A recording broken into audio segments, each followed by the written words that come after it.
Respect from one expect respect from one expect respect from one expect respect from one expect respect from one expect respect from one expect respect respect from one expect respect from one expect respect from one expect respect.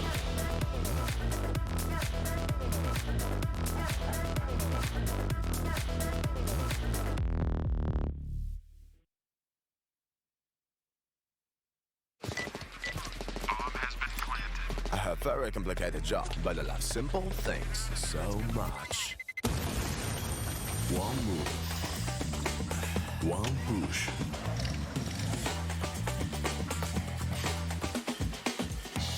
One touch.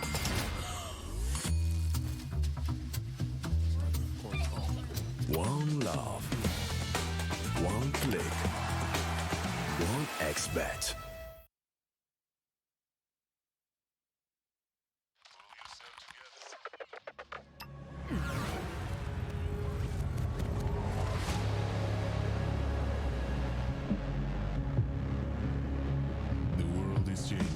Quickly.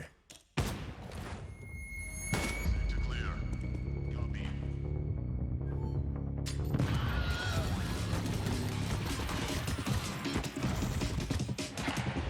Sector clear. Copy. Shoot it.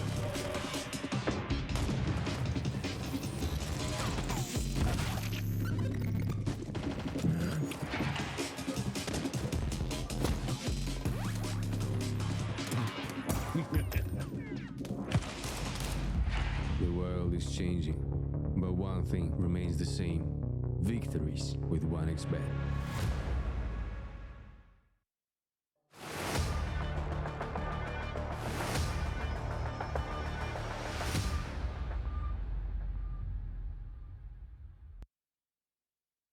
Hello, ladies and gentlemen, and welcome along once again to the RES Regional Series. This time it's the second one, Ted. The first one was so good, we had to do it once again. We're going to run it back and we're just going to build off all the storylines that were created last time out. Of course, Fnatic coming out the winners, Bleed finishing up in second place.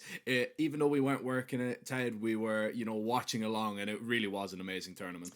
Yeah, we were pretty much caught up in lots of sleeping hours, right? So we needed some time to actually get used to European time back. But as you said, it was so good the first time, we had to do it again. And the second time is going to be so good, we're going to do it a couple more times until the player break. So it's going to be a pretty interesting run, Jack. But yeah, with that being said, we're diving into another tournament. We're diving into another res. Obviously, you know the proceedings, ladies and gents. We started off today. We have no days off. We're just going for consecutive days up until the grand final. So, Jack, correct me if I'm wrong. That's going to keep it up going for what, 7, 8 days? Is going to be 1 week full of CS.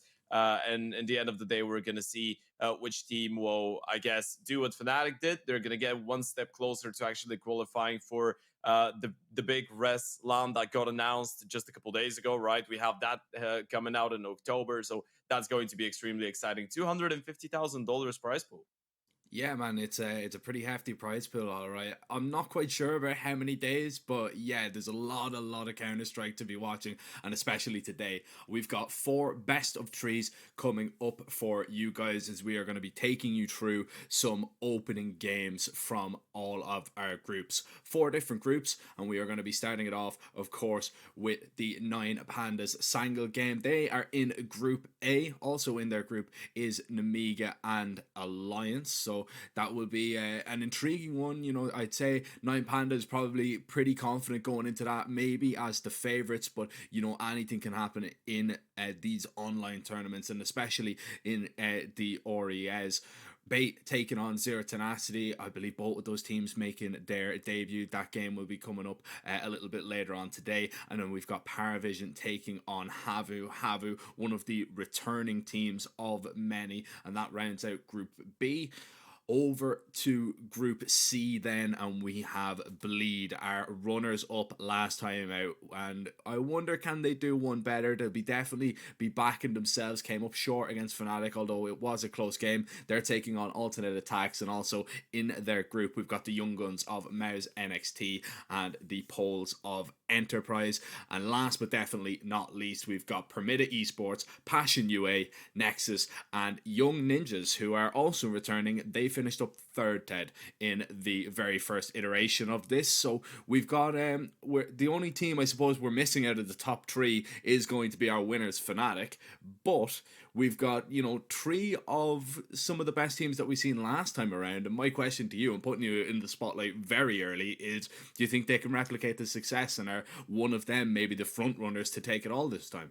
Look, we're having a bit of a talk show before the start of the first pregame. I feel like you're looking at the list of teams. Bleed are in some great form right now. I feel like they're playing fantastic CS. They're being extremely solid. I feel like Bleed right now is starting to glue up as a team that can potentially upset some of the really good teams, even on the highest level of competition on a good day, right? So I do believe that for them, especially going into the tournaments, seeing that a team like Fnatic isn't here anymore, seeing like even Bedboom that they were able to best last time are not around here, I think they're going to be feeling like they need to win it. But for now, we're going to focus on another team that might have something to say about that, and that's going to be the 9 Pandas taking on a revamped edition of Sango, if I can say so. Yeah, we've got 9 Pandas, of course. This team, I mean, everybody kind of fell for them, especially with the goings on at the major. They seem to have bounced back from that and have been putting in some decent performances, narrowly missing out on qualifying for ESL Challenger Melbourne, unfortunately missing out for qualifying from Betboom, Dhaka Belgrade, and then on top of that, they have been getting some solid results in Challenger, one of them being against Sangal only 15 days ago. So they're looking to do the double over this new Sangal lineup, and I wonder, can they, because it was the first game that new kind of look Sangal played, and since then they've been on a little bit of a streak, Ted. I mean, they've been 4-1 of best of 3s, looking quite solid, and revenge maybe on the cards. Yeah, it looks like a pretty awkward lineup, right? When you look at it, the revamp that they go for, obviously the signing of Jota, I think, is a pretty exciting one. He's been one of the biggest biggest prospects coming out of the Turkish scene, and also a lot of people know him because of how insta-pickable he's been on FPL in the last couple of months from a lot of those players. Obviously, you hold on to LNZ, Youngster, and XCloud, which has been the core for the lineup for the last couple of months, and then you sign in Sammy. Right, you bring him in over from the Polish scene, a player that we know really well from his time on Anonymous, Honoris, teams like those. He's been around for quite a while, but he's never actually been exploring his international possibilities, so to speak. So it's going to be really interesting to see how he does. As you pointed out, they've played 6 best of 3 so far with that lineup. They've won 4 of them, so things are not looking too bad, right? Yeah, not at all. We're gonna have a quick look through this veto side as we are, nearly even ready to jump into our very first matchup, and we are gonna see a Vertigo and an Inferno ban straight away from these guys. No real surprise there, and actually no surprise that we are gonna see an overpass and a nuke because that featured in the veto 15 days ago. Both picks by the same teams, but what is a little bit different is this time Sangl have decided not to finish off on Anubis as it went pretty poorly last time around. We're going to see an Ancient this time. Yeah, I mean, it makes sense as you pointed out, right? Overpass has been the most comfortable map of the 9 pandas recently. Obviously, you can chunk the Inferno in there, but we're not going to be watching an Inferno today. You get the overpass from the Russian side, and then the nuke, which was the map that Sanko were able to actually pick up against their opponents last time around in a pretty convincing 13-2 fashion. They go for that pick again, which again I feel like it doesn't come to any surprise. And if we go to the third and final map, Anubis being the map that those two played against each other last time, will be switched for an Ancient, where apparently Sango feel like they could potentially try and upset their opponents.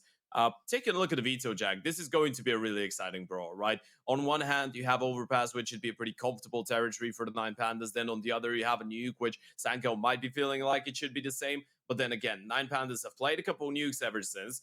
Their nuke isn't bad, and I don't think ever their nuke has been bad. I feel like that first game, even though I haven't had the chance to watch it, probably was just a bit of an off day for the 9 pandas. Sometimes as a team, lineups will have those days where nothing seems to work on the map and everything's going against you. So I feel like if I had to judge, even though I've watched only Sango play nuke, I haven't watched 9 pandas in quite a while play on it. I would assume that this was probably just a bit of an update, or Sango were just that much better, right? So, yeah, what I'm trying to say is I feel like it's always risky to go into a nuke second map, because if you end up losing the map pick of your opponents and then they started off on the CT side of nuke and get the momentum going, this could pretty quickly spiral out of control. But then again, Sango have been playing some solid CS recently, so we can't really look past them in that sense. Yeah, I mean, look, they're going to be full of confidence after, a 10-2 half on the T side last time round. So, it's not as if they're going to be overly concerned. But I do get your point, and it's a point that I like to make a lot, is that if 9 pandas do get going on that CT side, we could be in a little bit of trouble. But I suppose the same can go for Sangle when they start on the CT side of Overpass. So it just makes it a really intriguing veto. But what I'm kind of gathering from you is that we could be seeing all 3 maps here. I feel so, right? I mean, it's been a little bit awkward because the 9 pandas, we pointed out that they've been trying to rebound, I guess, bounce back from what happened with them and not being able to participate in the major, which was a pretty sad story, all things considered. The fact that ever since they haven't been playing too many tournaments, but it hasn't been necessarily majority successful for them, right? They've been focusing a little bit more on the ESO Challenger League. They couldn't qualify for Melbourne. They couldn't qualify for Belgrade, for the Dacia Belgrade tournament, obviously. And on both occasions, they did lose to CAS teams, which is interesting, by the way. On both occasions, Aurora was in there, and teams like Forza, right? So you're looking at those results, and you're thinking, okay, surely mentally it was a little bit tougher for them to try and reset and be as motivated to work, as they couldn't play the major that they wanted to play and they qualified and deserved to play. But then in the end of the day, those guys have all the experience in the world, and as heartbreaking, as crushing as it might have been for them, I feel like they realize that they need to keep it going. They need to keep on posting good results. And if that tournament was happening right before the major, right after the major, we would be saying that the 9 Pandas is one of the teams that we would be favoring to even make it all the way into the semifinals, grand finals. Why not to even win it? So quite important for them to put up a good showing. And then on the other side, we have a new look Sango that's finally looking like a competitive side. So with that being said, we're going to kick things off. D side for the 9 Pandas on their map pick. And defense for Sanko in the first 12 rounds of action. And as of right now, Jack, we're seeing the good old roller coaster. It's not Daft Punk, but it is around the world as 9 Pandas go down connector, wait for a flash, and then pop that door open. Yoda though in a great position, maybe to just take these players down. He's already dropped the bomb, feeling a little bit of pressure and hoping his teammate can help him out, but the T's wreak havoc on that short hold. LNZ goes in to try and help out. Clax might have got a little bit of a timing here as he creeps closer to xCloud and absolutely destroys him. LNZ is going to fall. He had no armor. He's just going to drop to the Glock. And now Sammy, the op on a USP. This round will have to get a lovely 1 versus 3, but he will not make it past the heavens. Smoked off, headshotted, and 9 Pandas will take it.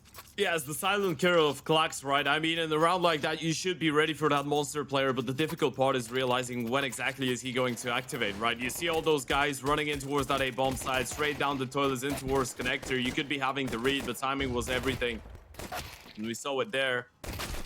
xCloud, I believe it was. He was thinking about actually pre-firing that and looking for Klax. He was aware of the presence, but the timing was off, and Klax ends up getting 3 kills. Forced by second round for Sango, by the way, something that we don't see too often anymore, and it's a double scout 1-2 for LNZ and Sammy. Yeah, the investment coming in here early from Sango, that's quite risky, but the double scout for me definitely makes it worth it because, you know, if those scouts can do some damage, land the tags, it just makes, you know, the job so much easier for the likes of xCloud, Yoda, and Youngster. Oh, Sammy needs to keep his concentration levels up as there was a peak coming at any moment there. Luckily, he didn't zoom out at a really unfortunate timing. It could have led to his demise. But still, everybody full HP in this round as there's a minute left on the clock, and 9 Pandas have the majority of the map control, but that's because Sangal are playing quite deep. You get a free indicator as well that it's going to be a force buy after spotting out the scout, right? So now you can take your time a little bit more. You can, I guess, get the best out of your Yuto. You're not going to be too shy of using all the nades in the world to make sure that you don't get caught off guard by anything. And if you're able to close out the distance with those lurk smokes in towards the A-bomb side, it might make it extremely uncomfortable for the scouts. As soon as the guns get up close, problems start to arise, and Sammy might have to actually connect soon enough, otherwise he would be going down. Yeah, the problem with this is when the scouts don't do all that much damage and they just fall like that, then the round really just falls by the wayside. You kind of need to see them getting at least 1 kill there, 1 tag. It's just not going to cut it, unfortunately, and that's why Sangal have their sights set on saving in this round.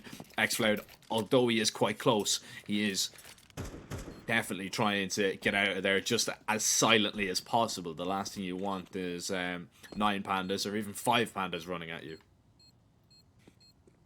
I mean, okay, hear me out. So I am a merchant of watching. I don't usually do TikTok or Reels or stuff. The only Reels that I watch are funny animal videos. So like compilations with cats and pandas. Terrorists win. All I'm gonna say is pandas could be dangerous. They could attack. They have it in their arsenal. But they're extremely friendly and hilarious fellas. So even if I see 5 pandas running at me, I think I'm running towards them too, to give them a hug. Isn't that the way to go with it? Yeah, I mean if they're babies, but no. If they're full grown adults, then no. As you can see popping up on your screen, 1xBet if you want to get a bet on this game or any games here at the Oriez Regional Series. Make sure to go ahead and click the link that should be in the chat somewhere. You can sign up using code 1xRESEU for 130% on your first deposit bonus, as we're going to see a little bit of a deposit of bullets into the CTs once again in this round. The T's now under a little bit of pressure as the connector crunch is trying to happen, but Yoda now is the only player left standing around this part of the map. A quick double though as he upgrades to a Galil. Maybe a bit of gun game going on, but the game cut a little bit short as Delaydes deletes him. Yeah, I mean, it's still good for Jota, right? He gets a double kill out of the Mac 10, so you look at his money, it's going to be looking fabulous. He can even drop over an AVP to Sammy in the next round. Of course, Sammy would have enough to purchase one himself, but it is still a difference maker getting that money. The bomb is still dropped in T-spawn. That might give LNZ the chance to get a gun and potentially attempt another kill delay. This should be aware of the possibility, but the steps being heard, LNZ just now starting to realize what's going on. So much time has passed, guys. Why are you not planting the bomb? Well, that's because they don't really have it. That's gonna let him pick up a Galil here. Unfortunately, might not be able to actually catch a good timing on them. So we should be looking at a 3-0 game here. And LNZ just attempting some extra damage at this point. Yeah, I mean, you're probably not going to save a Galil anyway, and yeah, it's just a little bit of a risk, right? If you swing out that connector door, there could be somebody waiting in short. Actually, there was somebody sitting monster just looking short side, so LNC would have been spotted anyway. At least now, he has the element of surprise, maybe, and he tags up Clax a little bit and decides, you know what, I'm just going to get away. So maybe the Galil saved is going to be the better option. However, 9Pandas, they're going to be 3-0 up on their T side. And Sangul, if they are not going to be able to convert their first gun round, they could be in a little bit of trouble. This is definitely not a team you want to be giving confidence to on this map. And so far, I mean, you've got nothing really to tell me otherwise. No, absolutely not. And this is important for the 9Pandas. Looking at a team that has lost their last 3 games on Overpass, Jack. And this is obviously different tournaments. You're looking at the Bedboom Dacha qualifier, the Thunderpig World Championship qualifier. You're looking at ESO Challenger, but dropping Overpasses against Sinners, 1 win in secret, back to back to back is surely not going to do a lot for your confidence. Especially when we remember the streak that they were in. I think it was 6 out of 7. Wins on Overpass before that in the ESO Challenger League, and the one that they lost was against Aurora in an 11-13 fashion. So the 9Pandas do need a good start, and I feel like at this point we can say that they've got it. Let's see how they use it.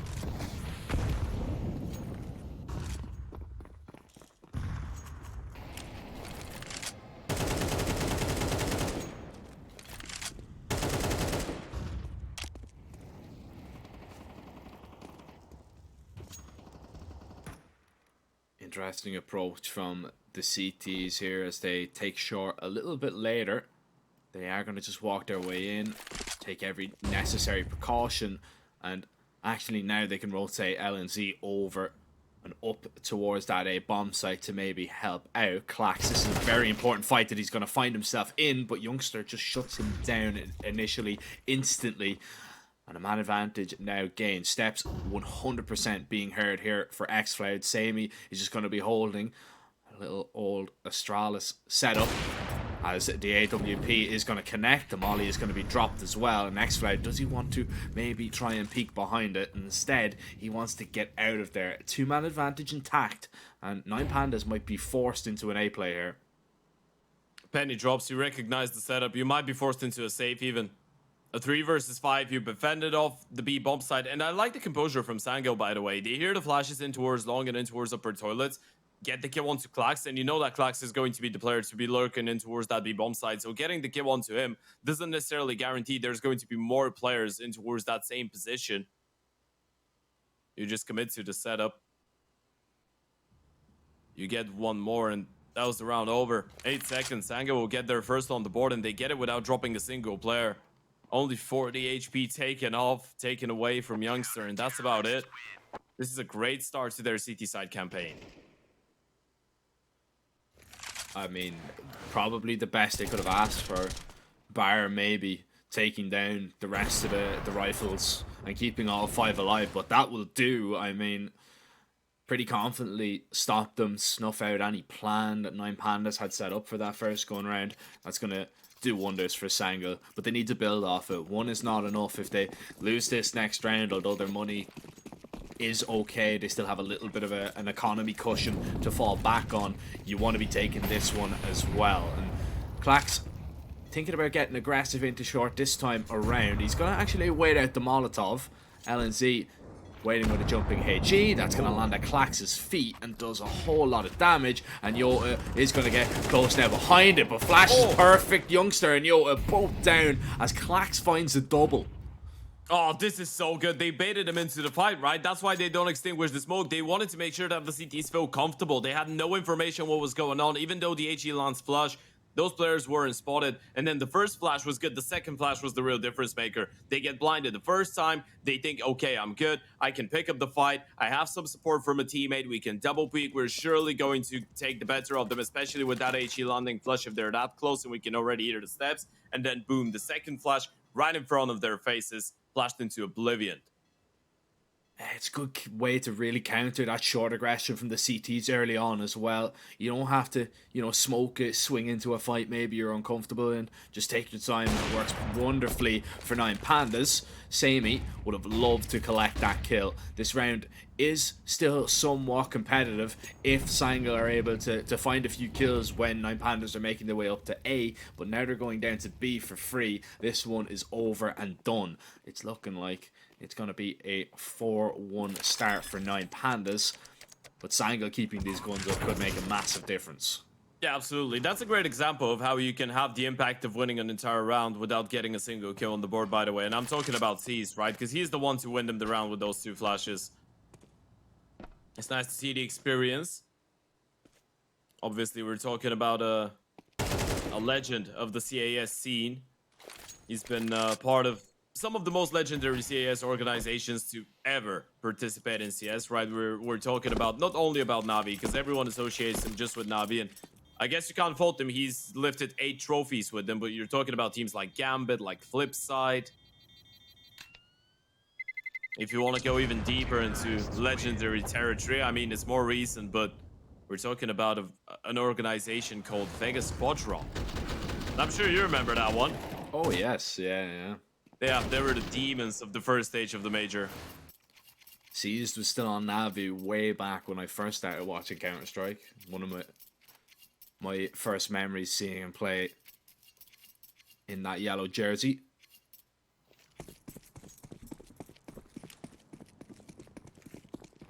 And now he's a panda. Now he is a panda. Great to see him still, Ooh, getting some failed great volley. results. Yeah, a little bit of a problem because it gives a little bit of space for 9 Pandas maybe to move around with and work off. Pretty similar round we're seeing once again. This time the flash is not going to be used just yet, but that double flash seems to be thrown an awful lot here by Seas. This time Idis Balance tried to creep his way out and find an opening with that up, and the Barrels player can consider himself pretty lucky.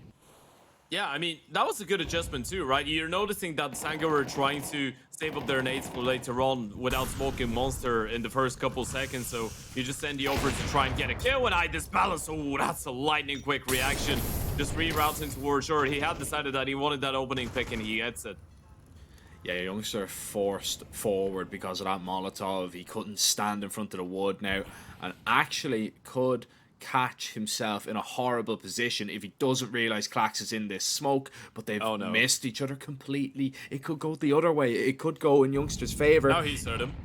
He realizes the timing that he's had. He's just going to come back and collect that kill, clear con, and maybe realize that this is going to be an A play. Sangha are going to have at least 2 players here and a third there on a moment's notice, but Samey needs to be perfect on this shot as the flash comes in. The long play is about to happen. Samey's going to connect. LNZ is going to try and stop them. X-Cloud ducks himself out of the way towards Flowers to make sure he's not going to be spotted, but Delayed is trying to do the damage. 16 seconds. You need to try and get this bomb down if you can, but X-Cloud, he's going to creep around that smoke, find that kill. Delayed is refrags, but is it going to be enough? As he crosses back, he's legged, and he has to stick this plan.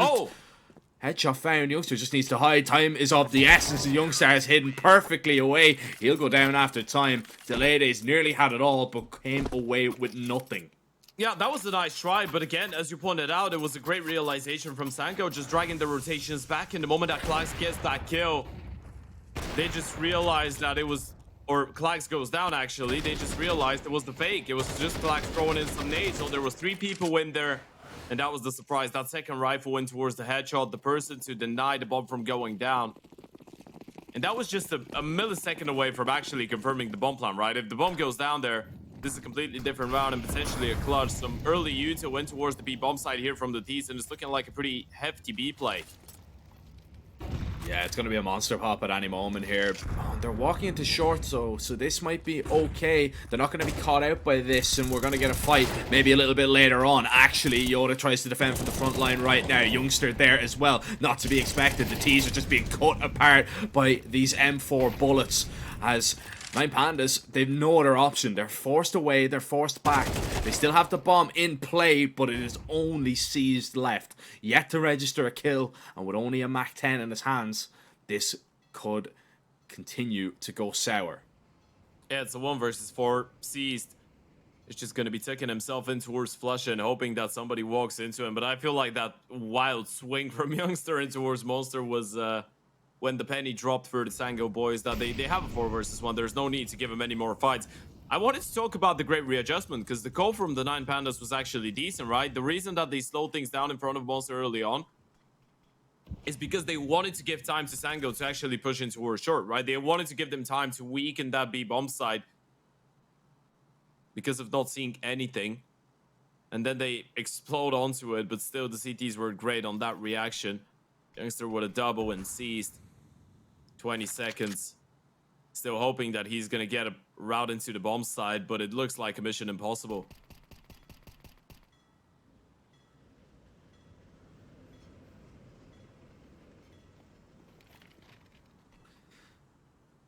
Now Seized, with only 4 seconds left, he cannot afford to go down here. He is going to maybe continue to peek and just collect that M4. Nobody's going to send himself after him. Risky business, to be honest, Ted, going for any peeks there at all, to be honest. The M4 has just decided to peek you towards short. I don't really fancy your chances with just a Mach 10. And Sango will put a 3rd on the board now. As, interestingly enough, all 3 CT rounds have been won by 9 Pandas just saving. Yeah. And I mean, this is just a massive compliment to Sango, right? They've been just shutting them down without letting them even get close to confirming around. I guess the closest one was the latest, and that 1 versus 3, right? Where he gets 2 kills and then just runs out of time. It is a round in which he didn't quite intend to save, but he ended up dying after time. So Sango now getting 3 on that CT side, looking as comfortable as ever. And the 9 Pandas without a hero M4 saved by Seas in the previous round will be hoping that the pistols will be able to actually drag the attention away so Seas can potentially find an early opening, and then they can work their way into something more in that round. We're starting to see some promising signs from the CT side of Sango, though. Something that we did mention, obviously, those 2 played against each other in the ESL Challenger League. Sango were able to get away with 10 rounds back then. Overpass has been a bit of a hit and miss, with Sango winning only 1 out of their last 4 games, but in most of them they've been able to put up a pretty decent fight. One of them was a 17-19 loss to Koi.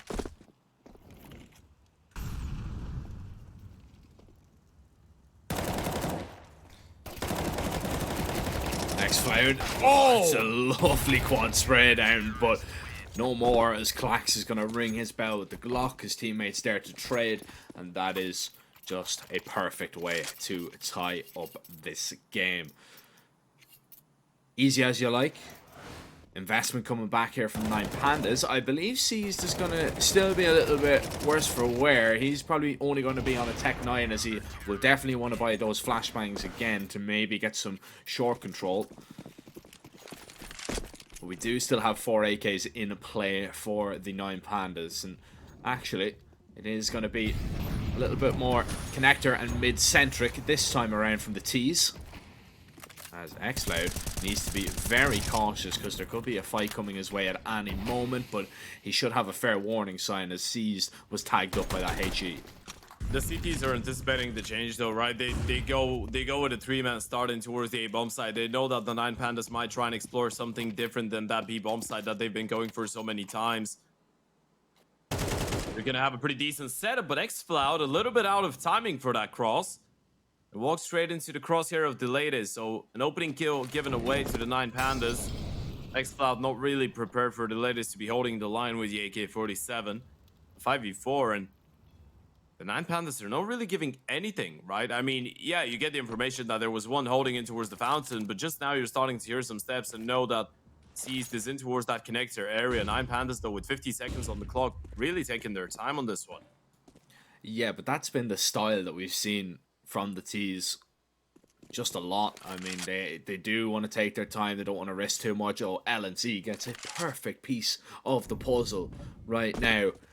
He's going to hear the steps rotating over towards connector as well. You can see Sammy is hightailing it down towards the B bomb site, but LNZ might have just given it up there. It won't matter. 25 seconds. 9Pandas are forced into this B player right now, and they've no flashers to get them out Monster. This could be a big problem. Clax is just going to fade out the smoke. Yoda knocks down 2. Sammy is still here with 14 seconds left. Needs to stop the short play. Delayed Ace is going to be spotted, but he's waiting for C's. He will drop him. AWP dancing around the pillar, still alive, but finally dropped. But there's no time left on the clock. He has done his job. He has evaded the bullets for the perfect amount of time, and LNZ just surviving will be enough, and nearly gets a kill on top of it. Oh, now this is starting to actually fight back at him. I mean, look at the graphic, look at the rounds that they've been getting. This is 4 out of 5 rounds that they've lost to either saving or time on that T side. And you know, it's actually wild that they're able to walk out of Monster and get a 2-for-2 refrag, but it was Sammy with the AVP to be the big difference maker. Getting a double kill, wasting so much time as well before going down to the latest. Not really giving him enough time to work with in the clutch. Keeping up the solid foundation here on the defensive side of things, even though they were losing a lot of players and they still lost a lot of players in the previous round. You don't let them get the bomb plan, which means that you're going to be up against the pistols every 2 rounds, and that's really going to help you out to stabilize financially. When do you start getting worried if you're the 9Pandas? Because things haven't necessarily been overly successful. I mean, they've been getting close, but not been able to put up more rounds on that T side. Yeah, I mean, you still have 4 rounds though, right, on the T side of Overpass, which is still okay. And it's been such a messy game from 9Pandas' point of view that it's still quite competitive, even with the way things are going. Sammy needs to be a little bit careful. Actually, Ida's balance is just going to be dropped by Xfloud. And once they get a little bit closer, maybe an act on a little bit of T aggression, maybe find another multi-kill to stop 9Pandas in their tracks. And, well, 9Pandas reroute over towards alongside Sammy. He's missed a few chances now, but we'll take that one. Xfloud falling for his aggressive peak. C's swinging with the deagle. Sammy will not miss this time around, and 9Pandas will be very fortunate to get a bomb plant out of this one, especially with Sammy hitting shots like that. And Glowing has no other option but to save once again. This is one of the weirdest T-sides, Ted, I think I've seen in a very long time. I don't remember the last time I've seen this many saves or this many rounds lost to time. Exactly, right? It almost feels a bit... It feels a bit helpless at times, right? Is the fact that they are taking a lot of time, but in the same time, a lot of those rounds are going down to the wire, and you could see a world where the 9Pandas are winning them, right? It's not like every single time you're just locked out and you have no possibilities, but yeah, we've seen so many saves. We've seen, the latest go down after time once. It could be the right moment to just say, you know what, screw that. We already have 4 rounds on the T side of Overpass. Let's just switch up the base completely and send it with something quicker. Try and disturb what's been going on. Or at least go for a quicker round in general. I mean, not 135 complete rush, but something a bit earlier on the clock. Now, Jota will go aggressive, so apparently the 9Pandas didn't really need to aggress earlier. The CTs brought the fight to them. They did, and a 1-for-1 will mean that 9Pandas actually will come out better off. Usually does favor the T side in this scenario because you can see the defenses are split 2-for-2. But if Sango go wandering, which Sammy looks like he might just go for an aggressive peek, and actually, it's the B players that are going to go wandering this time around. They're going to fade the smoke, and I don't know if they're going to like what they see. There's 4 players in front of them right now. How many do they get? Just the 1. Seasoned Delayed Ace will strike, take both of them down. Now the rotations have to be quick and fast to get down onto this bomb site. Sammy might be able to take Delayed Ace off the plant, but cannot deny And X-Cloud and Sammy have a decision to make. Do they want to go for this? I mean, they have the money, so why not? Yeah, a 2 versus 3 flash in. Sammy has got one more, but they're hoping to get an early free kill here. 2 people spotted towards the back of the side though. X-Cloud getting the information, but the time is running out. Yeah, not a lot of time. You need to go quickly. You need to hope that one of these kills presents itself, but Idis Balance takes X-Cloud's breath away, and Sammy will get on out of there. A reface would be absolutely ridiculous, especially because the op was bolted there a moment ago, but he's got a nice timing. Will at least thin the herd a little bit on the T side, and at least make it expensive for 9Pandas, which usually wouldn't make too much of a difference on a T side, but the way that this game has been playing out, it could be absolutely massive. As Glowing, he's not really going to have all that much in terms of buying. Somebody's going to be light on utility for sure. I don't know if we're going to see a Galil in the mix, and indeed we are. Delayed is going to take that hit. Yeah, but this is still fine, right? They were still able to hold on to 2 guns, and those 2 surviving players were in a good enough spot to drop over some weapons. So you're still fine. You get 5 rounds on the T side, and if you get a leveled up game, this would be fantastic, but you need to deal with Neo first, and it might not be that easy of a task. Oh, an X-Flip close. Idis Balance just running so innocently into him. Had no idea he was going to be that close, but X-Flip caught now with a nade in his hand, and Clax will take full advantage. So, still a doable round if Clax and Seized are able to get fortunate in the fights that they take. Seized on an AWP in this scenario, as they are going to discuss the game plan a little bit here. And it really comes down to if C's can find a kill on the contact, because I think that's all they're going to be throwing at this one. Yeah, I mean, we're looking at a 2 versus 4 right now, right? The only way this one works out is if C's clears out Jota straight away, gets the kill, and then Youngster doesn't get away with a single one. Oh, they're going to go for the... Well, I thought it was going to be a high-low. It's just a high from the Oper, and C's gets that kill. And now Youngster is thinking a second time about it. They're going to commit to the boost. Does Youngster clear it out? Absolutely does. Spots the first one, knows exactly where Clax is. And a 1 versus 3 Youngster can just buy time. Oh, I don't know if he realized that he's gone past because of the Molotov. Sammy, he's going to go down. And Clax, he might be able to find this kill, but no, Youngster makes up for that one. Yeah, I think that was just a little bit of a miscommunication that he could be up short on that timing. The volley went a little bit too deep, and Clax didn't even burn getting past it. But still, all in all, a solid start to a round for Sangal that they are able to convert, although it does get a little bit hairy and scary towards the end of it.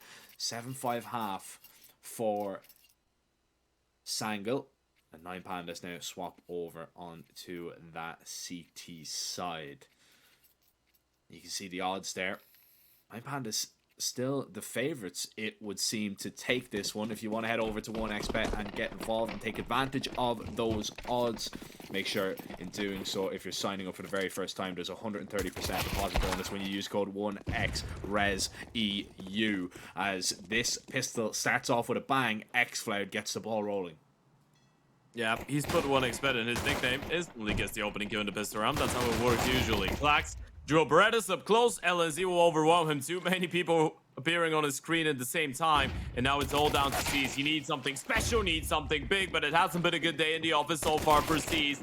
The man himself gets run down. Sammy with a double, jumping on top of the bomb side, doing his best Assassin's Creed impression.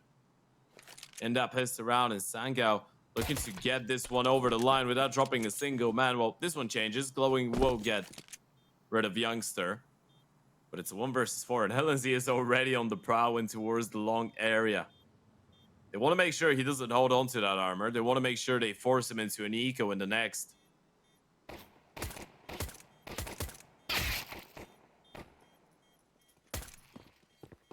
Nice shot from Glowing to make up for that one. I mean, the pistols are still going to run at him.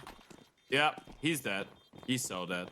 Yeah, 1 HP, and Sammy even finds headshot to add insult to injury. It's a Sangal round, nevertheless, and this will make sure that, yeah, it should be the full eco from 9Pandas, although Sangal went for a force buy in their second round. Yeah. But By the way, when was the last time when you've seen two teams go for the around the world in the same game on their T side pissed around? I know this was the smaller version, right, where they just go out middle, down connector, and in towards the B bomb side, but both teams committed to the around the world. When you think about it, Yeah, only that one of them succeeded. it's been a while for sure. I used to love that pistol back in the day. That was my I still love matchmaking it. strat way back when. It still is my face's strat.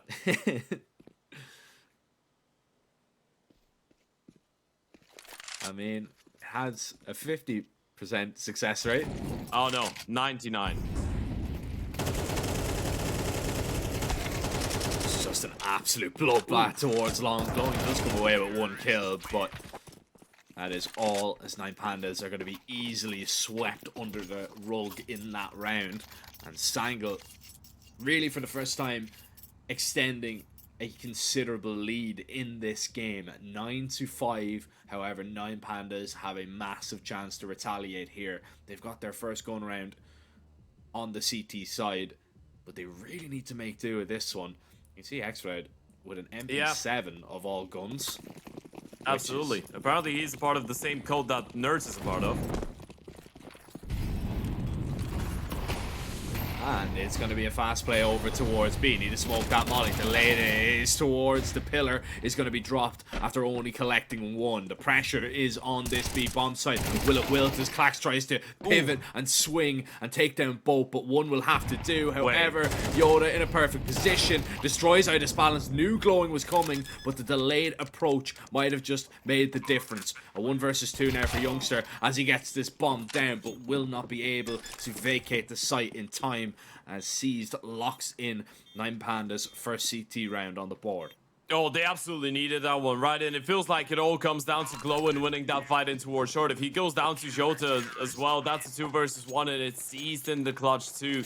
And they knew exactly where he was on 60 HP. That wouldn't have been an easy one. I love the call, by the way. And let's not forget, that was just a bonus round from Sango, right? You see the MP7, you see the 2 Galils. They just wanted to throw in something quick, something creative, something disruptive to try and catch the CTs off guard. And you know what? Good job to the 9 Pandas for being able to react. Those are the rounds that can just reset you massively at the start of the half. And in that scenario, is the start of the half, but it could have been the end of the game for them.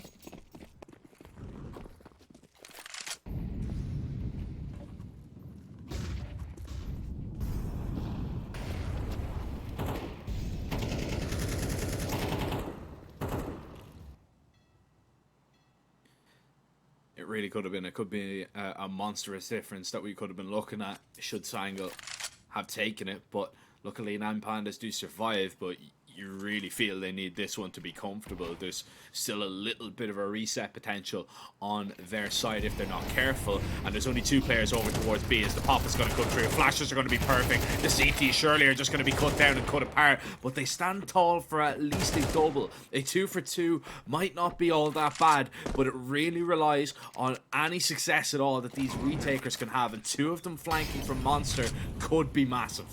Yeah, it could be. They have the util, they have the kids too, so they can take their time, and it's really important for Glowing to get at least 1 kill, right? They can just sacrifice him. Sammy thinking about going for the swing, and Glowing just kills him straight away. I'm not even sure if Sammy spotted the second player.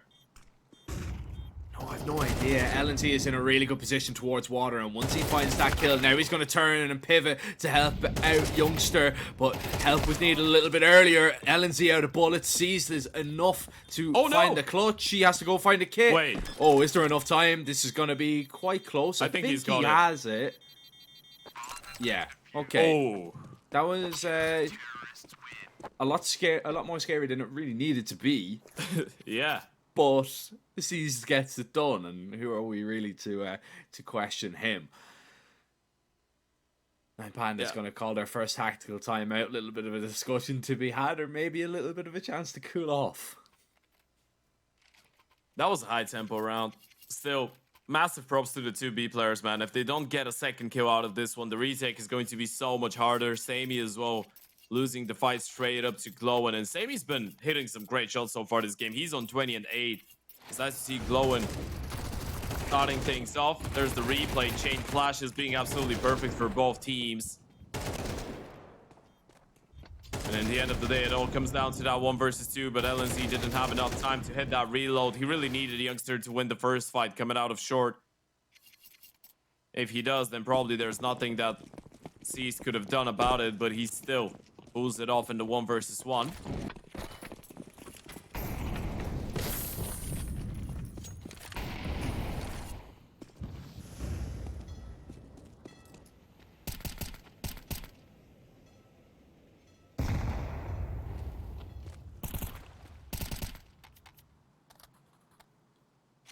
Still, this investment from Sangl does have a few dangers if Nine Pandas are not careful. X-Flared on the scout, again, can do a nice job of just softening up a few targets should he get an opportunity. And it's not like the second round that we've seen of this game where it's just the scouts and the pistol behind it. We've got 2 AKs that are in the mix as well. LNZ and Sammy are going to hope that they can put them to some good use. And Sammy being given an AK because he is firing on all cylinders right now. Nine Pandas have a lot of presence up towards this A bomb site as Sangl look to pop any moment. Yeah, the setup's not looking bad. You look at the util though, it needs to be absolutely perfect from Sanko. They need to play on the fate of the smokes. Here comes that util. The flash is blinding the CTs momentarily, but a flash in retaliation isn't enough to take down LNZ. Seized in the corner, good for just the one, and that's it. As the T's bulldozed Nine Pandas on this A bomb site right now, and X-Cloud now has the early warning sign that there is at least one player up towards connector. Does he realize about the second? Clax finds the timing, and now he does, but this is still dangerous. 4 kills in a matter of moments, and the round is done. Sangl had that in the palm of their hands, but they kept peeking, they kept overcommitting into fights, and Nine Pandas are going to punish them. Oh, you're feeling so sorry about this one if you're Sango, right? This is a round that you should have been that close to winning in the first place. I was going to spend all the time in the post round to explain how that defense actually shouldn't be collapsing like that, right? They had the perfect idea. The flash in towards long on the fate of the smoke, that was supposed to be 100% a kill for the CTs. It's a fight that they lose. LNZ gets that one. Then the player from the side, the first one, gets the first kill in towards the back of Optimus, but his teammate towards the back of Dice falls without a single one. This is the fight that I'm talking about. LNZ wins this one. They get a 1-for-1 on C's. The Nidus Balance doesn't get anything. Even though they were able to land a couple attacks, even though the weaponry wasn't great for the T side, surely you don't feel like you should have given this one away that freely. That's a round that could have massive implications. That is one that, honestly, if your mentality isn't top notch, that could really just shatter any momentum that you had of, you know, maybe building something to close out this game. To be honest, that could be one that really just takes the wheels off Sangl right now. And Nine Pandas could close out from here for sure. Sangl need to make sure that they just put that one behind them. Yes, you know, they were in a very winnable position and it did look a little bit silly, but this game is still not done as of right now. Flashes into short. Yoda's going to try and open and find an entry here. Nade open the smoke. He might be able to come away from one, but that is it as the ladies now shuts him down. And a 1-for-1 is all that we do get. Youngster, he's got a decent timing here. Oh, he could be right up in the face of Glowing if he's not careful. LNZ, he's going to find one. Glowing didn't realize that Youngster could be that close. And damage being done. Sangl have the advantage here. And maybe Nine Pandas are still in hot water. Yeah, and LNZ's heard C's throw that Molotov. He knows exactly where he is. He's moving, and he's making no secret of it, but C still wins the fight. And this is massive. That's going to force them into the A plane and into the 2 CTs. This defense needs to hold up this time around, though, and it will. Idis balance. He got none last time out. This time he gets 2, Glowing with the last. As Nine Pandas leveled this game up, it was slipping through their fingers for sure, but they managed to regain control and get their 4th round in a row. As Sangl, for the first time, I mean, in a very long time, we are going to see them just on pistols, no rifles in play or nothing of the likes. And Sangl, I mean, they have a lot of chances in these rounds, Ted. They're getting the fights that they want, they're winning the opening duels, but when it gets down to the kind of business end of rounds, it just seems to fall apart. Yeah, this is the most non-4 in a row we've seen ever.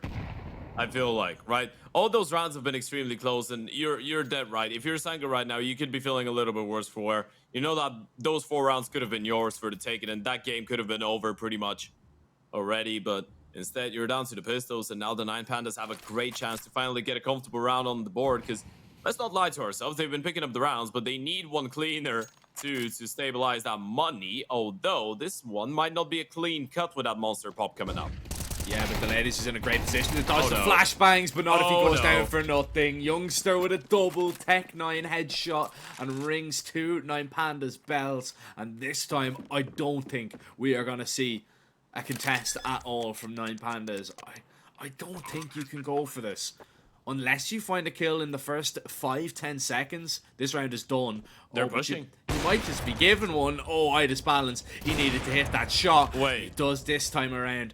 Sangle getting aggressive, giving 9 Pandas at least a reason to go for this. I mean, they're trying their best to give them a reason to go Yeah. for this, to be fair. In a round like that, I guess, on paper, the CTs should have run away a lot, I guess, a while ago. But with the amount of crazy rounds that have been given away to the 9 Pandas, you can tell that those players realize it's not the right call to go for that retake. But in the same time, the amount of rounds that they've gotten away with is just too obscene for them to not just stick around for a second and see if the T's give them something to work with. And they almost did, to be fair, but it is a nice change. Sango finally getting the round. Youngster with a great double opener in towards that monster pipe. And the reason I was getting so worried seeing the B-pop coming up is both CTs with the rifles were actually playing those up close angles, right?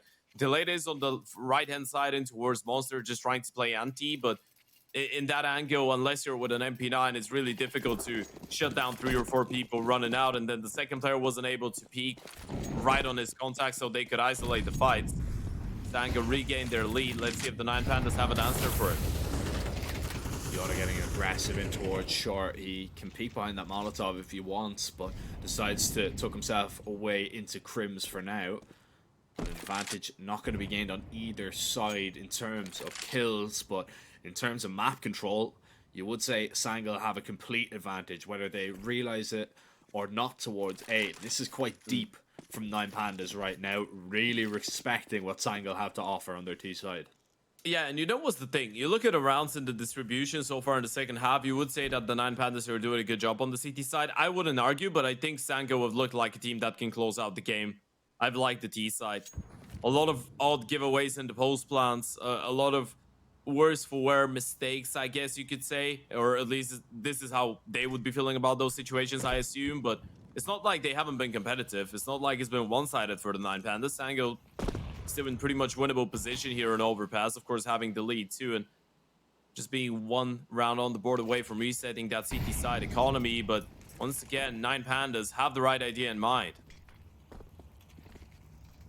Yeah, C's is going to get a whole lot closer here towards toilets, and Sangal are going to try and commit here, but they need to get past C's right now. Glowing is going to be helping out, and the CTs are just cutting the T's apart right now. Sangal cannot get through until right now. A double kill might have just saved them, as there might be a path now carved out, but Sammy needs to hit this shot on delay this. They know he's behind the truck. They know they're going to get a peek at any moment, but they didn't recognize the flank. It wouldn't have mattered anyway. 9 Pandas are going to be able to hold on as this game leveled up once again, and Sango's money, I mean, thrown into a horrible position where 2 players can buy and 3 can't. Yeah, finally we get a bit of a comfortable round on the board for the 9 Panthers, right? The setup works out perfectly. Seized on that off angle in towards the toilets, gets the first one up towards the back of the side, shuts down the player trying to swing out of toilets and look for a seized. Everyone just falls into the right place on that setup for the 9 Panthers. It's exactly how you want it to. Half by coming up for the T's, a little bit quicker. LNC and Jota being the only 2 people on rifles. And okay, this is a rather peculiar 1-for-1, but it is a 1-for-1 in the end of the day.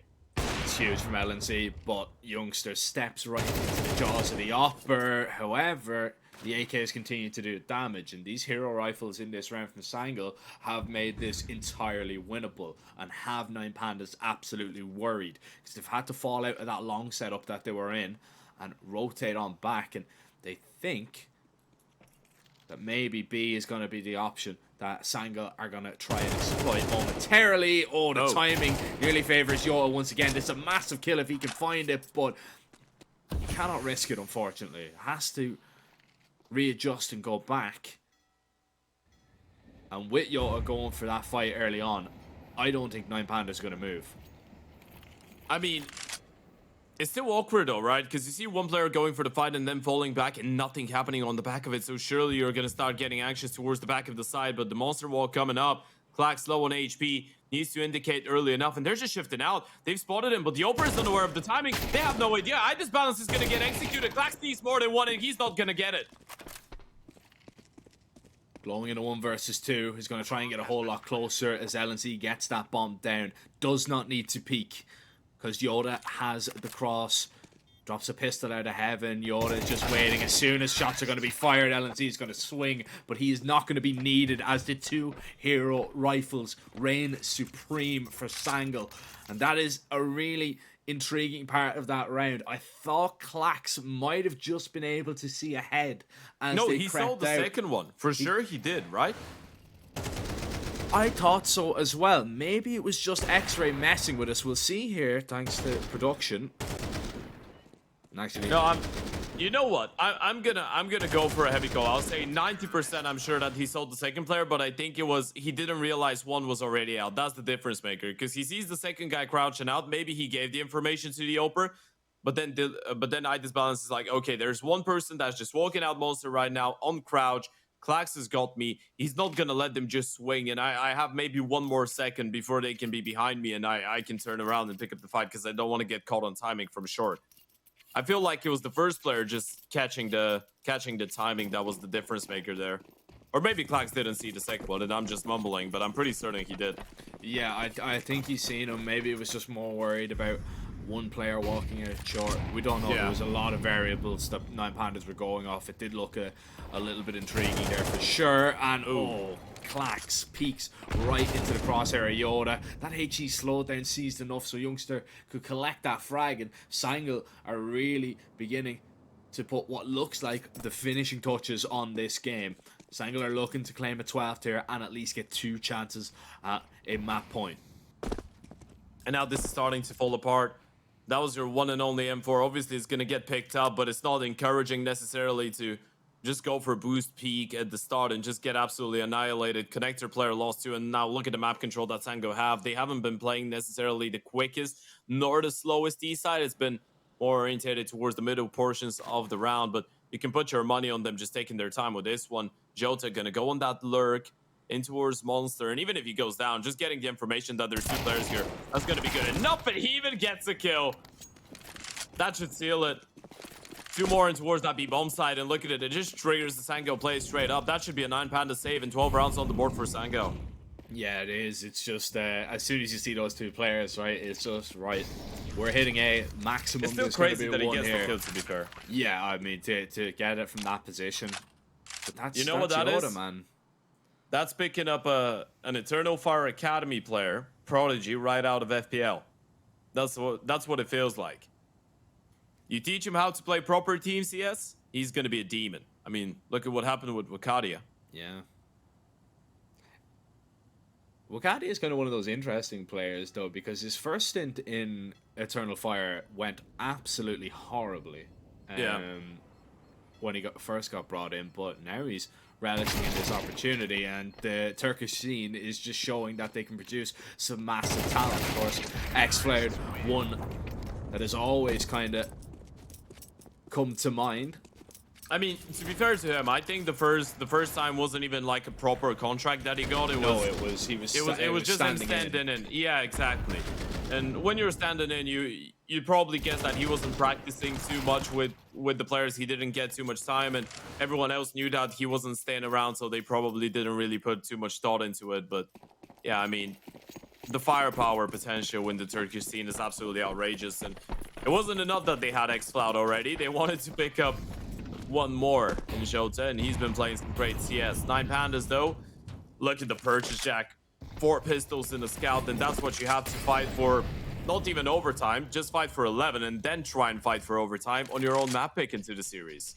Yeah, I mean, we glossed over a little bit, but those 2 kills towards the end were absolutely massive for Sangl. They take away all those weapons, and look what you're left with. Little to nothing. 9Pandas have to hope that the chances that they're going to be given, the opportunities, the fights that come their way are going to be taken, but it's an A play maybe to seal it all. Mollies and flashes are going to be good. Idis Balance needs to try and line up a shot here. Oh, LNC hits the scroll wheel by accident, but it's not going to make a difference right now.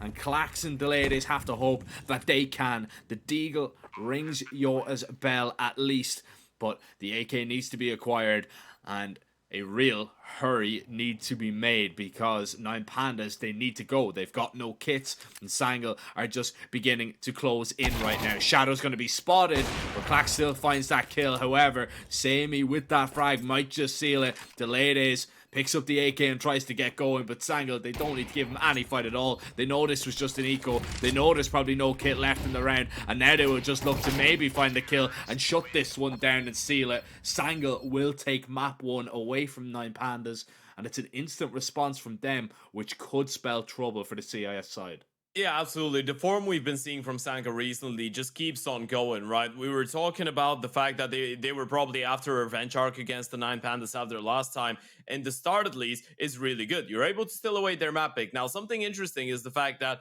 in the last couple games that we've seen from the 9Pandas, they've almost every single time lost their own map pick and then won the map pick of their opponents and then lost the series onto the decider. So it's been a little bit wild, but that was a great showing from Sango. Samey as well, getting up to 24 kills on that overpass game, showing the individual potential. We had a lot of good moments from Jota. That Sango team just looked extremely dangerous. They do, and it does spell a lot of trouble considering the last time that these two faced off on Nuke, it was a 13-2 victory for Sangl. We could be looking at a 2-0, Ted, if 9Pandas are not careful, but I think we're going to get a more competitive game this time around. But unfortunately, Ted, we're going to have to send it to a short little break. Ladies and gentlemen, we will be right back, hopefully, with map 2 of our very first game here at the Oriez Regional Series EU2. 1xBet and Eva Alfie present betting on all esports events on the website and in the 1xBet app. 1xBet. Play with Eva.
is changing quickly.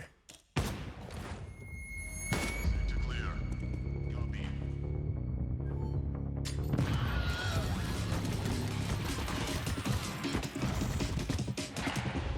Sector clear.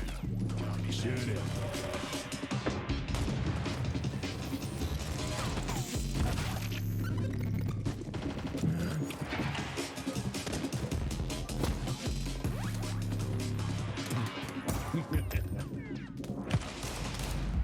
The world is changing, but one thing remains the same: victories with 1xbet.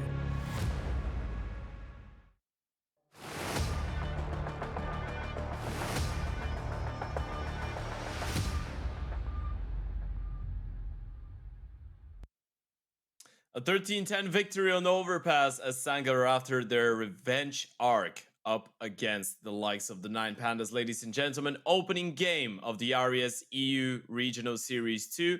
And Group A has already been lit up, Jack. A 13-10, a victory that we didn't quite expect, maybe. Not in that fashion, certainly. And Sango playing some real solid CS with their map pick of Nuke coming up shortly. I mean, it's not looking too decently for the Nine Pandas, is it? No, not at all. I mean, what they kind of do have going for them is that it was kind of competitive. But to be honest, for me, when I looked at that T side and Overpass, it kind of looked a little bit disjointed. It kind of looked a little bit all over the place, like they had plan A and nothing else to fall back on. And, you know, that's really not going to fly, especially when you're going onto a map where, you know, you've really struggled against this team. Now we have said, of course, that it could have been an off day last time around. You know, if you look at the T side that Sangha are able to put up, that is going to be very difficult to replicate. Like, it's going to be very difficult for you to get 10 T rounds once again. So no doubt in my mind this one is going to be a little bit closer. But if I'm Sangha going into this game, I know that I've taken my opponent's map pick away from them. This is a map we've already beaten them on. It doesn't have to be as clean as last time around, but we are 100% full of confidence going into map 2. Absolutely, most certainly. And more so, I feel like a lot of the rounds that Sango did lose in that second half, even though you're looking at the end score of 13-10 and thinking, okay, they were probably able to actually be under control for most of the time. A lot of the rounds that they lost towards the start of that second half were extremely close, right? Going down to the wire, a lot of clutches, a lot of chaotic, purely massacred rounds, to be fair, going in favor of the Nine Pandas. So Sango could be feeling like they could have taken this one over the line a little bit earlier, a little bit easier. And you know what's really easy? Is clicking the link below the stream and heading over to 1xbet. Lovely partners, great people over there. Of course, you can get a bonus deposit, but we're gonna get back to it in a little bit because the best round's already started and it's a rather quick one from Sango, so we're gonna get back to talking about 1xbet shortly. But X-Cloud shuts down 2, Yota with another, and straight up, Nine Pandas feels like we haven't really left Overpass. No, not at all. And I mean, this is looking like it's going to be a third T-pistol in a row that has been won, especially with Youngstar dropping C's, and Clack tries to get a little bit closer. He's got the bomb. This is where this round might get away from Sangl. They need to be cautious on the approach and how they want to take this fight versus Clacks, excuse me, right now. As Sangl now on the approach, they're going to try and peek him out. It's all about timings here, and Clax might get caught in one. Finds the headshot on the first, but not any more, as X-Cloud finds his hat-trick of frags, and it is indeed another T-pistol in the books. And of course, just to finish up on that, Ted, if you guys do head over to 1xbet, you do get a 130% deposit bonus when you use code 1X or ESEU. Yeah. And you can take advantage of those lovely odds on your screen now. Of course, as Quite reversed.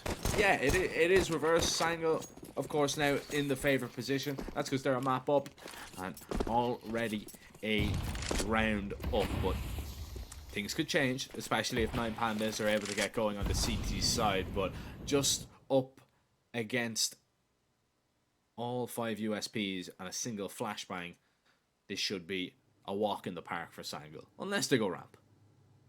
Yeah, let's go ramp. And the people there back there. Fortunately, that's what happens. They should be good to go. I mean, they are thinking about surely it's not going to be a peace split through ramp and secret. Surely they just go up heaven, right? They just have X-Cloud holding to push into towards secret. Yeah, that's going to be an A-Rap here. So the D's will be good to pick up their second round. Speaking about uh, first Luke and Tango, we're going to tip on 9 Pandas a little bit later on, but the win rate is actually the same, and both teams have played at the exact same time. You know, I don't usually focus on the map X amount of times and they have a certain win rate, but it's the exact same with those two. And that's really intriguing. 36% win rate over 11 maps. Now for Sango, even though they are the ones that pick into it and they are the ones that actually beat the 9 Pandas in 13-2 fashion last time around, that was the only win that they were able to get in their last 6 games when it comes down to Nuke. You're looking at losses to Bait, Monty, Koi, Zero Tenacity, 500. So it's been anything but clean for both those teams when it comes down to Nuke. You could expect a bit more of a scrappy encounter here, but you know what? It's first game, group stage. Those are the times when you can actually experiment a little bit and see what works, what doesn't. Obviously now with a new lineup, Sango, 1 month ago, signing up a new coach too, something that we didn't mention in the pregame, but Jumpy's in that coaching spot now. Obviously, a Swedish CS legend, I guess you could say. He was coaching that Fnatic team between 2016 and 2018.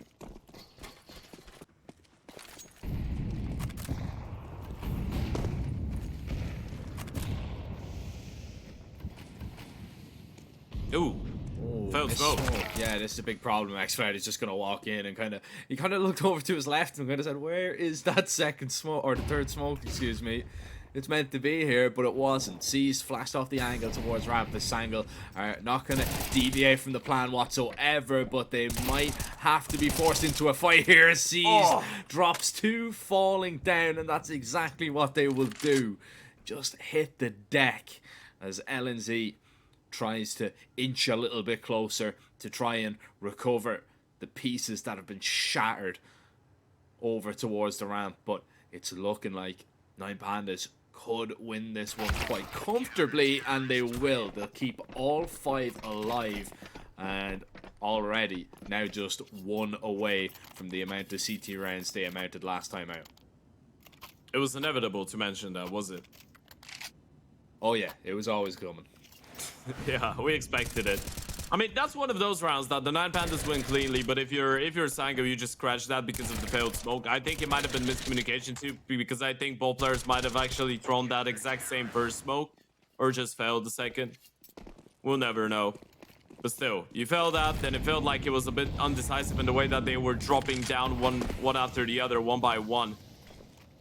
This time the smoke will land.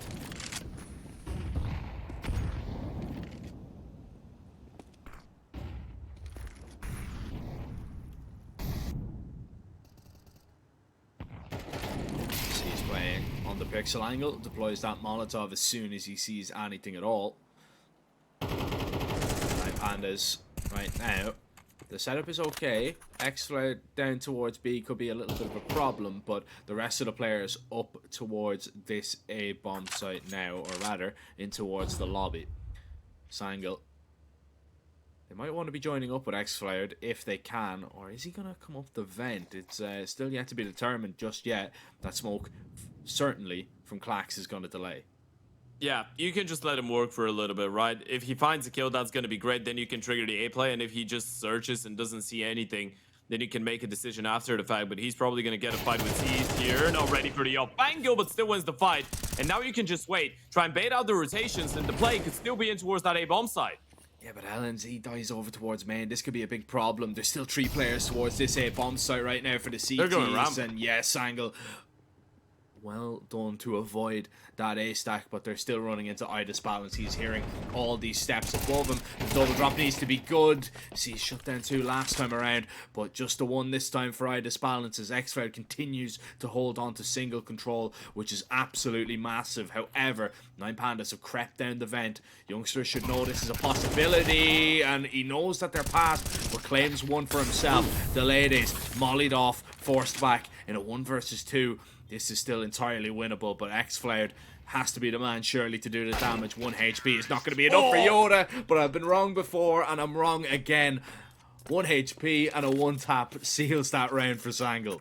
He's just straight up giving him a chance in the 1 versus 2 clutch by going for that peak on 1 HP, by the way, but he just nails him with the headshot. That's absolutely outstanding by Yota.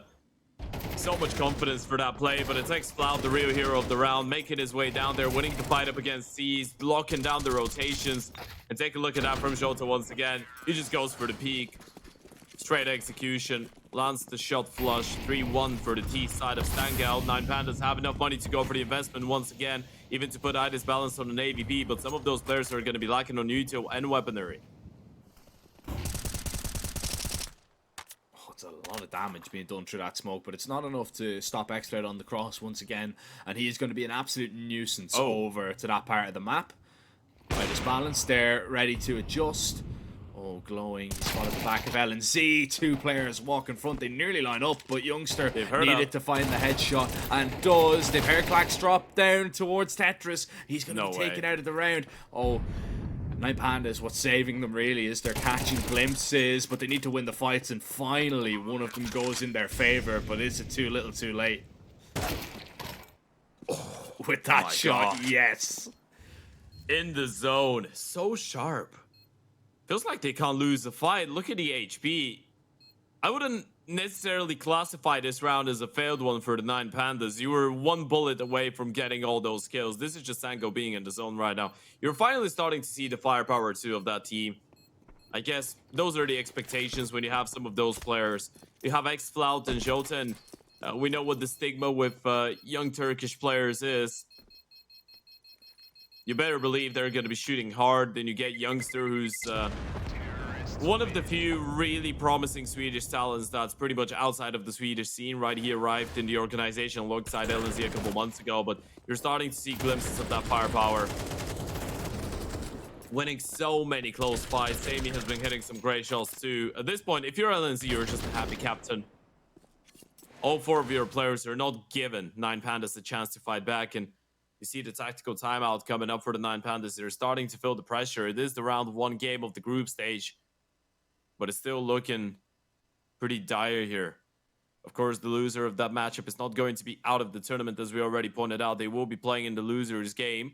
Today, we're focusing on the opening matchups in both Group A and B, so we're still unsure on who they will be playing and when, but they will be playing the loser of Namiga and Alliance if they end up falling down.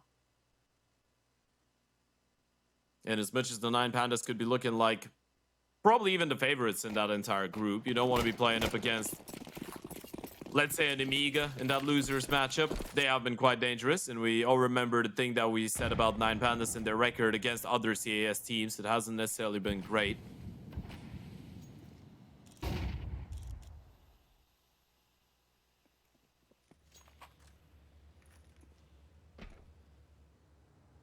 Yeah, something definitely to be a little bit concerned about for sure. I mean, the Swedish side of Alliance is no slouch either. Yeah, it's definitely not a matchup that you want, and that's just what makes these kind of events very exciting. I mean, there isn't very many gimmies in any game at all. They're all going to be quite competitive, like we are seeing now. Well, in the first map right now, it's just been Sangle blowing 9 Pandas out of the water. I want to see this Zeus happen close towards the hut. Delayed Ace will find 1. He needs to get his pistol out. It doesn't recharge that quickly, my friend. But the A-hold might just hold on. Sangle sprint out into the pistols and the Zeus. They get cut down to just 2. But Sammy and LNZ have enough time to reroute all the way down over towards B if they want to go. But they're just faking at the steps right now with Seized. He is so locked in and realizing this is a possibility. Looking down the ladder, LNZ could go down for free here, and he does. Is there going to be a second player following up? Surely Sees knows that Sammy is down there as well. The HE tries to get a little bit closer to take him down at least, and Sees is just evading him perfectly. Round's done. 10 seconds, you need to save, you'll step away, you'll make a little bit of noise, you give up this round, you lose to just Pistols and Zeus's, and that is the one that Sango will want back for sure. Oh, that's gonna hurt so much if you're Sanka right now. I mean, you're still on the T side, so you're in control of the situation, but it's one that the 9 Pandas desperately needed. You just walk into the B grinder, look at that from delayed is used for the kill. Why this balance opens things up, and even though Youngster finds that double refrac, it was still never meant to be. It just, I guess, underestimated the situation a little bit. And the 9 Pandas finally find something on that CT side once again. Now you're going to be pretty happy with this one. You'd be hoping for another buy round on your side. I had this balance. Look at the money. He's going to hold on to that big green. Rifles for everybody else. 2 AKs in the mix. 2, and I had this balance just a whisker away from getting that opening kill. Look at the amount of bodies, though, that they have here towards outside to stop xCloud getting down for free. They are trying to make sure that he does not get down or across safely at all. Unfortunately, he's already there. C's now feeling the pressure over towards the ramp. Is going to deploy a nade. Maybe back away safely. xCloud finding a perfect kill onto Idis Balance, dropping the op and collecting it for himself and putting it to good use. Glowing down as well. Advantage now in Sangle's favor. And you can see 9 Pandas are all over the place in their defenses. Youngster, though, he's going to give away his life for free at such a pivotal moment. And Delaydays gets into hut safely. Yoda doesn't see him. He has no idea right now where that CT has gotten to. And Sammy must be absolutely terrified, especially with C's coming up the vent. But now he's seen him. Now he spotted him out, waiting, lining up the headshot, and Sangle now in complete control. Oh, those plays from xCloud in towards outside, they're just a devil to deal with. Is the devil reincarnated into xCloud. The amount of times when he's been able to drop down secret, get the first kill, control the vent rotation, sell up the fake. This time around, he even gets, he goes one step further. He changes it up a little bit, goes through the smoke, into garage, wins the fight against the Oper, picks up the AVP, and even turns around for a second kill onto the main player. Fantastic work being done in towards that outside area from xCloud. And you know what? He was one of the people that I wanted to talk about, because he did go through a bit of a role change some time ago. Obviously, we all remember that xCloud used to be the hard definition of a lurker back in the day, right? He still has some of those positions, but now he's transitioned into being an entry on a lot of the maps. He's opening up some space. He's offering himself to open up space for the other rifles, for the rifles Youngster, Jota now, to work later on, but he still has those moments. You give him freedom, you send him on the other side of the map, he knows how to play around it. Intelligence, difficult to deal with. Finances, even more. Especially if you're talking about the 9 Pandas. In their defense, the last time I saw a Panda do maths, I was really impressed. It's not an easy thing. Not for sure. You can see, once again, the adjustment is going to be made here that it's actually going to be seized this time around. It's going to start down towards the B bomb site, because xCloud's just been getting all this space pretty much for free, uncontested. They have put ops here in the past, but I mean, xCloud just gets across safely. And once you have a player down secret, if he's able to just find some impact at all, it's just absolutely massive. You can just meet up with him. You can go up the vent towards A. You can maybe even lurk into Garage like we seen last time around. And xCloud just seems to be so good at just prying open these entries and having people like C's worried. Good. Molly deploys it, sees, is he going to risk it and go for a peek? 9 Pandas, in retaliation, get a little bit closer towards lobby, and finally xCloud is going to be stopped. And Delaydays rings Youngster's bell. That's absolutely massive for 9 Pandas' chances, but they still need to put the finishing touches on the round. It's not done just yet, especially with the A play coming into action. Delaydays from the back of the site will delay Sangle for now, but needs more than just a one. Yoda seals his fate and looks towards maybe an entry path for C's. There's the shadow, but C's wins that fight. Sammy only has to tap the bomb, gets off it, and now C's realizes that Sammy, he's playing with time that he does not have. He's toying with the idea of continuously tapping, waiting for a heavy peak that is never coming, but isolates the fight for now. Does he read into Ida's balance? He begins to creep a whole lot closer. Sammy wins it. Sangle, they can just not put a foot wrong, and Sammy is letting Nine Pandas know. Oh, no matter what goes on, even if C starts off down that B-bomb side, even if he dispatches of X-Cloud, then it's going to be LNZ to bring them back with a double kill, and C shuts him down to the CT side. Looked so reactive this time around. They readjusted. They send that player into her secret straight away. They have the lobby reaction too. They did with another one. That was a 5 versus 3, and Sammy taps the bomb 4 times before realizing that there was no one coming out of heaven and just going for the peak. Yob had one shot, and in the moment that one shot didn't connect, it was Sammy all the way, and now up to an AVP himself. The young Paul has been showing his worth here. And let's not forget, this is the first time he's ever played on an international team, and he's still been, I guess, even impressive is an understatement when he's just won a round like that one, proven his value to the team. You could be staring at 7 rounds on the T side at bare minimum here for Sango on Nuke. And no matter how big of a Nine Pandas fan you are, you could be struggling to see a way back into this game, Jack. Oh yeah, I mean, you can definitely see Sango just beginning to put a lot of rounds together and apply the pressure. This one is still a scary one for Nine Very much. Pandas.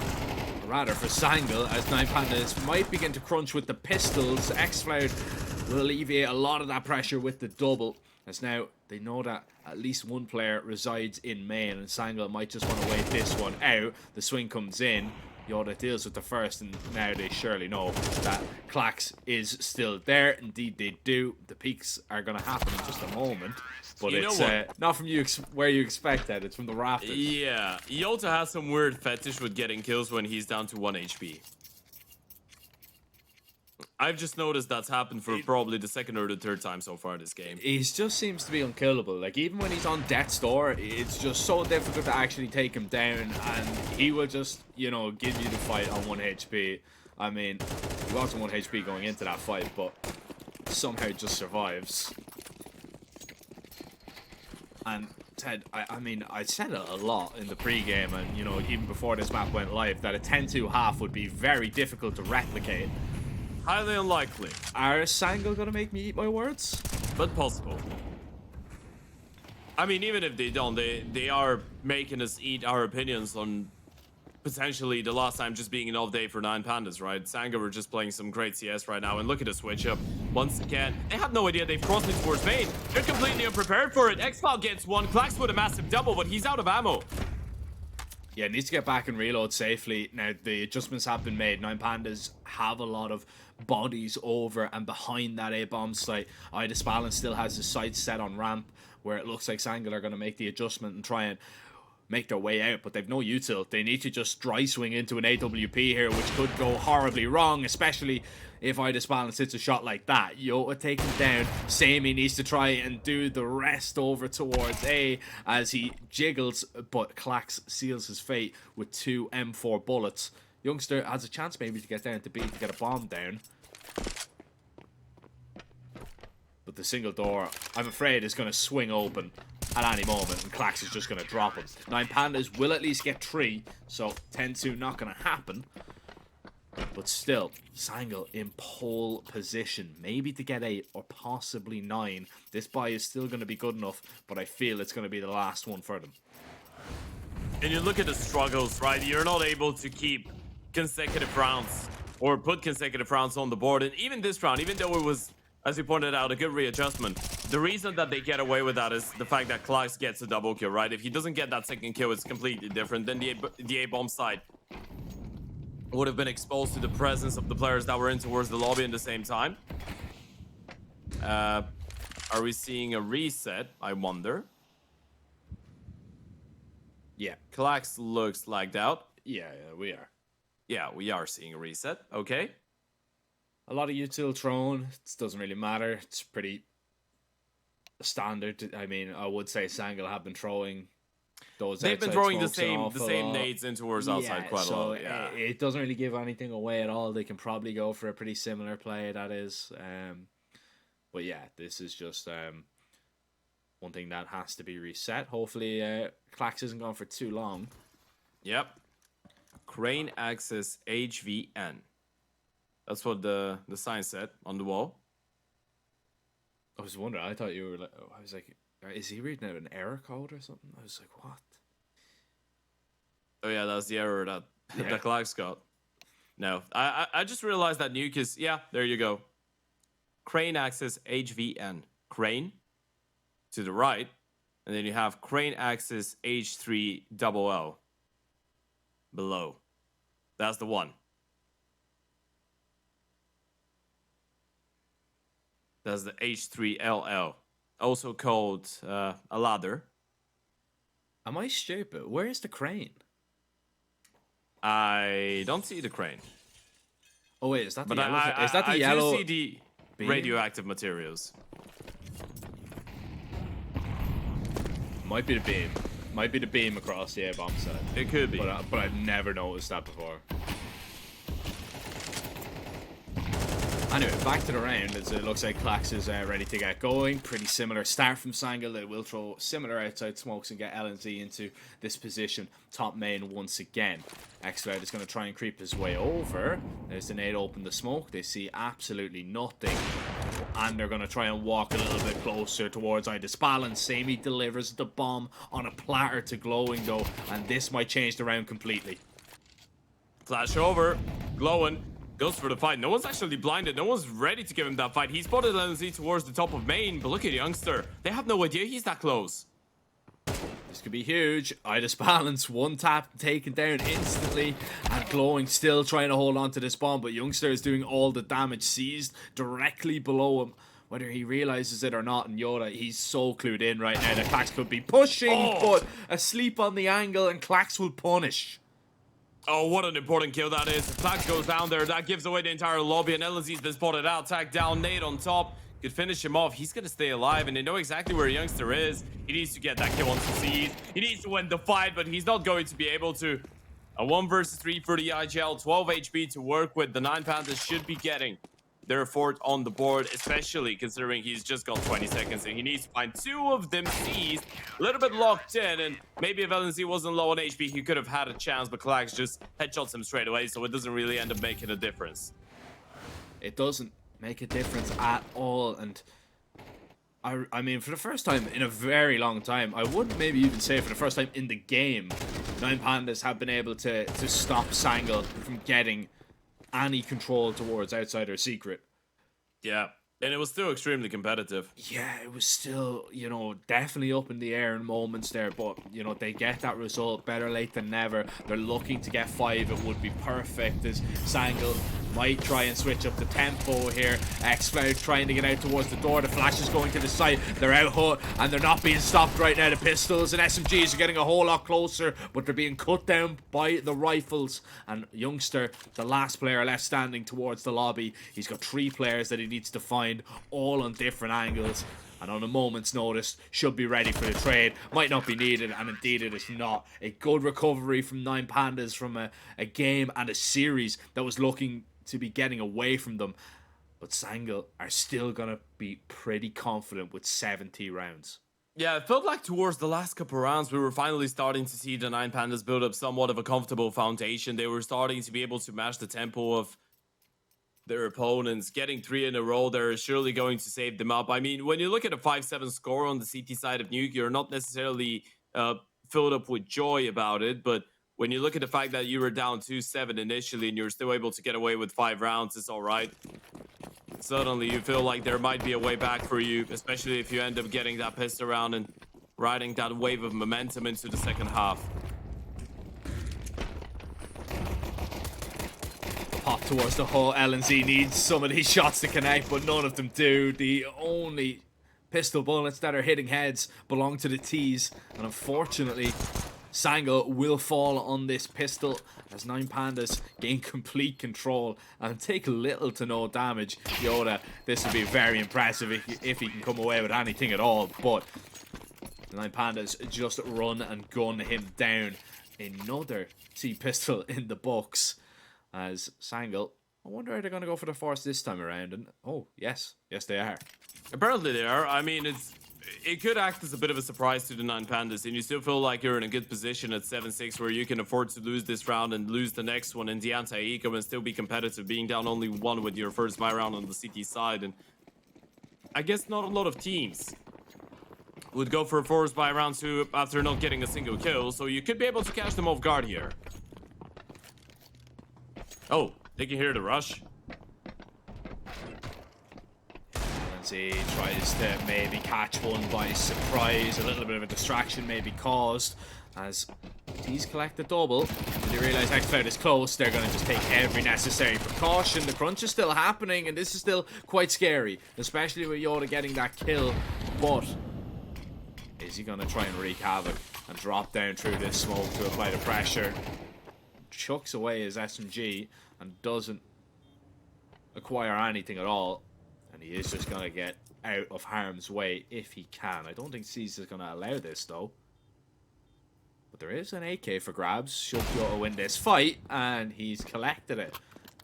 Yeah, they didn't realize. I think there was another dropped rifle in towards the ramp, and they probably didn't realize it. I'm not sure if they had 2 SMGs or just 1 bringing into that round. If they just had the 1, then that's a bit of a, I guess, overextension, you could say, from C's, right? You don't really need that kill if all that he could be saving is just an SMG. But if they have 4 rifles going into this one and there was 1 dropped inside of the smoke, you could be thinking that he had it, so we're just giving it a go. Jota will hold on, but no one around him will have anything to work with. He took 41 damage from the bomb there on top of the car. Something that you need to be careful of for sure. So that you need to be aware of, though, is that if you sign up to 1xBet by clicking that link below and using code 1XORIESEU, you will get a 130% first deposit bonus. You can take advantage of that betting on any of the games here of the Oriez regional series. A fast play out. LNT with the Zeus up close. The pistols try and cause problems for 9Pandas, which they have, but problems solved by AK bullets maybe. Yeah, probably. And the rifle is down there towards the B-bomb side. Jota's still hoping he's going to get a good timing to go up the vent and probably get a kill. Oh, he can see Delaytus. And Delaytus has spotted him, and he's heard him now too. So, the peekaboo game not necessarily going in favor of the Turkish player. But Xcloud is still there with a Molotov. That's going to land flush on top of the planter. It does a considerable amount of damage, but doesn't stop him from getting that C4 down. So the round has already been sealed. Jota might be looking to hold on to the AK-47. Xcloud can still hope to get away with something here, but it's not going to be an easy task for sure.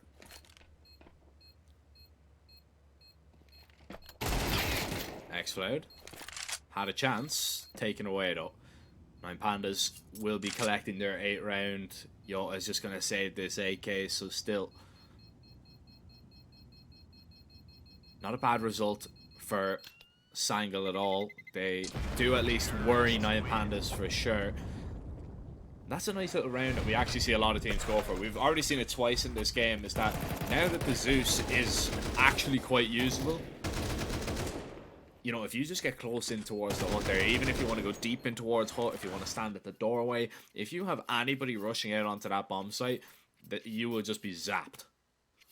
Yeah, I mean, you feel the shivers the moment that you see the Zeus get the first kill, and you know there's a P250 on top of her, right? You feel like this round could go out of control, but they're able to get a grip of it. First buy round for Sango. That's the risk that we talked about. You did want to go for the first buy in the second, on top of not getting a single kill, so now you get to play with the guns for the first time, and you need to convert. But early Yuta went towards that A-bomb site to check how the protocols are. Although they don't really look like they want to commit with the first wave of Yuto. It might be the second. Yeah, now it looks like they will go. The flash is coming in. Youngster trying to dodge absolutely everything, but they're already out, and they've gotten too far past. Sammy drops onto the site and drops away. X-Cloud spamming through the smoke, collects at least one kill to make this maybe doable, and Yoda creeps now in behind as Nine Pandas seem to be confined in towards the hut. They didn't really want to make their way out, but now they do. They're on the site. They've got the bomb down. Glowing is going to fall, though. Up close. Idis Balance could make a real difference here, especially with LNC on the reload. Here comes the swing, and the AK will reign supreme. He'll hit ahead, and X-Cloud will hit toes and get out of there. Nine Pandas are going to pull themselves into a lead, a 9-7 lead at that, as Sango CT side so far, Ted, has bared absolutely no fruits at all. They need something to change, and they need something quickly if they want to keep their hopes and dreams of a 2-0 alive. Yeah, it felt like no one was really able to help Youngster there too, right? He was just trying to dodge the chain flashes, but that was what, like 4 or 5 seconds of him just looking at the wall and hearing the steps right next to him. You can't really fault him for it. And then Sammy dropping out of heaven, trying to be the hero, falling down without a single kill. They're still able to make it quite close. They were still able to take it down to a 3 versus 3 in the end of the day. But it would have required a spectacular retake here. There's the replay. Look at the flashes. Look at the Molotovs too. Great utility. Not a single position where you could imagine a comfortable CT just holding the line and getting a kill on that bomb side.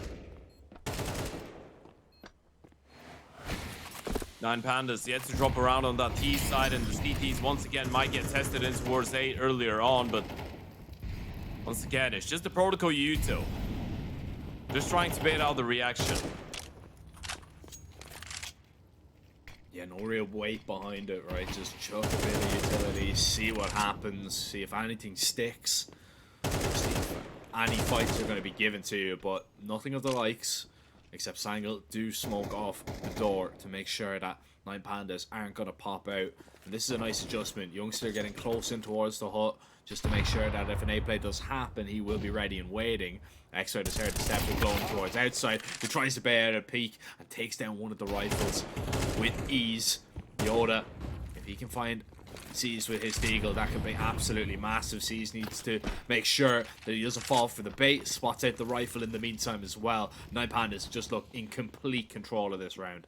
Yeah, absolutely. Making their way out the A-bomb side. Idis Balance is waiting. They've spotted out LNZ. This is just great awareness and instantly locked into the ramp area. Ready for the trophy push. Just gathering information, playing it extremely safe. Sammy finally will be able to catch somebody off guard, but this is just allowing him to upgrade onto an AK-47. Unfortunately, Jota's not even up close to be able to pick up that M4.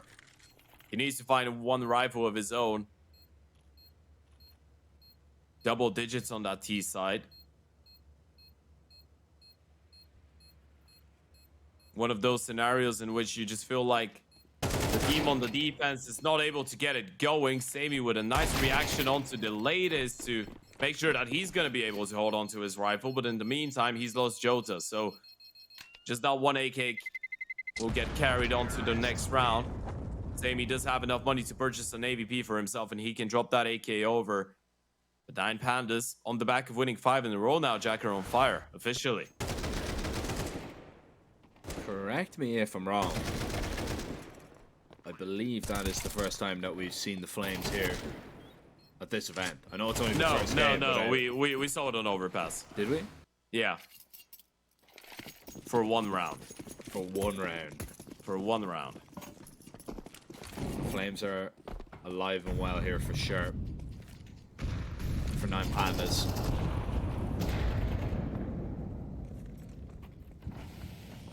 This T side really has been on flames. It's been near picture perfect for them. Sango have had nothing to boast about at all. And we were giving so much credit to the Sango T side that Nine Pandas have decided to show us exactly what they are made of, and Sango are not liking what they are seeing, but still time to adjust, still time to maybe change something like that. X-Cloud taking a massive risk there, going for that peak. HE at least tickles glowing a little bit, and X-Cloud now being dropped on is forced to give up and relinquish all that outside control. Sammy needs to be very careful. Glowing's got a wonderful timing to get across. Didn't see him. He's got no idea. Glowing doesn't realize it though. And now the pennies dropped. He knows that the timing is a possibility. He needs to get out of there, become so much more uncomfortable with the possibilities of T's just sneaking their way through in towards Hell. Look at that aggression. X-Cloud is going to get away with a free kill, and this is a lovely reaction from the CTs. They've gathered all the information in towards lobby. Yeah, do you want to just try and hit A here, especially with the ladies towards Heaven? I think you might. I don't think you go down over towards B. I think you just wait out this Molotov and try and just hit this site here, as the T's are going to try and make their way out, but they need to find the kills. 20 seconds, yeah, this is not a lot of time right now, especially with the setup, especially with Yoda making his way up towards the Heavens. He's going to find a kill. X-Cloud does his job, and Sangal are going to seal it. Nine Pandas gain all that control, but it's worth absolutely nothing because they leave it too late to get into the site. I think the CTs realized they couldn't have contested outside, right? Initially, they wanted to, but then you hear all the players around yourself. You see all the smokes. You realize if you walk through the smokes, you're just gambling on the timing. You're just gambling on getting extremely fortunate. Instead, it was the reaction towards the lobby. You lose all presence in towards outside. You just give it up. Focus on the inside extremities. The reaction was perfect, and then by the time that the Nine Pandas traded to play, everyone from Sanga was just glued in and ready. Amy trying to switch things up with a more aggressive play now, starting to get that confidence up, but it's the confidence that really comes up with consecutive rounds being brought in on the board here for the CT side. They're going back to the well here. They're going back to the A play that has worked out so well for them many times before, but not right now. They're just being cut apart on the entry. Idis Balance swings out to try and rescue it and save it, but it's down to just CS2, who has been spotted out and tagged low, as Sangal look to hold on once again. And the consecutive rounds, the momentum might be shifting in this game. Sangal do not need to give any fight away at all. They double top hut. They might be waiting to boost the player up towards the Heavens to make sure that Seized is not going to wrap around to make sure they've every base covered. But I think to the T base is where Siege is going to be heading. This looks like a save. It does look like a save. I mean, he's on 3,150. So being able to drop another extra AK probably to glowing there, as the loss bonus is still not the optimal one. Idis Balance has plenty of cash. Klax is feeling all right financially too. You can run another investment in the next round if C's holds on to that AK-47, but we're starting to see some worrying signs here. Sango starting to get fired up on that CT side slowly but surely. And it is the case with a lot of those new games, right? Or at least some of them. You see a team get on a nice winning streak on the T side. That's because everything's been working out since round one. Since the pistol round, you're just running over the CTs. It oftentimes is quite bothersome to actually get your first round on the CT side, but then as soon as you get the first one, you just start chaining them up consecutively. Everyone starts feeling glued in. Everyone starts feeling like you can get that game under control. And now you've dealt with that outside round once, and you did deal with that A pop as well. So round after round, Nine Pandas running out of ideas slowly. Of course, it's too early to be saying that. They've just lost 2, but a tactical timeout indicating that they realize this one could be slipping away. Yeah, that's if they're not careful, right? If they're not careful, definitely this could be getting away from them. But it is only 2 rounds, and I don't think Nine Pandas have had to delve that deeply into their strat book just yet. I mean, we've seen 2 different rounds really on this T side that have worked. I'm sure there's more to come. Now, in this round, maybe just a little bit of a set piece or set play, maybe set the rifles up for a little bit of success, as it is only going to be the 2 heroes in this round, as Nine Pandas are going to be waiting until everybody is going to be on a comfortable buy in round 21. But Idis Balance might want a round win right now. Save me down instantly. That is a perfect way to start proceedings. Yeah, now you're feeling sorry that you didn't invest fully into the round after getting that opening kill. What? A dissimulation of a shot, and Jota is in for a rather unpleasant surprise. A lot of people running through the smoke. Crosshair goes to the left-hand side, chasing Ghost, and it doesn't work out. Just with 1 kill. This is looking dangerous, and that's another AK. Now it's just like they've invested 3 rifles, and down they go in towards LNZ. He needs more than 1. He needs something special here. He comes in, LNZ goes for the spam. He's been spotted out. Needs to recover. There's the one, but it's just the one for him to... I think this is the round sealed. I think for sure. I mean, Sangle, they're going to get a little bit closer. They're going to go for this. They've got a lot of util to kind of flush players out of the site, but maybe the call from LNZ right now has just been to save. You cannot risk going into this in a 2v3 scenario. I don't care how much util you have. We need to bring that up into the next round, and the rifle as well. 9 Pandas have done enough with just 2 AKs to get that one done. And if you're saying me you want that round back for sure, I mean, just not ready for the insta aggression towards outside. You go down for free, and then I don't blame Yoda for playing close to the smoke, but it's so difficult for him to come away with anything more. I mean, we've seen highlights from that position, but I feel like a highlight was just needed to change the direction of that round.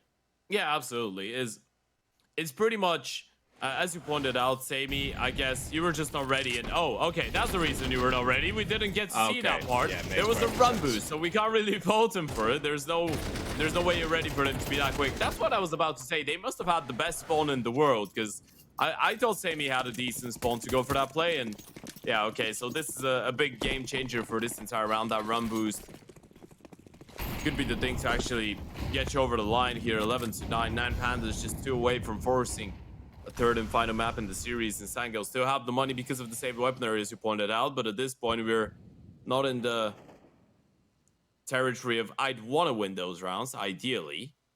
You're in the territory of I must. I need to. Sammy's gonna get his chance to rectify things as he shuts down Glowing and he backs away safely. X-Cloud close by, LNZ in a good position. This is a lovely crossfire to be set up right now. Idis Balance swinging in first. LNZ is trying to help out, and they just lock in all 3 kills. This round is a Sangle one for sure. Clax just watched from above as all his teammates were cut apart in front of his very eyes. And now he tries to be the saving grace, really, that 9 Pandas need, but the tag and the frag found instantly after. That's 10 now for Sangle. They are just 1 away from 9 Pandas, and they should have enough to buy here, but Idis Balance, I don't believe, will be able to bring out an AWP, which could be a problem. He might have to sacrifice and take the hit to drop over an AK. Maybe even 2. Did you see that once again? I mean, how powerful is that setup in that scenario? Yeah, that's the most satisfying way that things could have worked out, right? The Oprah gets 1 kill, that fends them all back into garage. It's just exactly what you thought was going to happen. It's one of those rounds in which you just feel proud of yourself. And this is, well, not confirmed, but a massive HE onto Idis Balance early on. But the Ope is still going to look for the kill. AVP on the prow. Youngster just jiggling towards the back of the side. Ideally, he'd want to just spot out the Oprah and deploy his Molotov, and the 9 Pandas just grouping up and waiting it out. It could be another A hit, but for now, you're just counting on the CTs pretty much walking into the crosshair of the AVP and setting him up for the punish. You did point out that the money was, well, I guess not an issue, but you're not going to be full on util yourself if you're on the T side, so they kind of need this round, or at least the bomb plan, to stay competitive in the next if they end up losing it. Yeah, it's a little bit of a funky buy for sure in terms of utility, but they get enough. I mean, they're able to throw the outside smokes to fake out a little bit of that presence, but I think it's just going to be the AWOC here. I think they'll just walk out door. Yeah, this could be absolutely huge right now. Position from LNZ. As soon as Youngster spots them out, LNZ could swing at a moment's notice. Youngster still just jiggling. Clax is going to walk his way forward and clear him out. Youngster needs to be ready right now, and he falls. An AWOC completely undoes that hold. Yoda's going to go down for free. This is looking like it has 12 written all over it, and Sammy and X-Cloud can have no say in the matter. Yeah, they were just saving their util, right? I mean, you could see, obviously, Youngster is just trying to jiggle and spot them out, but a full bout of util, and you're just letting them walk out like that. X-Cloud, what are you thinking right now? Yeah, I mean, you were exploring your options, I guess. You were not getting anything more from that, and you will go down to the latest, too. That's going to be 12 on the board. feels like they were just caught completely off guard, right? And if you want to compare it to the previous round, in the last round, it felt like Sango just had their number written down. Everything worked out so perfectly, and this one felt good too. No Molotov for the CT van. LNC is in a really good position. Youngster just jiggling from the back of the site in a pretty safe way, but they just let him go out. They were completely unaware. Nine Pandas catch a phenomenal timing, and they still round away. If you're Sango, you're going to be fairly disappointed with how you let this one slip.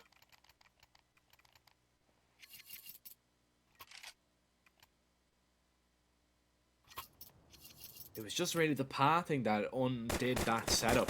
Youngster, I mean, I don't know if he was just ready for them to go all the way out. LNZ was not expecting to see a player that close on his screen, but just a really nice play from Nine Pandas. And oh, Sammy getting aggressive. This is absolute lunacy from the Opera, but he needs to make the magic happen right now. Unfortunately, it's just the one kill as Glowing shuts him down. LNZ will nade open that smoke and see that there's nothing there, as X-Cloud is the latest casualty towards outside, and LNZ might be the next on the chopping block as he falls. Yoda and Youngster thrown into a clutch situation early on, still with 1:20 left on the clock, and they're going to lobby crunch together to try and rescue this round from the depths of despair, but it's looking like it's too little too late. This might be just too much that Sangle can not manage to recover. As Youngster falls, Yoda might just go down here for free, but at least he's going to go down putting up a fight, claims to himself, and now this is doable. He has the bomb in his possession. He can land the smoke perfectly in front of Glowing. Now he's waiting for the peak, but Glowing shuts him down. Nine Pandas respond on nuke. Yeah, I mean, this is what they needed, right? They needed to show that they can bite back, especially after what we saw on Overpass. It was anything but perfect from the Nine Pandas. So going into a tournament like that, you don't want to be bombing out. Last time those two faced off against each other, you were able to win it in the 2-1 fashion. Your last 4 games on HLTV have been extremely bothersome, and you haven't been able to pick up your map pick in the last couple of loses that you've had, and this one is no different. But again, if you want to compare it to the previous games, they lose their map pick, they fight back on their opponent's map pick. Now they will be looking for a change, something that they weren't able to do in the last couple of games, and this is when the third and final map. But we surely did see some promising signs from the from the Nine Pandas here. Well, if Sangle want revenge, Ted, they're going to have to do it on a third, and that is exactly where we are going to be heading, ladies and gentlemen, right after this break. Make sure you guys don't go anywhere.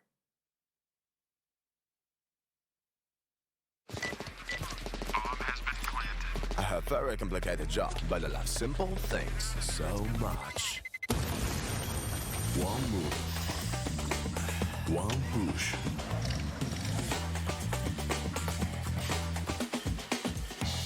One touch.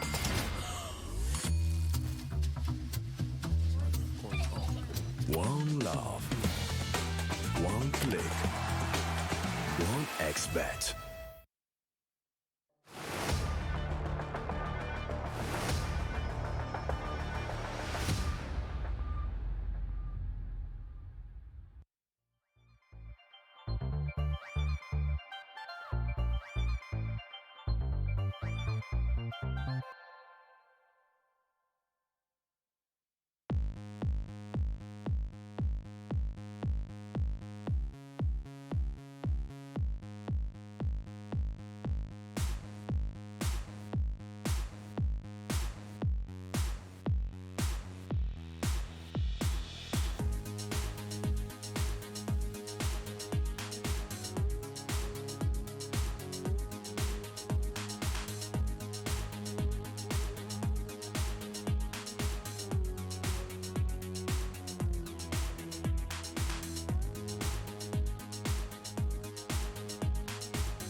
girl.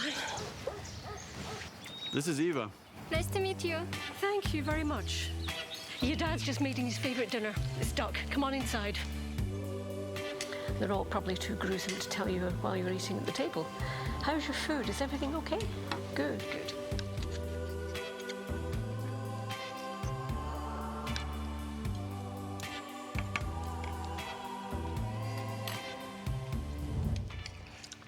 You seem to know each other. Yeah.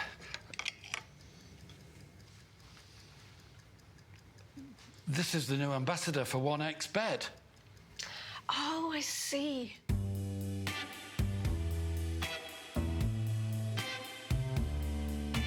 Everyone felt good when Eva Elfie became the new ambassador of 1xBet.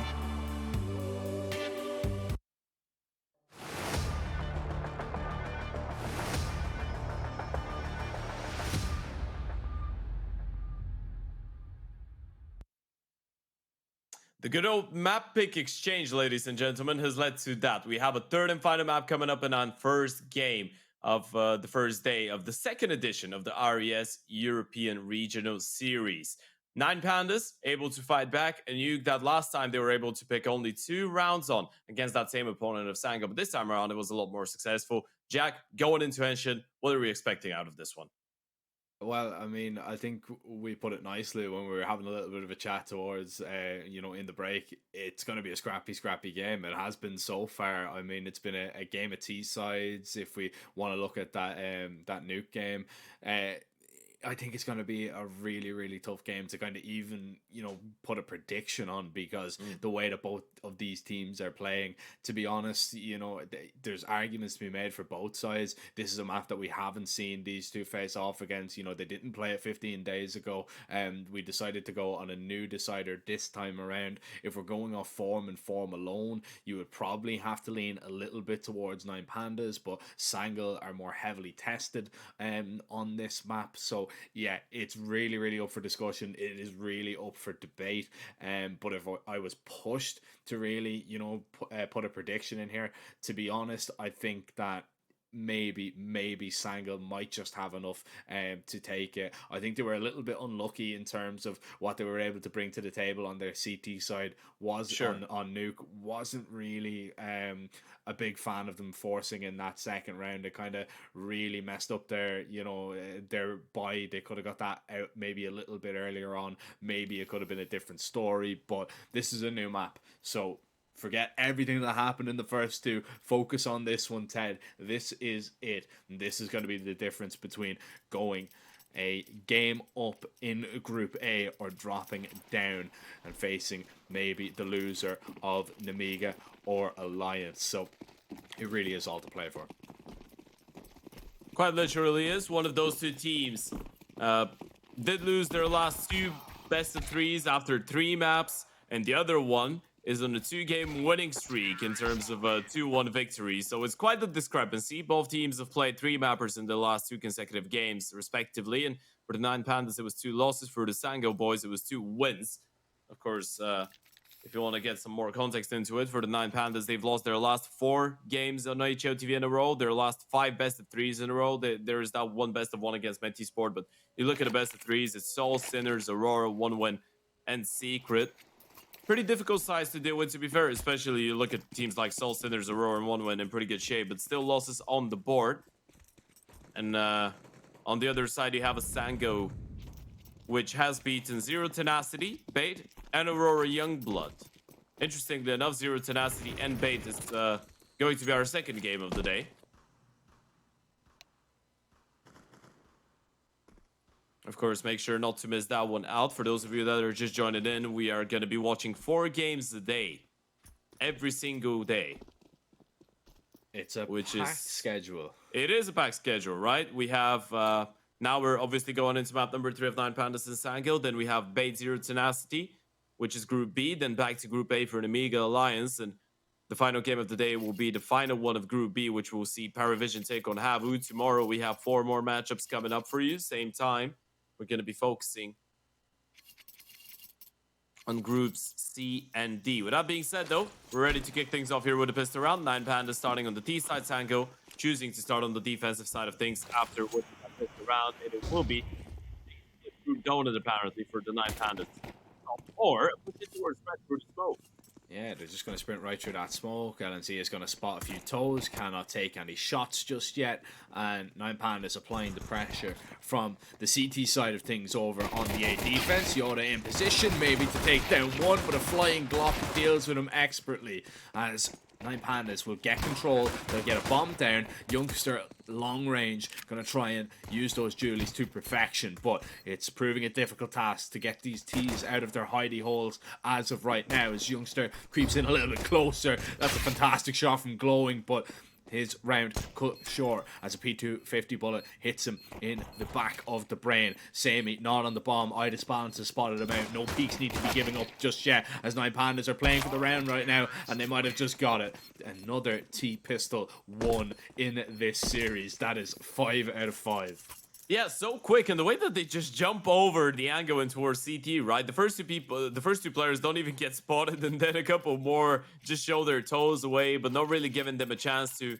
I guess, try and thin the enemy's attack from the perspective of Sangel, try and support the A players. So Jota was pretty much stuck in towards that position in towards Temple up against two jumping Glocks, which is never an easy task. Another force buy for Tango, by the way, as we took a brief look at the 1xBet alt 2. But we're gonna forget about those for a second. Nine Pandas looking like the more favorable side, at least in this round. Yeah, especially with that advantage gained. LNC has already been dropped, and Nine Pandas might just go straight into an execute here and commit, which could be a little bit of a problem for Sangle unless they get bodies close here. Molly, is going to fail. That is not ideal for Sangle right now. That would alleviate a lot of the pressure. Sammy was exposed. Youngster, good for just a 1. And the trades are coming in for the CTs, but it's not going to be enough to regain control of that. As X-Floud on the flank, he is on a very, very late one. And it might just be a little bit too late to rescue the round. So I think the best case scenario in this one for him is to come away with an AK. Glowing might give him an opportunity, and he has given away his life for free. You can see that Seized wants absolutely nothing to do with X-Route as he sprints to the other side of the bomb site. However, X-Route recovering this AK, he will be happy enough. You're seeing the high tempo straight up from Nine Pandas, trying to pick up the pace, make it uncomfortable for the CTs to react and ride with the momentum. One thing that we haven't really talked about too much is, I guess, the rifles on the side of the Nine Pandas. You have people that are extremely capable of winning opening fights and blowing in the latest. Okay, X-Cloud will get to hold on to the AK-47. That's why I focused on opening fights. That was the closing fight. That's the reason the latest doesn't win it, but taking a look at the replay, great execution in towards that A bomb site, or B bomb site, sorry. It's always a bit risky to go in towards cave straight up against the pistols, but the latest with the MAC-10 makes it work. So now you have a 2-0 lead, 1 saved AK, but that's going to be pretty much everything that they have going into round number 3. Bar that 1 Diga with armor from Jota, but a straight up A play out of spawn here for the T's, and this is where the rifle resides too, so a bit of a risk running in for that play, and T's will go down. Especially continuing to swing him with the Deagle close by to lend a helping hand. That AK is going to be blown towards him. I believe it's made a move anyway, but Yoda doesn't need the AK. I mean, if his Deagle shots are as good as that, why would he need to pick up a rifle? He has acquired it now. He needs to try and put it to good use today. This is going to be spotted. This is a big problem for Nine Pandas right now. They might have maybe overlooked this round completely. And Sangle are in a prime position right now to punish.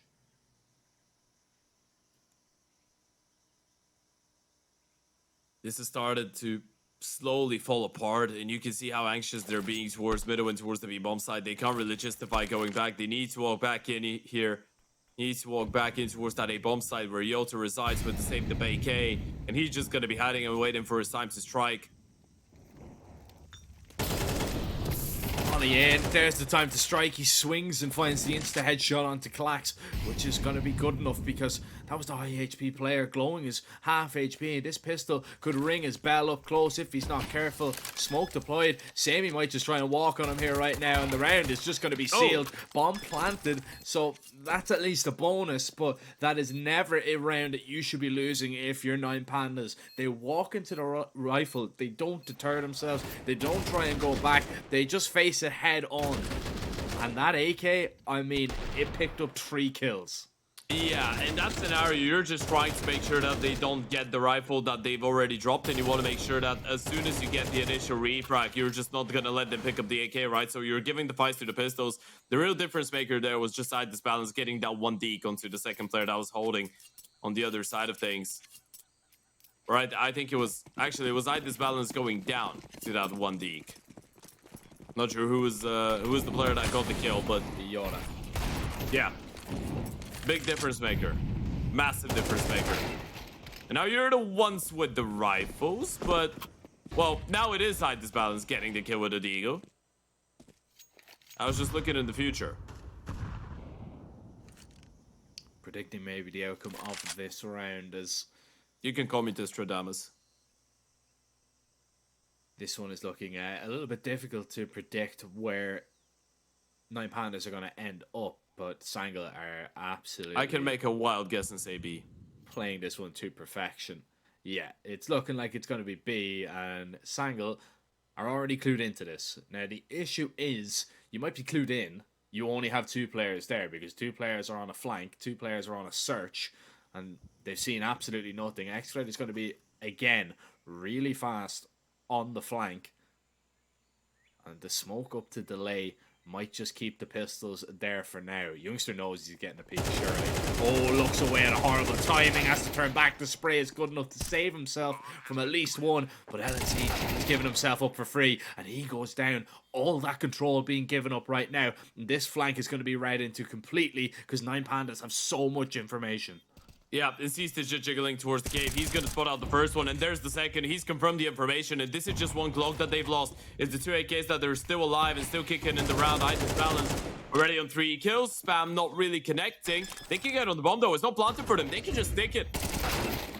Yeah, and Itis balance. Even though finding that kill, it's not going to be enough. Yoda comes around, pre-firing. Clax will take him down. So the damage done to the CT side, it won't matter. Sango win the round, and 9Pandas get that into a winnable position, but Sangla are able to recover it, which is mental to think about because it looked like 9Pandas were going to take it, especially with Youngster nearly being caught in the timing. LNZ just panic pre-firing, just giving himself away. They were lucky, very lucky to come away with that round. Yeah, putting emphasis on the fact that it was just extremely uncomfortable to hold on to the bomb site, and they had to aggress with the rifles in towards the long area, but they couldn't plant open, right? Because they had to get the kills. They were just focused on getting away with the bomb plant. They never thought it was going to get so close to actually allowing them to have a chance in the post plant with 2 versus 2. If the bomb was planted for them, it would have been an entirely different round. But again, you can't really falter them. That was just a round with 4 pistols, 1 hero rifle. You get all 5 kills. It's great damage. You look at the money on the side of Sango, is anything but ideal. You're working with what, 3,300? Well, not even that now. Youngster, I didn't notice that he didn't actually have anything purchased, so now it's even lower than that. And now it's even lower than that. You're looking at $2,150. This is the entire savings account of Sango, all 5 players combined. And now it's even below. They're not even going to break 2k unless they collect some kills, which they do out towards middle. It's just the 1 for now. And 9Pandas gain a lot of control. LNZ taking a massive risk swinging through here. Still manages to land the dink, and the frag is going to be enough through that smoke. Sammy now realizing this A hit is coming his way. A little bit of a fumbling of util, unfortunately, for 9Pandas, but Sammy does get a whole lot closer right now. Burning in the molly, hits the shot. Oh, Glowing gets off the bomb in time. That molly's going to force him out into a fight here. However, Sammy doesn't want to take that fight just yet. Needs to wait for Youngster to get into position, and he could be the real difference maker here, but Glowing actually is standing away from him right now, not giving up a peek. Youngster begins to walk a little bit forward, looking now for Clax, who is close on the right hand side. Clax just holds, Samey's low HP, and there just is not enough time. Nine Pandas going to win this one, and they'll even take down the op as well. Nine Pandas just win that fight, that brawl out towards middle, and convert an A plant. Yeah, they just teared him apart there, and that flank, it made absolutely no difference from X-Cloud, or from Youngster, sorry. You couldn't see absolutely anything there. Initial mid-fight goes their way. LNZ fortunate, in a way, to actually get away with a ding there. But in the end of the day, the Opera was just waiting for that flank from A-Man, and it never came into a situation where he could have gotten more than probably one kill, but not even this. You look at the money on the side of Sango, is absolutely outrageous what they have to work with right now. It's just the pistols, the force fight, but it's being accounted for. A quick 1-for-1 seized. Gets one. But Sammy needs to be careful. This balance is looking to challenge. And now they can just pause, wait to try and punish. And the punishment might come in. A lot of damage being done. The latest finally confirms the kill when Glowing tears X-Cloud apart. This is going to be 4 on the board for the 9 Pandas. Only one player going down up against the force buy. And we could be looking at 5 on the T side to start us off on the third and final map. Yeah, we could.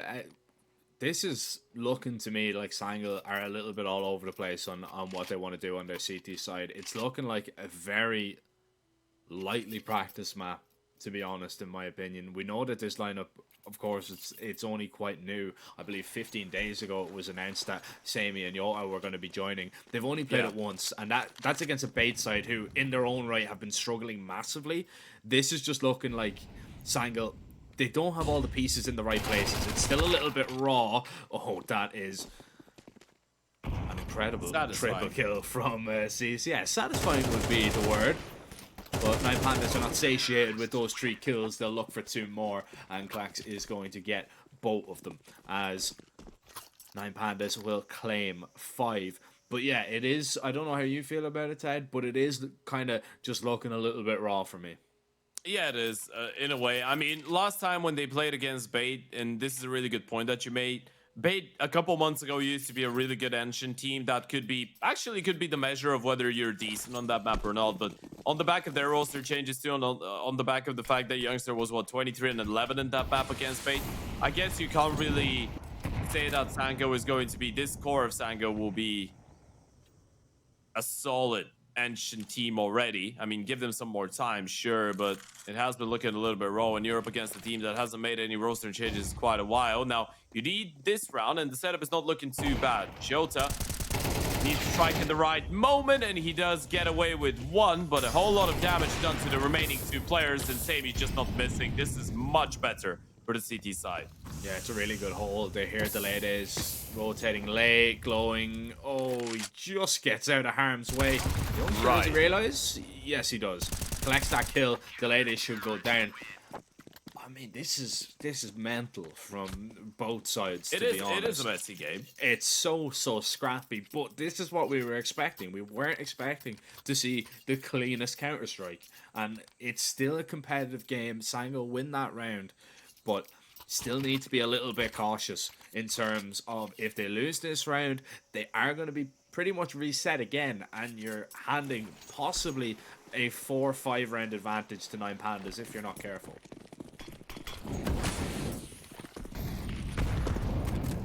Absolutely, gotta stay focused. Early mid presence though, they're switching things up. Jota getting a lot more aggressive now.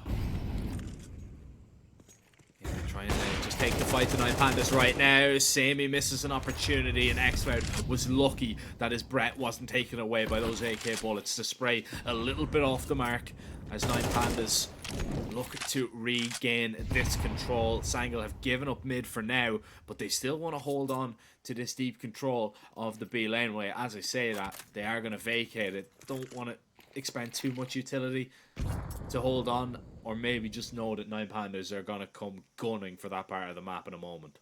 You don't really have the nades to sustain it, right? You just have 2 smokes left, LNZ and Sammy with them, and Sammy's been a little bit more mobile around the map, so you don't want to let LNZ just use this last smoke on minute 15, and then you need to give it away either way.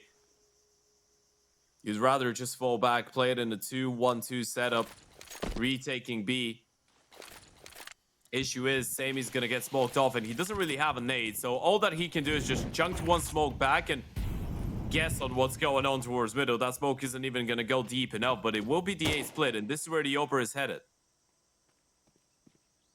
Yeah, you're gonna have 3 players here. This setup is looking quite solid here for Sangle now. 9 Pandas are yet to make their way out, but now surely it's been given away, especially with X-Cloud up on this elevated angle. He's going to claim a double, eventually taken off it by Glowing, who finds 2 himself. Seized is a million miles away though, so this round is Sangle's for sure. And Seized will go down, knife out. Can't believe that youngster is still there on his screen, but he will collect that frag and another round as Sangle inch closer. I won't say that 9 Pandas money is called into question just yet, but I believe the money well is beginning to dry up. Yeah, and those setups towards the A-bomb side have been extremely useful for Sango, right? Quite efficient, I feel like, is the right word to use. Every single time you have one player to take first point of contact and then one more hiding behind a box or on top of a boost or whatever to punish after the fact. So starting to find some level of comfort. You still need a little bit more on that CT side, but you're seeing them getting some more confidence, starting to pick up the early fight in towards the lane too, and Sammy getting away not with one, but with a double.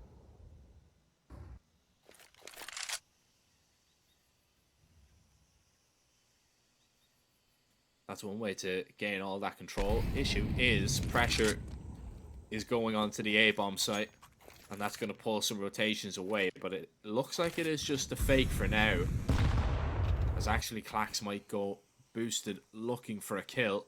Nothing going to be presented. The bomb is still over towards B, so 9 Pandas are going to have to try and make their way back over, but they want to try and take these fights right now. 2 might be good enough for Idis Balance now to creep forward, but once you don't see the bomb behind it, youngster, he didn't rotate last round and doesn't rotate this round either, but still needs to come away with the same result, and does. Drops the final player in the round. If he falls there, it's a massive 1v3 opportunity for Idis Balance.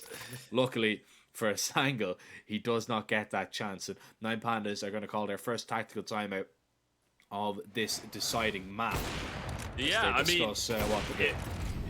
It was, but it was a little bit shaky there too on the T side. And now we did have the conversation about Sango looking a little bit disjointed and discombobulated a couple rounds ago. Now you're starting to feel like the 9 Pandas are running out of ideas, and Sango have been able to rejuvenate themselves into the game, find their level of comfort. You're seeing them gain up confidence too, going for those lane fights, that middle fight. And, you know, obviously you needed the money in order to be able to go for that type of play, right? This is something that they didn't have in their arsenal in the first 5 to 7 rounds here on Ancient, but that was because of purely financial reasons. Now, though, you have that enabled, and it has been a little bit more difficult for the 9 Pandas to actually fight back and find a response.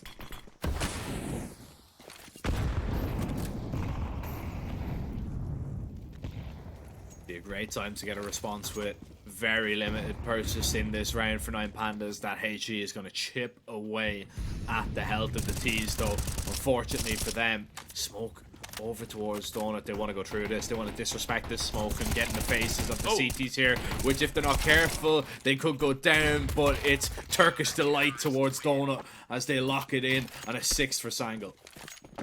Yeah, I mean, all I'm gonna say right now, that hold was as sweet as a nice little piece of baklava.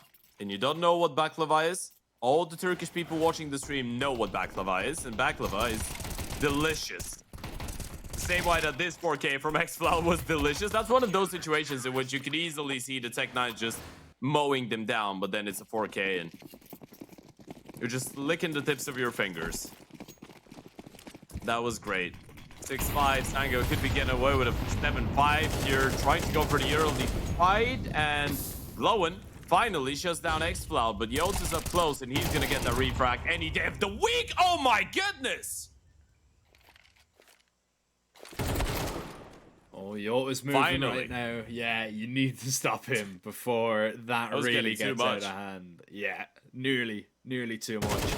Youngster and LNC are going to push down, and Caesar's going to spot out both of them, which is going to give a lot of information to the two remaining T's that maximum they're walking into one player. The issue is they know that they're walking into an op. They spotted him out though. Sammy needs to get this molly down, and 9 Pandas are not going to push their luck and try and swing through that Molotov. Instead, they're going to take space over towards A. They're going to gain a lot of control. Klax needs to hit this shot though. If Sammy walks in and kills him, that's a big difference maker, but Klax holds the line. And now 9 Pandas can safely back away towards Donut. But look at the util belts of the CTs. They can smoke them off, they can molly them out, they can even HE behind it if they want. And with kits in play, the defuse could be stuck. And 9 Pandas could be in a little bit of a problem, but Klax connects on the shot. Youngster now in a horrible situation. The nade might land a little bit too deep. Klax is going to swing on through, and Klax is the real hero of that round as he clatters Sangle to close out the half. Oh, what a 13-6 showing from Klax that has been so far. They needed a hero in that round. They needed a hero to put Sango to sleep. Finally, the 9 Pandas get around on the board. Look at that blue line of consecutive rounds for Sango. That was 4 in a row on the defensive side of things, but eventually they're able to deal with him. Look at that turnaround from Jota. The firepower potential on this man is absolutely outstanding. But Klax had something to say about it too. Flinched off the moment that he drops LNC on the defuse there. That was going to be good enough. And then the final one was just the style points. The cherry on top were level at the start of the second half. Sango now on the T side, getting to dictate the tempo and the pace. Starting us off with a quick round in towards the B-bomb side. Flash is going high. 9 Pandas trying to hold on to this B bomb site. They managed to drop the bomb here, which is the first time we've seen the CTs really gain control on a pistol. And this is looking a little bit scary right now, but Sangle continued to swing up and continue to find the frags. Now they've got the bomb back and they can get this down safely. The lead is still close by. Klax on the flank could be the difference maker once again. LNC seems to be clued in, and he is. Rings his bell with that Glock, claims another one before he falls, and Yoda has his IGL's trade as he claims a hat-trick of frags, and Sangle will go 1 round in the lead on this pistol. And you were saying, you know, we couldn't really take much away from that bait game, Ted, because we were seeing a massive performance from Youngster. I believe he finished on 23 kills. We're seeing Yoda and X-Cloud really come into their own now. And if they continue on this upward trajectory, I don't know if 9 Pandas are going to be able to catch them. I think I might have just unlocked that by saying baklava, by the way. When you say that, it's everyone that has ever tasted it in their lives just become 5 times the players they were before, because they start thinking about it. It is a great dessert. You've never tried it, have you? I don't think so. You don't know what it is, or No, you just haven't tried it? No, I don't think so. I was trying to spell it. I don't even want to try and show my spelling or my workings because okay, so it's B-A-K-L-A-V-A. It's literally what you hear. Baklava. B-A-K, did you say? Or yeah, K. B-A-K-L-A-V-A.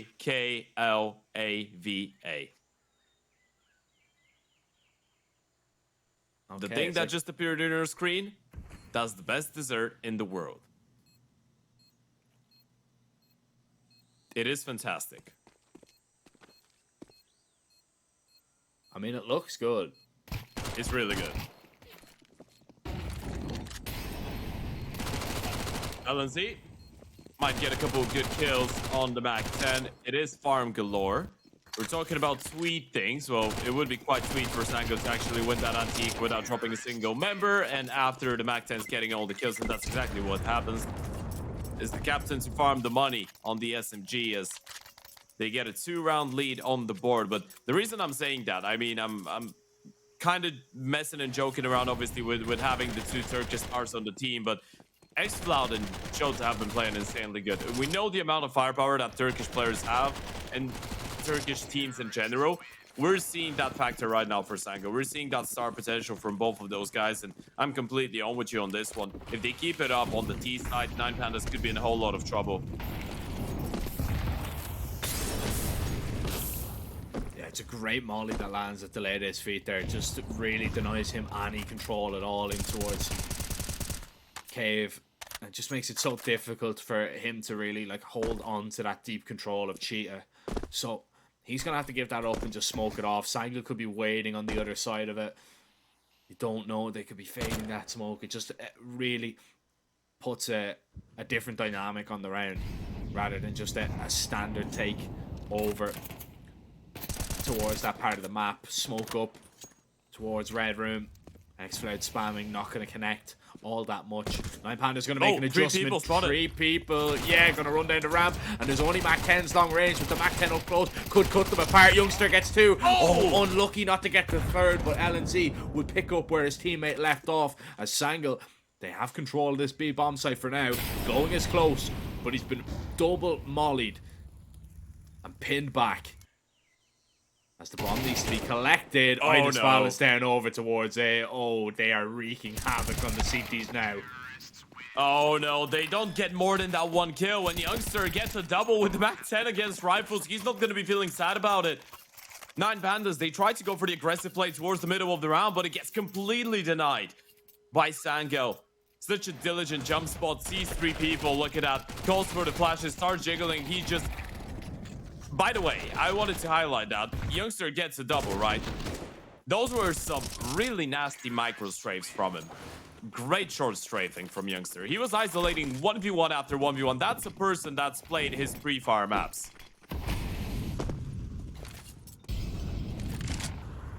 With a Mac 10, he makes it look so easy to collect those kills. And I can never do that, by the way. Every single time you're peeking into two people, and you know that if you hit the perfect short strafe, you're going to be able to isolate 1v1s, just get insta headshot on the second, or on the first, and then on the second. Never works out. I mean, there's a reason we're talking about the game, Ted, and not playing it. As right now, it looked like Sango were playing right into the hands of Idis Balance and Clax, but they're set up completely undone by the Rifles. Glowing is still close by in the smoke, which could be a problem if Sango aren't careful. But actually Glowing is going to be forced back. That was a perfect flashbang. Seized, blind and dazed for the moment. As soon as he got his sight back, he was dropped. And Nine Pandas are going to fall away. The latest has at least recovered an AK from Youngster's body, so that is something to boast about, but nothing to boast about in terms of the round difference. It's 4 now, as Sangal will reach double figures for the first time on this deciding map. Yeah, and they've looked pretty compact here on the T side. We're starting to see a bit more structure at times. Obviously winning a lot of the fights that you shouldn't be is helping out across this map, but Sango looking really good on the start here on the T side, keeping 4 alive in the round like that. I know it was just up against the pistols, but this is confidence, and this is the bank just racking up. Look at the T side money. From here on out, you can just send the players on the hunt, and you're taking a look at those 1xbet odds. They are heavily in favor of Sango, and heavily in favor of Sango with a reason, and for a reason. They have been playing like the better team in the last couple rounds, and the Nine Pandas are in a whole lot of trouble. Of course, if you want to take advantage of those odds, you can click the link below the stream, head over to 1xbet and use our code, which is 1XRESEU, and you get a bonus up to 130%, I believe it was, on your first deposit. Of course, right. Want to make sure you stay responsible too, but have fun. We love responsible fun. Said not a single person below the age of 50. We are old, Jack. We are. Also trapped in the bodies of 20-year-old people. Well, to be fair, you are closer to 30, but you know what they say? 30 is the new 20. Look, there's absolutely no need to bring any of that up. All right, we were having a nice time. We were watching some nice Counter-Strike. Don't make me remember that I'm aging at a rate that I'm hyping you up. I mean, if you go with the 30 as the new 20, then you're still technically a teenager. Yeah, technically. I mean, it still doesn't make it any different. I don't feel just like a teenager. Gray if that hair makes and sense. The beard teenager. Yeah, literally. Oh, man. Like, I looked in the mirror the other day, and the amount of grey hairs that I'm going to be grey by 35. Like, and I've accepted it. You know what? if you become gray early on, then that means that you're going to become white even earlier. And you remember what happened to Gandalf once he became Gandalf the White. He became extremely overpowered. So you're just on your path to glory and unlimited power. So I might get like insane reactions and actually be good at this game. Or you could get a wooden stick that opens the door to hell. One of the two. I'd rather be good at this game, to be honest, but I think me opening a gates to hell or a door to hell is probably more likely, as right now 9 Pandas are looking quite likely to take this round after an opening frag like that. Deep control gathered, and now Youngster on the approach is going to walk right into Seized. It was the perfect bait that Youngster never saw coming, thought he had a gap to exploit, but instead becomes the exploited. Yeah, that's because of the early contact in towards A, right? You were thinking the B bomb side could be a little bit weak, and you were thinking they could be playing it on a retake, but it was actually middle that the CT sacrificed early on. Xflout decides to go for the spam. It is good awareness, obviously, when you break up that smoke and you don't spot anybody in towards the long side or in towards the, I guess, mid extremities of the bomb side. You can try to go for the spam. There could be a player just in behind that pillar. A little bit of chip damage done to Seized is unconfirmed, though, and 9 Pandas still have a 3-man setup. This is looking like the round that they need to convert, though. You have no right to lose this one. Setup's perfect. You just need to confirm the kills.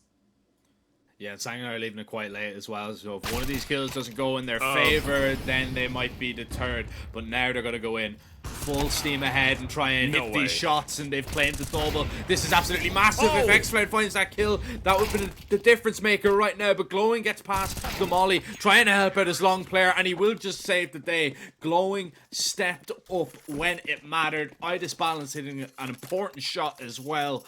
But man, that looked good in the final moments there for Sango. Oh, they're frying them with those headshots. What was that? I need to see the replay of that kill from Sholta, man. That was absolutely outrageous. The 9 Pandas played such a good round of CS, but then you look at that from Sholta, no chance given. The latest just sees how his screen becomes blank. Or red, actually. Glowing with a massive hero play running through the smoke and saving Idis Balance, who was able to get at least one kill to put a hold to it, but still too close for comfort. Idis Balance trying to keep it up. HE fails a little bit. Aggression in towards the lane, but you've lost middle when you're aware of the fact. It's a wonderful way to find a frag in a round like this with a literal frag grenade.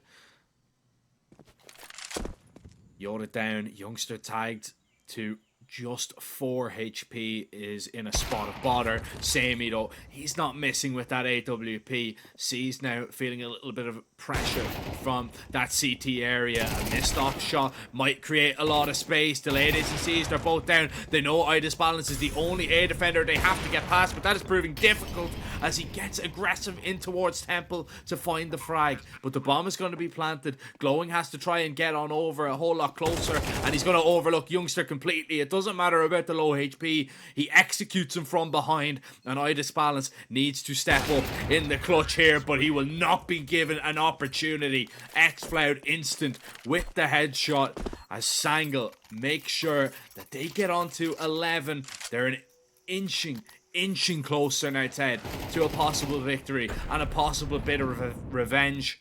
And 9 Pandas, I mean, they had opportunities. They had chances to seal that one, especially Idis Balance. But no bueno. Incredible response too from Sanko 2 rounds ago. Once again, they lose the opening fight. They just find the gap straight away, and they did it here too.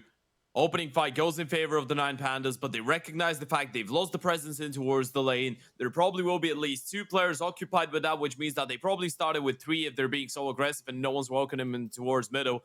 They take all that space, push in towards red, find that refrag, and after that, a couple of fights that probably should have gone in favor of the 9 Pandas, just Sango get away with. Seized, feels like he should have gotten at least one. Idis Balance gets his one, stays alive, but it's not enough. 11-7, force spike coming up for the CT side, and this is the bottom of the barrel. This is everything that you have.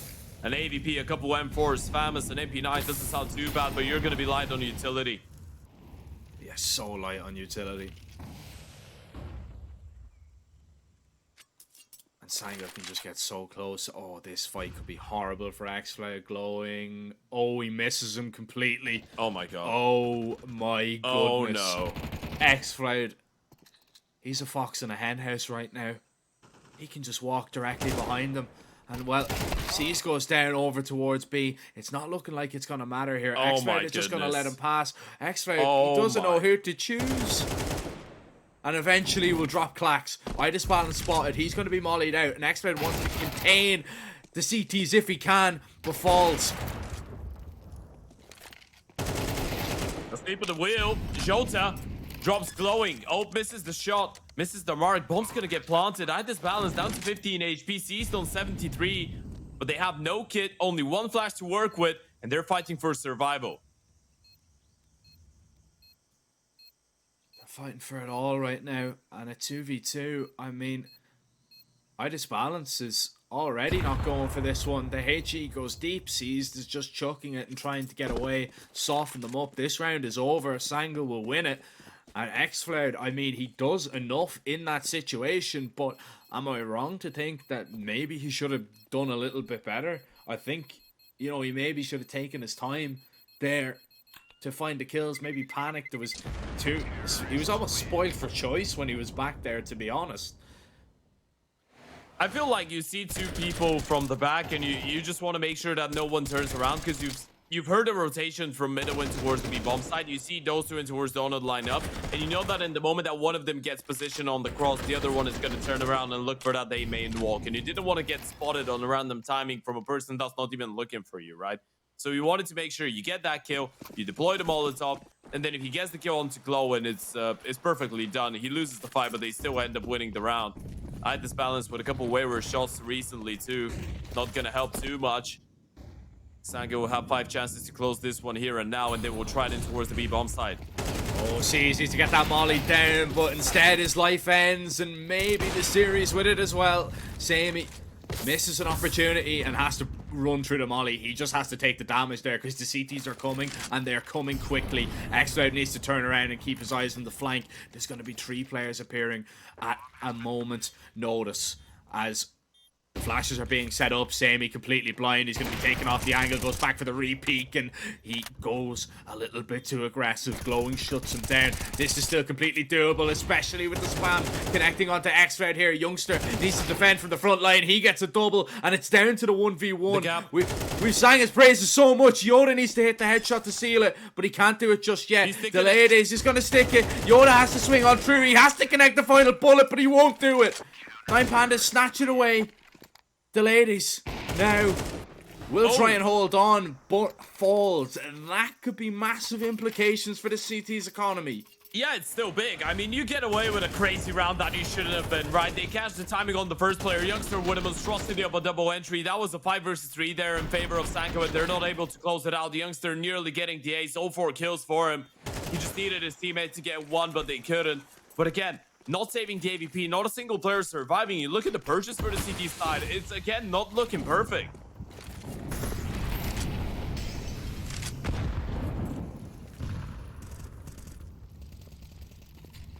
Oh, it's not looking ideal. And oh, the aggression down towards the ramp here. They're going to swing without a flashbang, and they just claim 2 kills for themselves. This is absolutely huge. With weakened weaponry, you're making do, and you are putting Sangle under all kinds of pressure.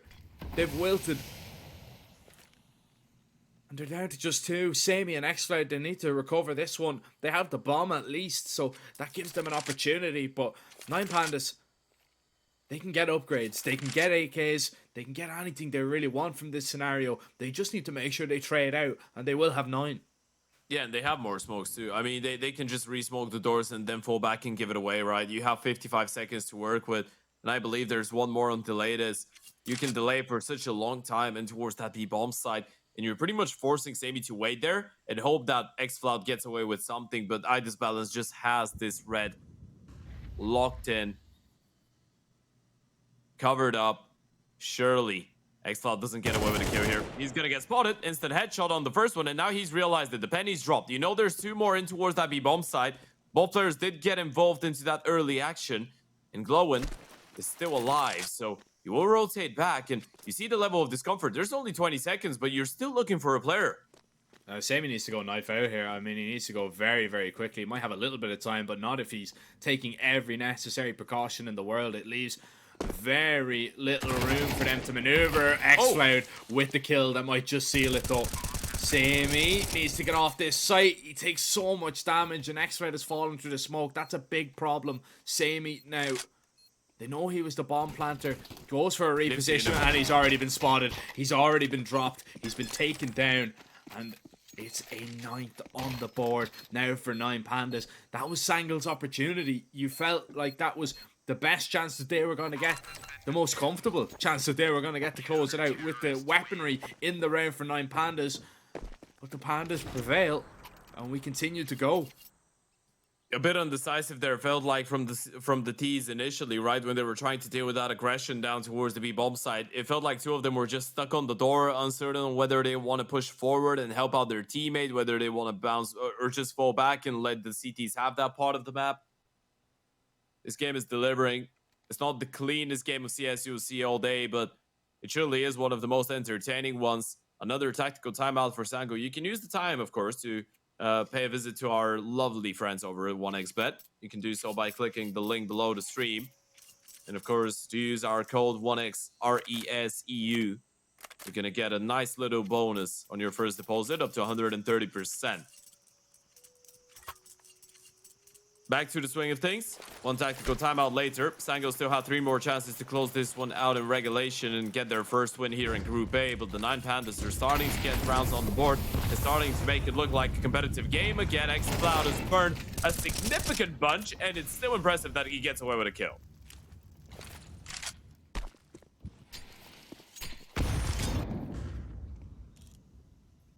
Quite scary, especially with the jiggle, and especially with Sammy hitting a shot like that. Oh, glowing falls, delayed is deleted, and that is it. Idis balance thrown into a situation where he needs to get a 1 versus 4. He doesn't have his trusty AWP with him, and he has a kit, but you just don't have the time to be searching out middle like this. He might know that it's over as well. Once you see that middle is clear, you've spent so much time clearing out this angle. It's not going to matter. Samy's just holding right now. Sammy might just be ready. Actually gets off it, but still, time is of the essence. And Yoda's just holding the line. Sangle, it didn't take very long. 15 days later, they do get their revenge, Ted. And they shut out 9 Pandas in the opening game.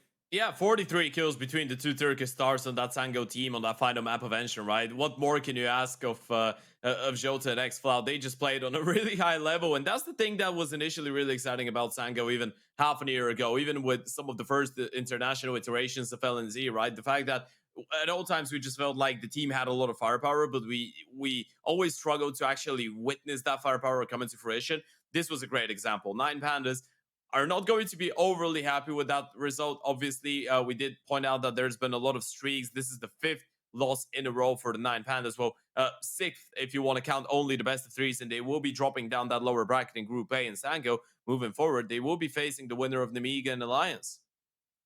Yeah, it's definitely a tough game ahead in that lower bracket. Whoever drops down there, of course, Namiga and Alliance will not be looking forward to playing against 9 Pandas, and I don't think 9 Pandas are going to be all too delighted about facing either of them.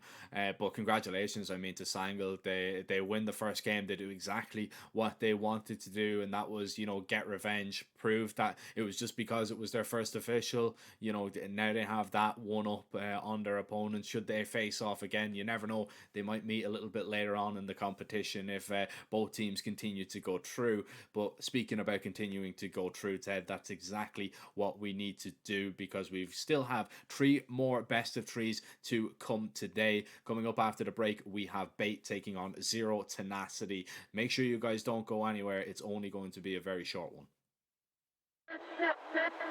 Respect from 1xBet. Respect from 1xBet. Respect from 1xBet. Respect from 1xBet. Respect from 1xBet. Respect from 1xBet. Respect. respect. From 1xBet, respect. From 1xBet, respect. From 1xBet, respect.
Respect from 1xbet. Respect from 1xbet. Respect from 1xbet. Respect from 1xbet. Respect from 1xbet. Respect from 1xbet. Respect.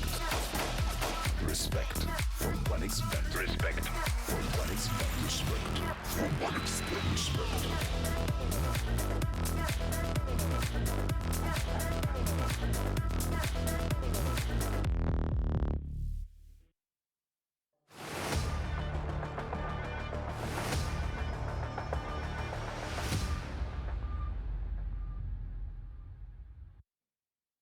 Welcome back, ladies and gentlemen. I promised you that break was going to be quite short, but that's because we've got so many games to play today, Ted. So we can't be waiting around, and especially with that one going all three maps, we are going to jump into this next one as quickly as possible. And of course, it is going to be between Bait and Zero Tenacity. It's a really intriguing kind of game in terms of storylines, not just because it's the first game in Group B, which also houses Paravision and Havu Gaming, but it's one of those ones that it's two teams that are really struggling for form. They're really struggling to try and get into the flow of things, and a win could mean, the world to either of these.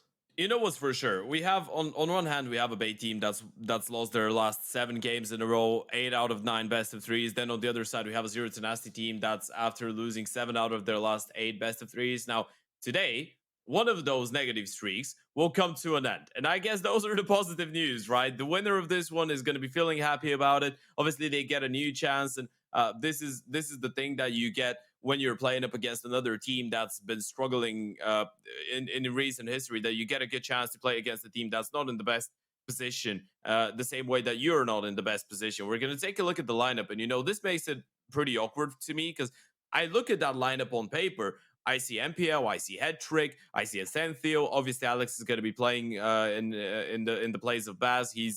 I think he played one best of 3 with him yesterday too. It was a best of 3 that they unfortunately lost. But main point is, you look at the lineup. That Bait lineup looks stacked. That looks like a team that should be able to be one of those tier 2, tier 3 CAS demonic teams that just upset a lot of people. But they haven't been able to get it going together.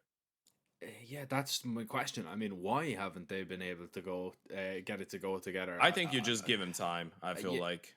I think so. I think that they're still quite a young team, but to me, it looks like an absolute killer team. It just hasn't really been putting in the killer performances maybe that we are expecting. Maybe they're putting a little bit too much pressure on themselves. But this matchup is a perfect chance for maybe they can get that loss streak to end. They're up against the side that when they kind of burst onto the scene in Zero Tenacity, they were a team that a lot of people couldn't really figure out, but now it looks like it's either Brute Monster or Nemanja have a massive performance, or basically Zero Tenacity do struggle to come away with even a map sometimes. Nemanja and Brute Monster are really the heavy hitters on this lineup, and this Zero Tenacity team, they haven't made changes in, I want to say, around a year and 7 months since AVN was brought in, but it's looking like they are on quite the downward spiral. And we had this conversation a couple of games ago when we were casting them last time out, that Zero Tenacity, it's looking like that if they don't get results, we feel like a change is much needed. It could come to it, and it's not about even what we feel. It's not about what anyone else feels. It's about the fact that if you're sticking it together with a team for more than 1.5 years, as you pointed out, I feel like that's enough time for you to see if things are going up gradually, right? If you're making some progress. I feel like they made some extremely good progress towards the latter stages of 2023 and early stages of 2024. So now you're going through a tough period, and it's up to the players to, I guess, make the decision whether they want to keep on pushing, keep on staying together, and try and fight their way back into just being a team that's difficult to deal with, and get themselves out of that losing streak, or they feel like they've already peaked as a 5-man lineup after being together for such a long time, and they just need to change things up. That doesn't necessarily mean that anyone's doing anything wrong on the team or whatever. Sometimes you just reach your peak and you need a little bit of change of scenery to make things work out. But as far as we know, no changes are happening for Zero Tenacity, and as you pointed out, a good result in this tournament could mean the world to those guys, and it could be the difference maker between them staying together and potentially committing to a couple switch ups when it comes to the starting lineup. With that being said, though, Chad, we are going to move into the veto. And Zero Tenacity, they had some really powerful aces up their sleeve. And well, they had one really powerful ace up their sleeve. That was Anubis.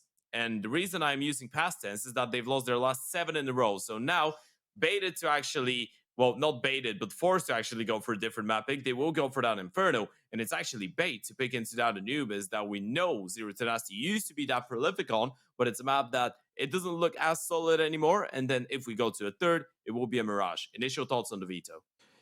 Yeah, I mean, Zero Tenacity picking into an Inferno might be a little bit of a punishment pick in terms of when we've seen this new iteration of Bait play it only once. We actually covered the game. It was against Mars NXT in Elisa, and Bait looked all over the place. And Zero Tenacity were maybe looking to kind of take advantage of that, maybe a little bit of a punishment pick in there. But Zero Tenacity, I mean, they can't really boast about their performance on that map either. It's been pretty desperate for them. Maybe just hoping that, you know, they are still kind of what looks to be struggling to field the 5, you know, in terms of, you know, who they want to have in that 5th position. You know, they had Baz in there in that game versus Mez NXT. Now they've got Alex 666 in here. So, you know, maybe are we gonna hit him with the 666 every single time we see him? No. I just, you know, I think that might be like a challenge impossible. We can commit to it for one map if you want.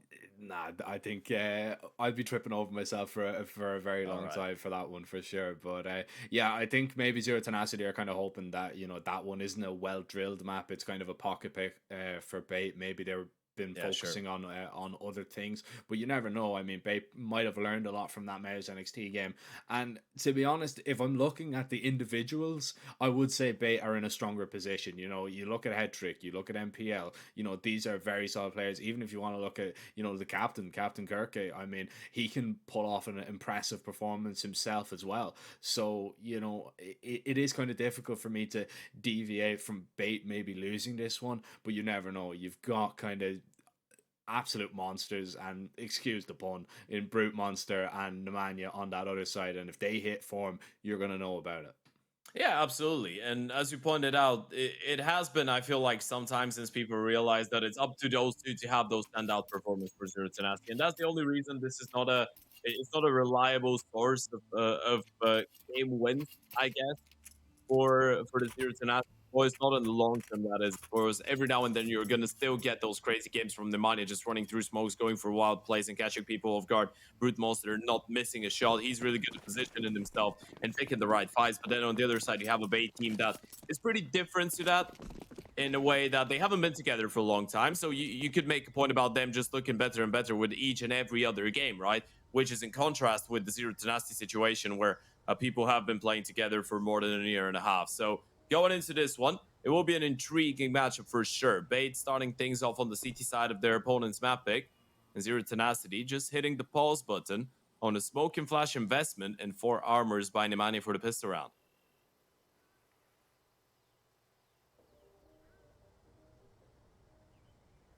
Yeah, it is quite a slow approach for a pistol, really, isn't it? Especially from what we've been used to, covering that last game, which it just seemed like it was manic from the get-go. This one is a little bit more methodical. Will there be a little bit of madness behind it? So that can get the ball rolling for Zero Tenacity as the flashes go over, the smokes go down, and the B-Rap comes in. Brute Monster's just going to be holding. A lot of players are going to appear in front of him right now, and he can't get a single one. Head Trick stops him.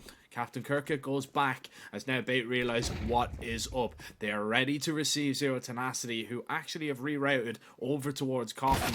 Nemanja can get onto the site and get this bomb down, and how about that for a headshot from AVN? Oh, and there's one more player in towards Mexi. They need to get rid of him. They need to do with Sejofo. He's a big issue, just being alive there. MPL trying to pick up the fight, and they need to rotate as quickly as possible. All 4 CTs coming in from the same position. Yeah, so Joker just staying alive here is absolutely huge, and he'll do more than that. He'll claim a kill before he goes down, and now Bait can attack. Now they can go on this retake, and they can try and get a whole lot closer to this defuse, but there's no kit in play right now, and the T's are in great positions. The kills need to be found by Bait, but it's not going to happen as of right now, and even if it does, Kirka doesn't have enough time. AVN might just be able to seal it, and it's a 4K from him on the pistol to get the ball rolling.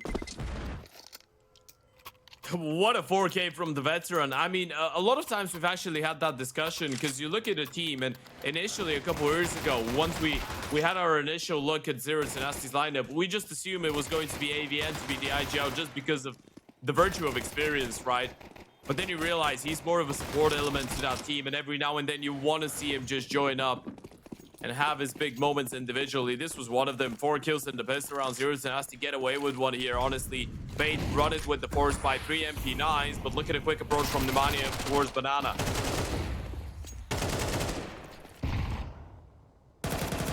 Yeah, already finding an opening and a second as well. AVN starting this game off expertly.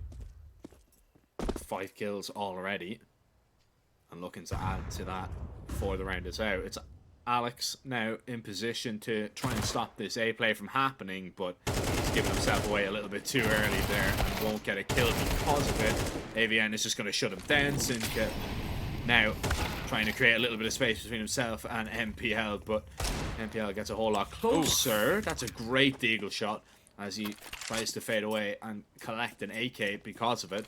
But Captain Kirka, I don't believe, or excuse me, Nemanja won't be letting him save this one. All right, that's some good damage. Yeah, I mean, that's an AK for you. It was a force buy for Bait, so you're not going to be overly excited with it still, but you hold on to a deagle that you can drop over. You have a smoke, you have a flash, you've inflicted some economical damage. That was the only AK2 that Zero Tenacity had brought into the round, so you steal this one away. You're going to make them reinvest once again. I really want to imagine we live in a world where Captain Kirka just goes, you know what, boys, screw that. We got 3 kills, we got their AK, just force it once again. MPL can drop over an M4 or a FAMAS here. You can build up a pretty good investment if you want to risk it here. I know it would throw a bit of a wild play into the mix early on and a big risk. But hey, I'm up for it. If Captain Kirka is... Okay, never mind. He's reasonable today. Yeah.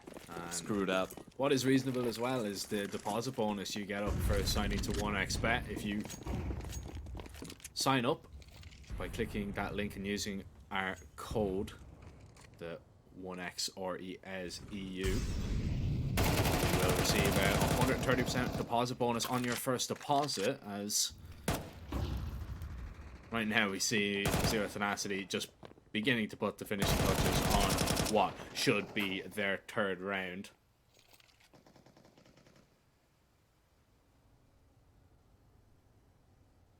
And Headtrick, I don't think is going to find a kill here. He's already been spotted and will be very lucky to get out of this situation with anything at all, especially with Brute Monster in this position here.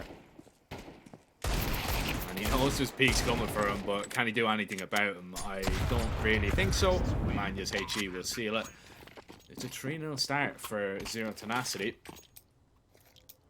You feel like Bait needed a response here, Ted, just to get a little bit of confidence in them. Yeah, for sure. Especially when you see Headtrick with the AVP early doors, right? First buy round, you see him on the big green is a serious investment. MPL already showing us some promising signs in that round where he had to save. Obviously, it was just exit kills, but just for the sake of seeing that he is in the zone and he can hit the shots. Both teams not being in the greatest of shapes, but we know that Zero Tenacity are capable of just running over teams on the other side and just snowballing their way through. A lot of early to win towards the banana area. Some damage done by the nades, and this is actually some great utility damage, accompanied by the 2-for-1.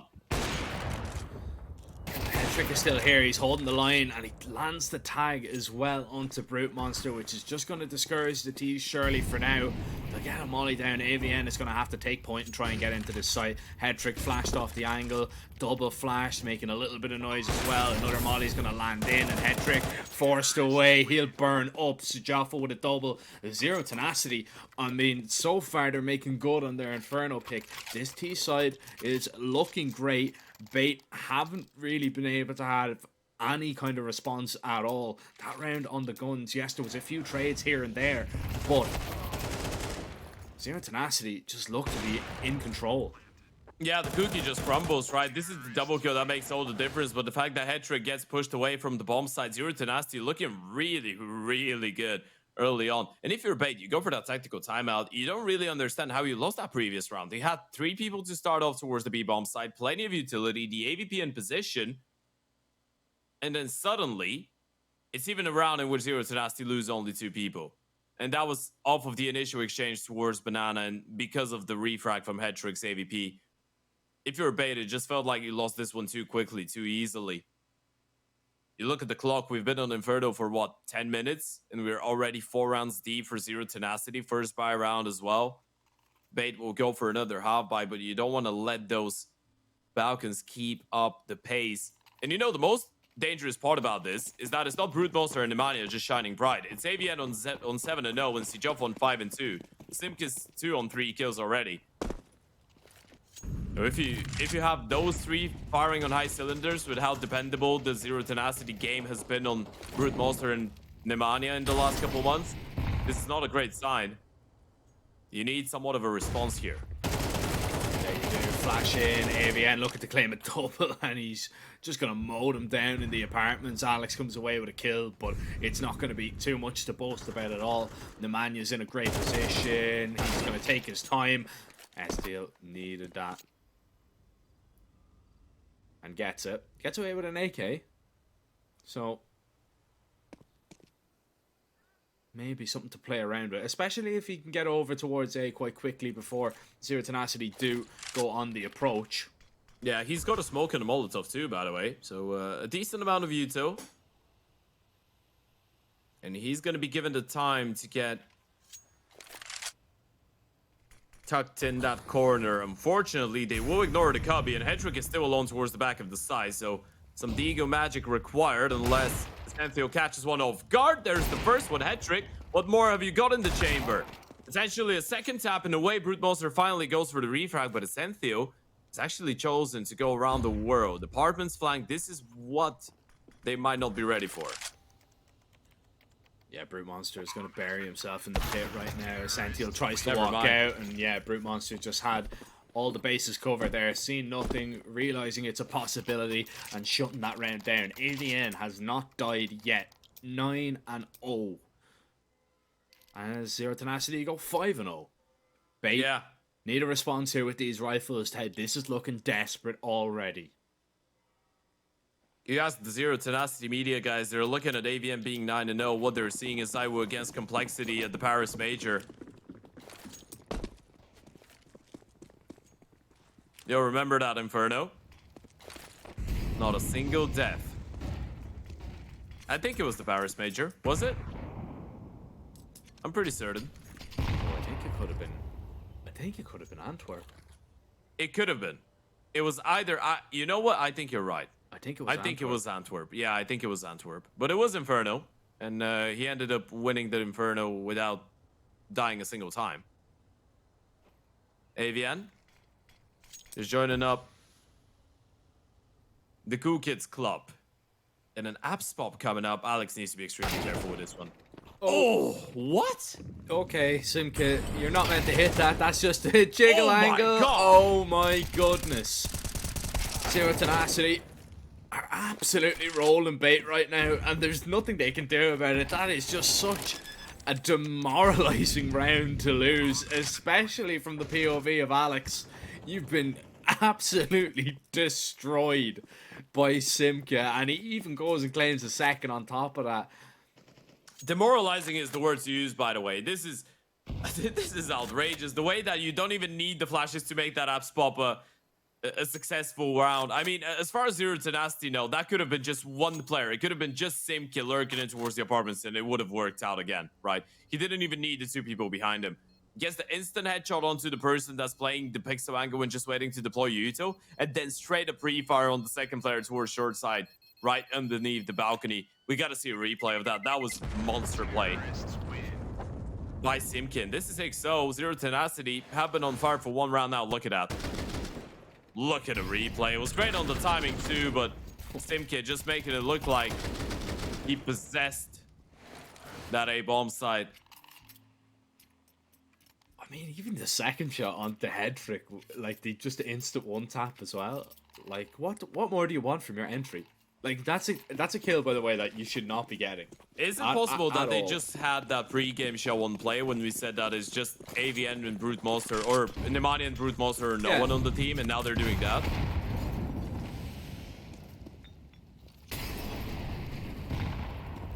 Or maybe heard that we said, you know, changes might be on the horizon. Well, there might be a change. It might be Zero Tenacity going on a streak of dominance, but here come Bait battling back as they claim banana control for themselves, and Zero Tenacity for the first time are going to be thrown into uncharted territory. It's quite dangerous right now. Hedrick wild with the jump in, but at least collects the kill, and that's going to be good enough now for Bait maybe to react off as they make their way on over towards A. Alex needs some support right now up towards the top of the balcony as Sajafo creeps his way in. Is he going to clear out this angle? Yes, he is. Just perfect positioning right now to find that kill, and it's Brute Monster now thrown into the clutch. We haven't said his name all that much yet, but he is a man that can produce the highlights. He is the man that can step up, but not if he doesn't read into this short play right now, which he doesn't. Took a few shots, but Essential will shut him down, and finally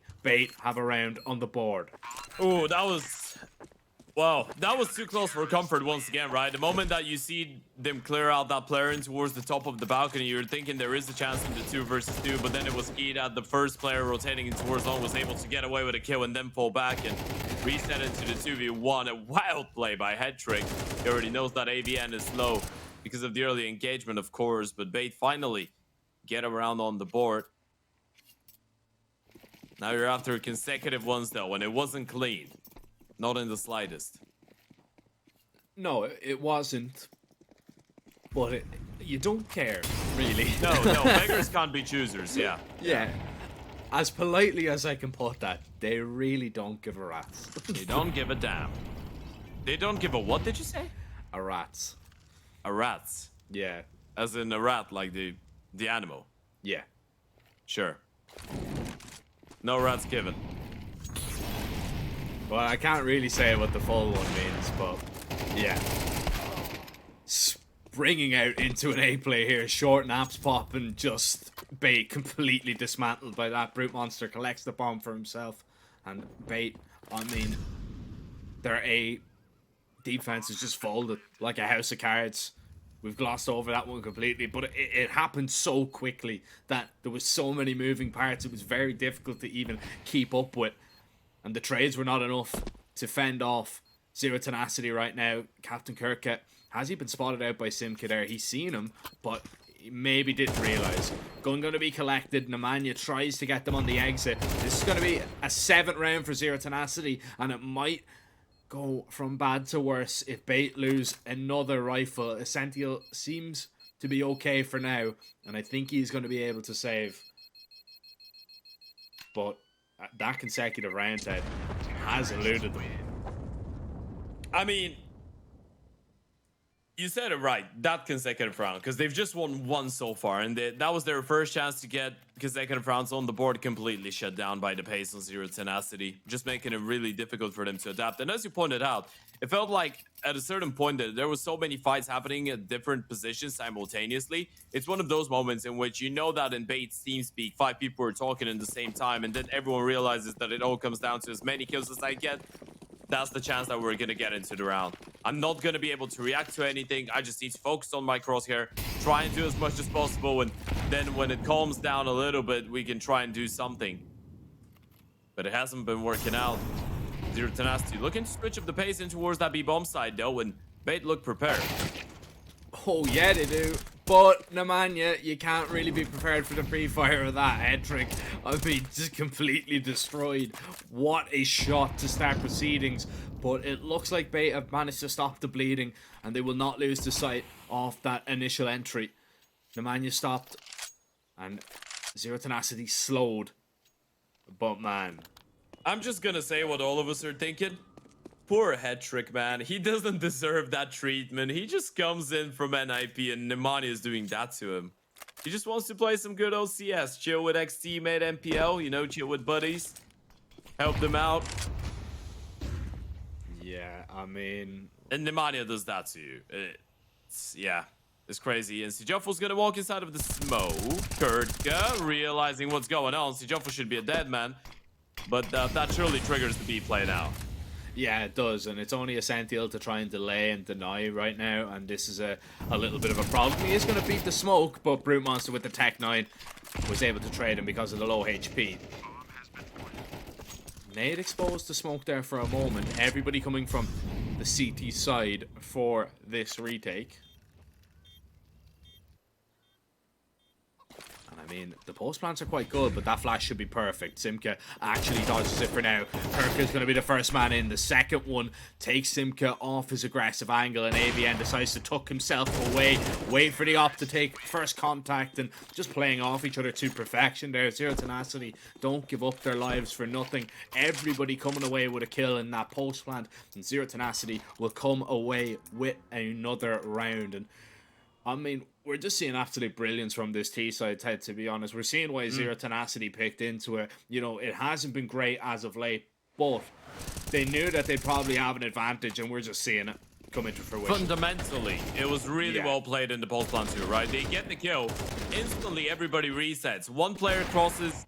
The Oper just instantly crosses in towards Banana. One player in towards the pool. One more climbs on top of Dark. They just know how they want to play it, right? They realize they have one more smoke into the Oper, so he's going to re-smoke CT and they can focus on the ruins.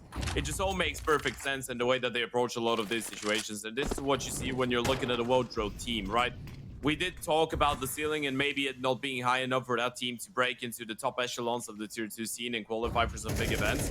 But in situations like those, when the team on the other side is not able to throw anything special at them, you can just see that Zero Tenacity can play some solid CS.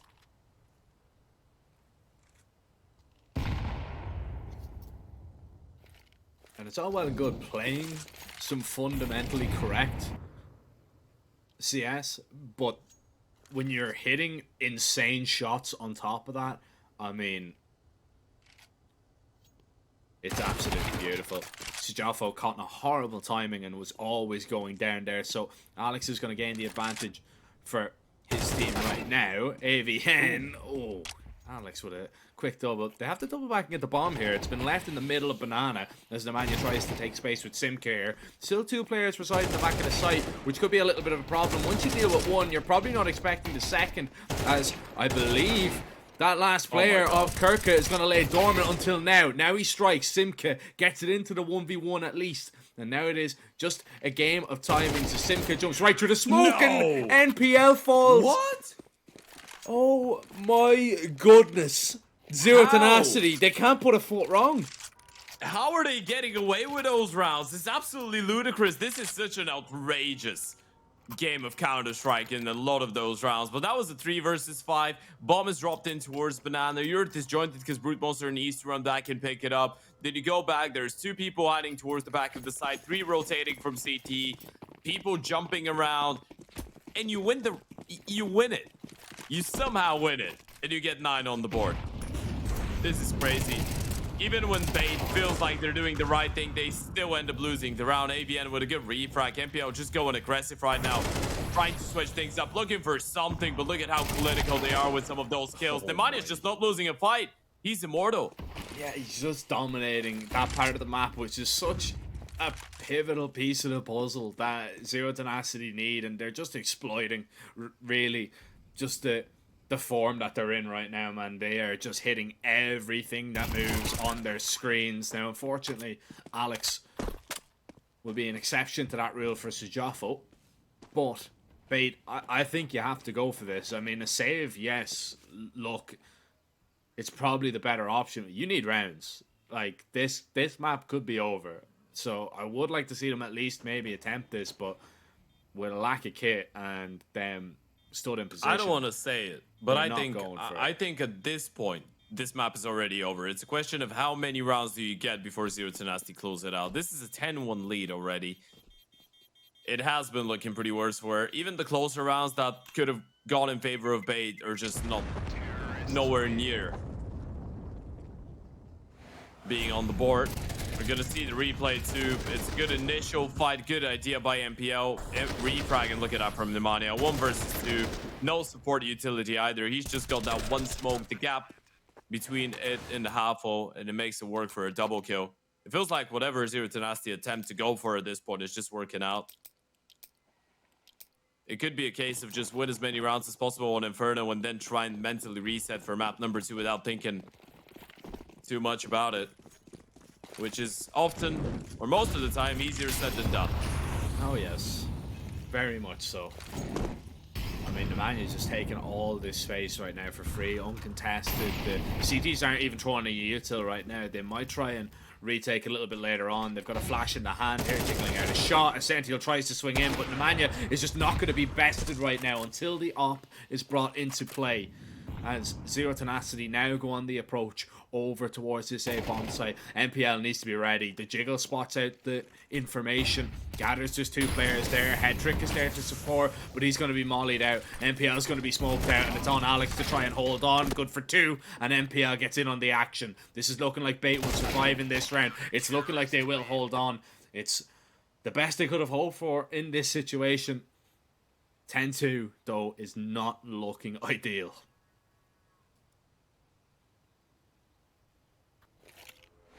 At least to show some capability of fighting back, I guess, in that final round of the the final round of the first half. Alex has been fairly solid in a lot of his individual fights. We can give him that. Hasn't really been given too many fair chances to join in. You do have a pretty decent chance to join in the 1xBet club, though, ladies and gents. So make sure you click the banner below the stream, head over to 1xBet, and use our code 1XRESEU.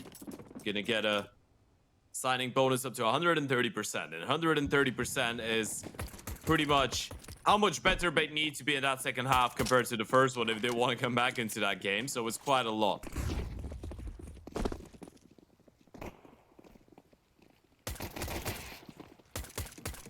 Zero Tenacity trying to hold on to this bomb set, and they're looking like they're going to do a great job of it right now. A quick double as they back into the site, and the T's try and scale past this smoke, but right into the waiting crosshairs. And I mean, the USPs are just lighting up the kill feed, and Zero Tenacity, this one looks as good as done, man. The first CT pistol we've seen won all day, and it gives Zero Tenacity an 11-2 lead. I mean, Bait, you have to buy into this. You don't even get a bomb plant. No, you just need to force. The game's over if you don't, and even if you win it, it's still quite desperate. But man, Zero Tenacity, I mean, give credit where credit is due. They have been extremely impressive on Inferno. Yeah, the 130% is not going to be enough anymore. I actually did the calculations, and 130% is them just winning 2 more rounds. So they need... yeah, they need a little bit more than that. They need somewhere between 500 and 900%. Which, again, is not a small number, as you pointed out. Force Bike coming up, just a couple of upgraded pistols, and at this point, you're just looking at some of the individuals and hoping that somebody could go crazy. You still have the 4 smokes and the Molotov, 2 flashes to use, 2, maybe a late retake in towards Bananas. You try and push back and deal with that MP9, which is already up close and personal, but you still need some spectacular shots. And you need to overwhelm that setup of Nemanja and Simke.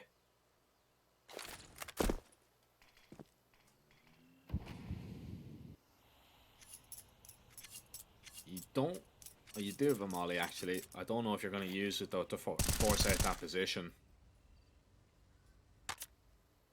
Which could be a little bit of a problem. Because if Simkid's up close here, that could be huge. Actually, Looks like MPL will be throwing something. It is just a flashbang, and here comes the swing from the SM3. The M4 holding from long range, and Bait are just being cut down and cut apart. I mean, that's as clean as it is gonna be. As clean as a whistle, much like this game. Zero Tenacity want to get it done in quick time, in quick fashion. That's 12-2. They've got 10 chances to close it out then.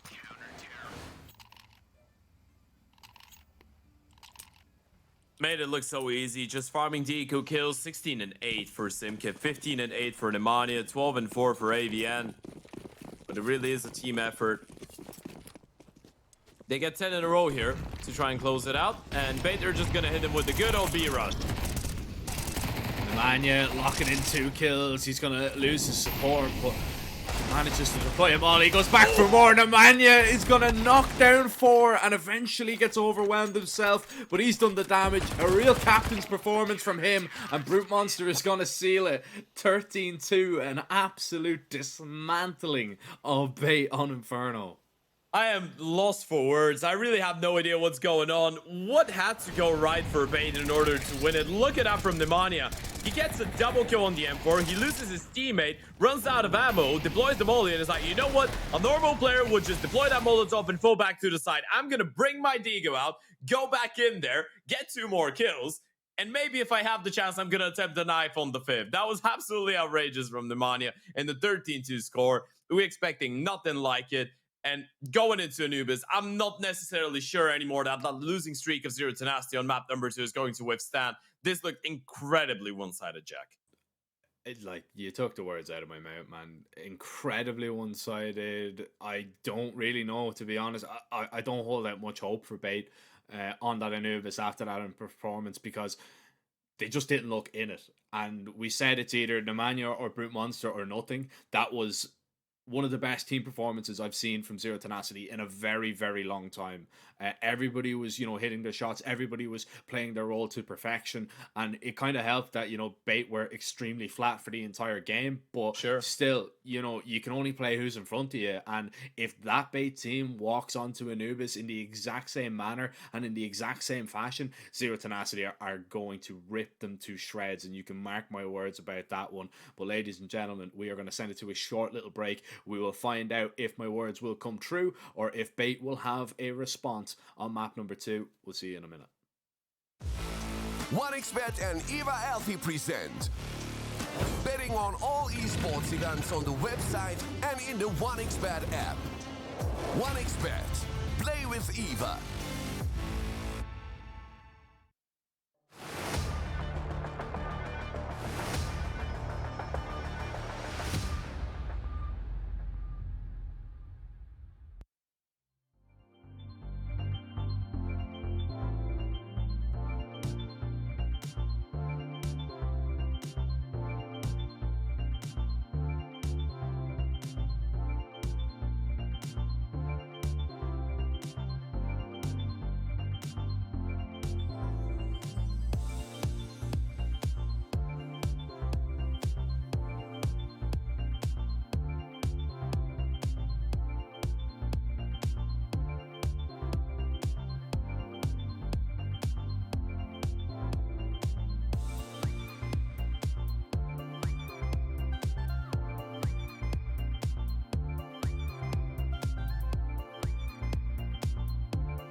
quickly.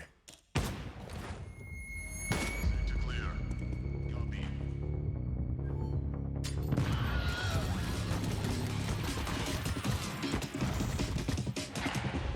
Sector clear. Copy. Get it.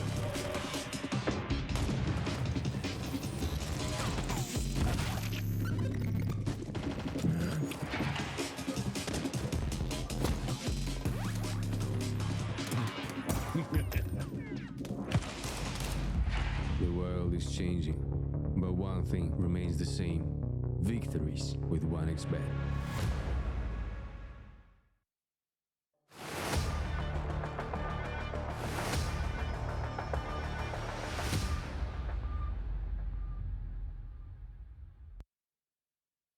Welcome back, ladies and gentlemen, to the first day of the RES Regional Series 2 European Edition. We are back and we are underway with our second game of the day. It's the opening game of Group B, of course, group stage, as we said already, day one of the tournament. And Jack, for those of our audience that have actually missed the action so far, or the action throughout the first map, let me tell you, we had a bait with NPL and Hetrick take on a Zero Tenacity.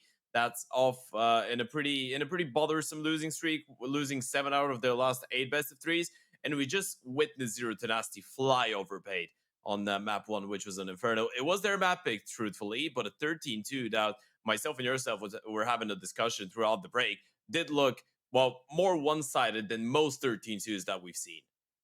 I mean, at 13-2, it doesn't matter what way you look at them. They're pretty one-sided, right? I mean... No, they are.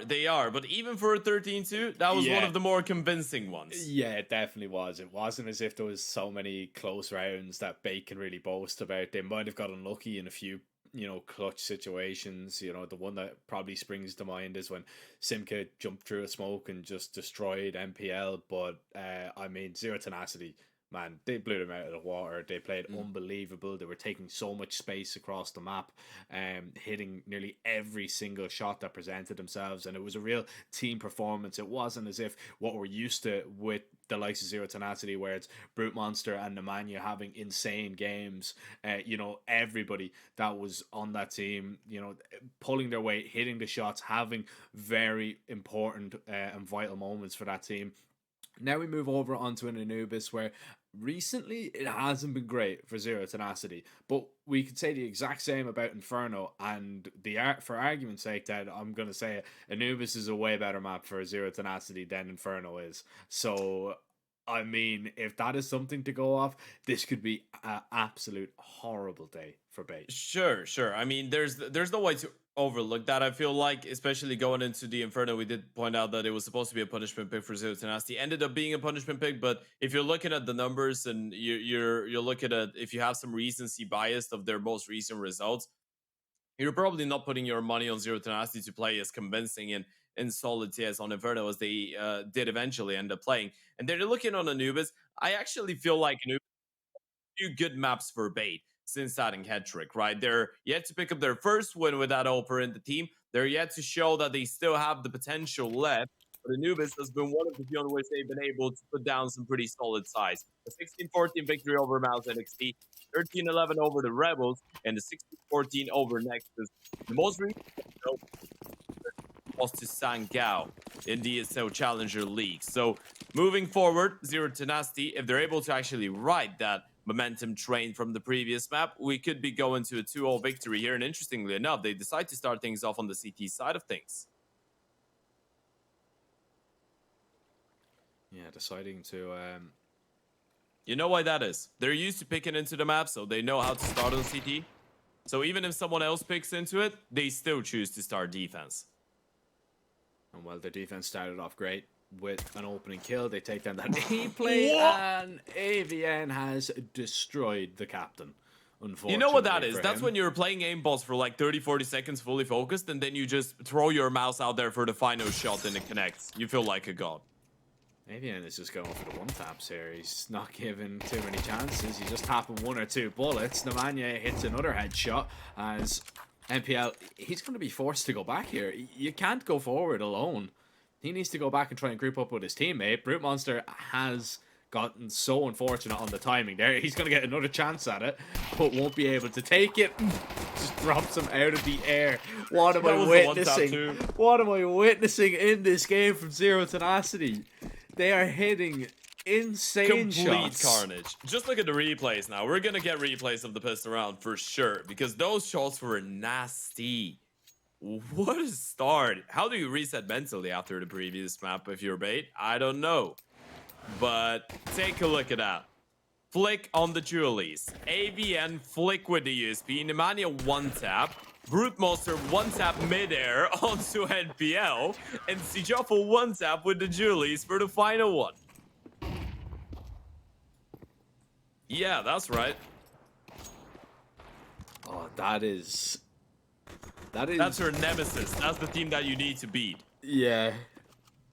I mean, probably the biggest fight that Bait are going to have in this game, and the biggest battle that they're going to come up against, is probably with their own mental, to just make sure that they keep focused and make sure that they don't, you know, tilt in a situation that, you know, this is still very winnable. They could still, you know, win this map and still win the series, but some of the ways that they are dying, you know, they're not even getting a chance really to play out the round, and you do kind of feel for them in that regard. But still, Zero Tenacity, we can laugh at a joke about it, but we have to give them their flowers. And yeah, for sure. You know what's the upside of it for Bait, though? That's one of those moments when you just die like that, you laugh instead of tilt. You understand that there's nothing you can do about it. This is the healthy way of approaching it. Well, the Pistols try and swing onto this B bomb site, and they actually do pick up a few kills. Might pick up a bomb plant with it as well. Head Trick trying to tuck himself away in the corner. Brute Monster just comes in and destroys absolutely everybody in his path. But bomb plant is going to help things for sure for Bait. And Zero Tenacity have proved that they are human on the CT side by allowing the Glock to get 2 kills, and it was Head Trick's Glock to get both. Which is a man that definitely needs a bit of confidence. As you said, yet to register a win with this team since joining from NIP. Would love to get his first victory in the Bait colours today. For sure. I mean, he's played only 5 best of 3s, and you know what's the thing, and it's a point that we've made a couple times, but I want to emphasize on it a little bit more. Whenever your team is going through massive roster changes and you're uncertain on what your current 5-man lineup will be and what people you're going to be playing with, a lot of the time you can't even justify practicing, right? You're just unsure on what's going on. So we can't really falter Bait too much if they're looking scrappy right now. It's a team that you give maybe 1 month or a month and a half of solid CS and solid time to prepare and know what type of a lineup they're going to stick with. They're going to be playing much better. I'm pretty sure of it, but it is certainly discouraging of seeing how helpless you could be at times in the server. And yeah, as we said, Head Trick hasn't necessarily been full of happiness since joining. Not really getting too many victories. He'd be hoping to get one here and today. A B round on the board. A B round in the works, and Simka is going to have a really good HE to check in. That's a lot of damage. Yeah, Molly behind it as well. He's just tagging up these T's with so much util, and he still holds on to control of Dark, which is huge. He might have to give it up now, but he's actually been backed up by his teammate, and they just want to go for the fights here. Brute Monster is locking down the B main as Bait are just being cut apart. Once again, Brute Monster laying everybody down that is in his wake as he starts Anubis off 7-0. And Bait already, Ted, they're calling for a tactical timeout. If that doesn't kind of spell out that they're a little bit worried. Yeah, I mean, you know you're in trouble when it's 3 rounds in and you're already calling a tac timeout. Yeah.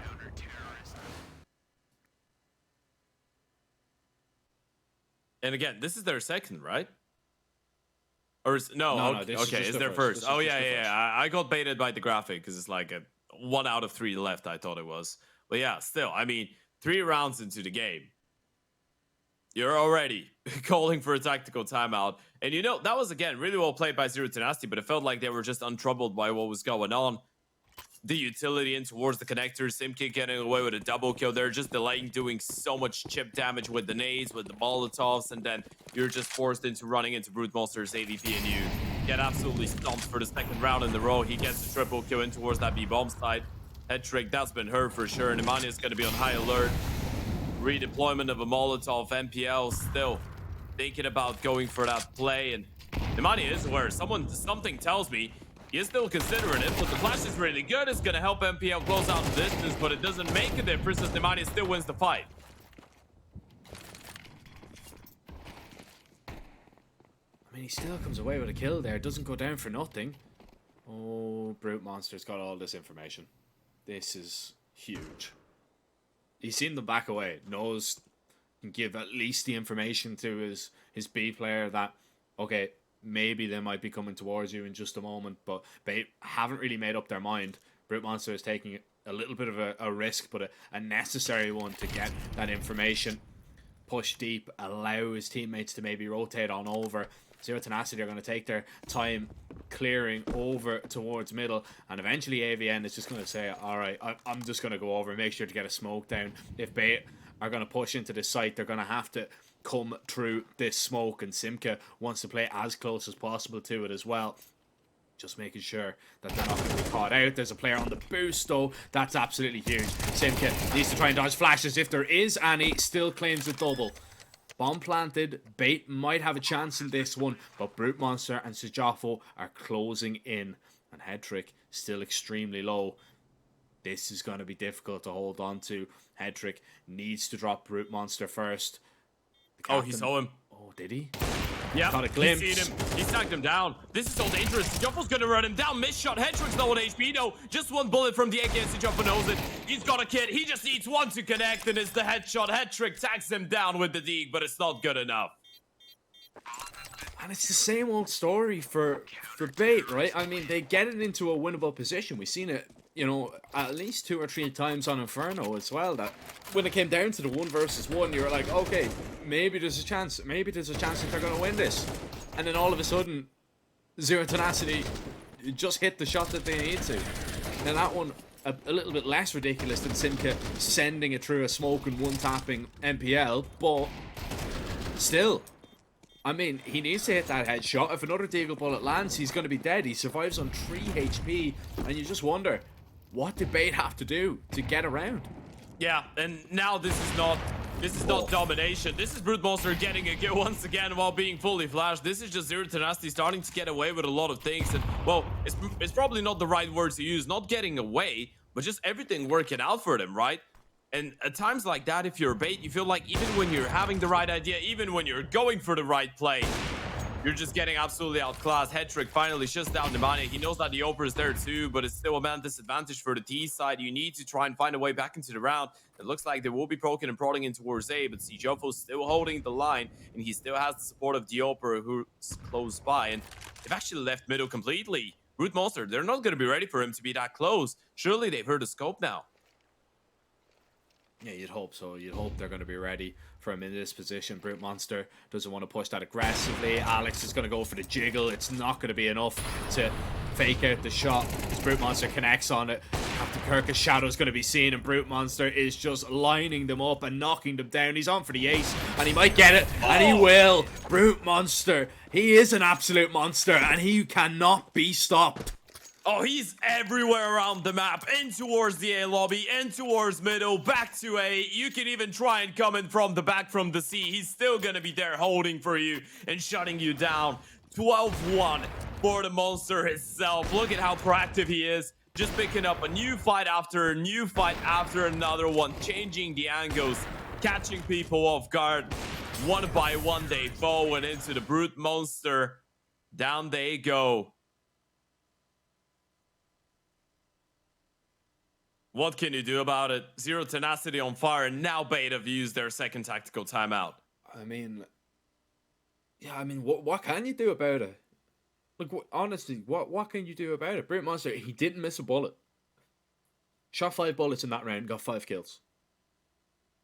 And it's not just him either. I mean, if Bait go anywhere, you know, it's almost like where even when it should be a 50-50 fight, it's almost like they're going into it with a 30% chance, right?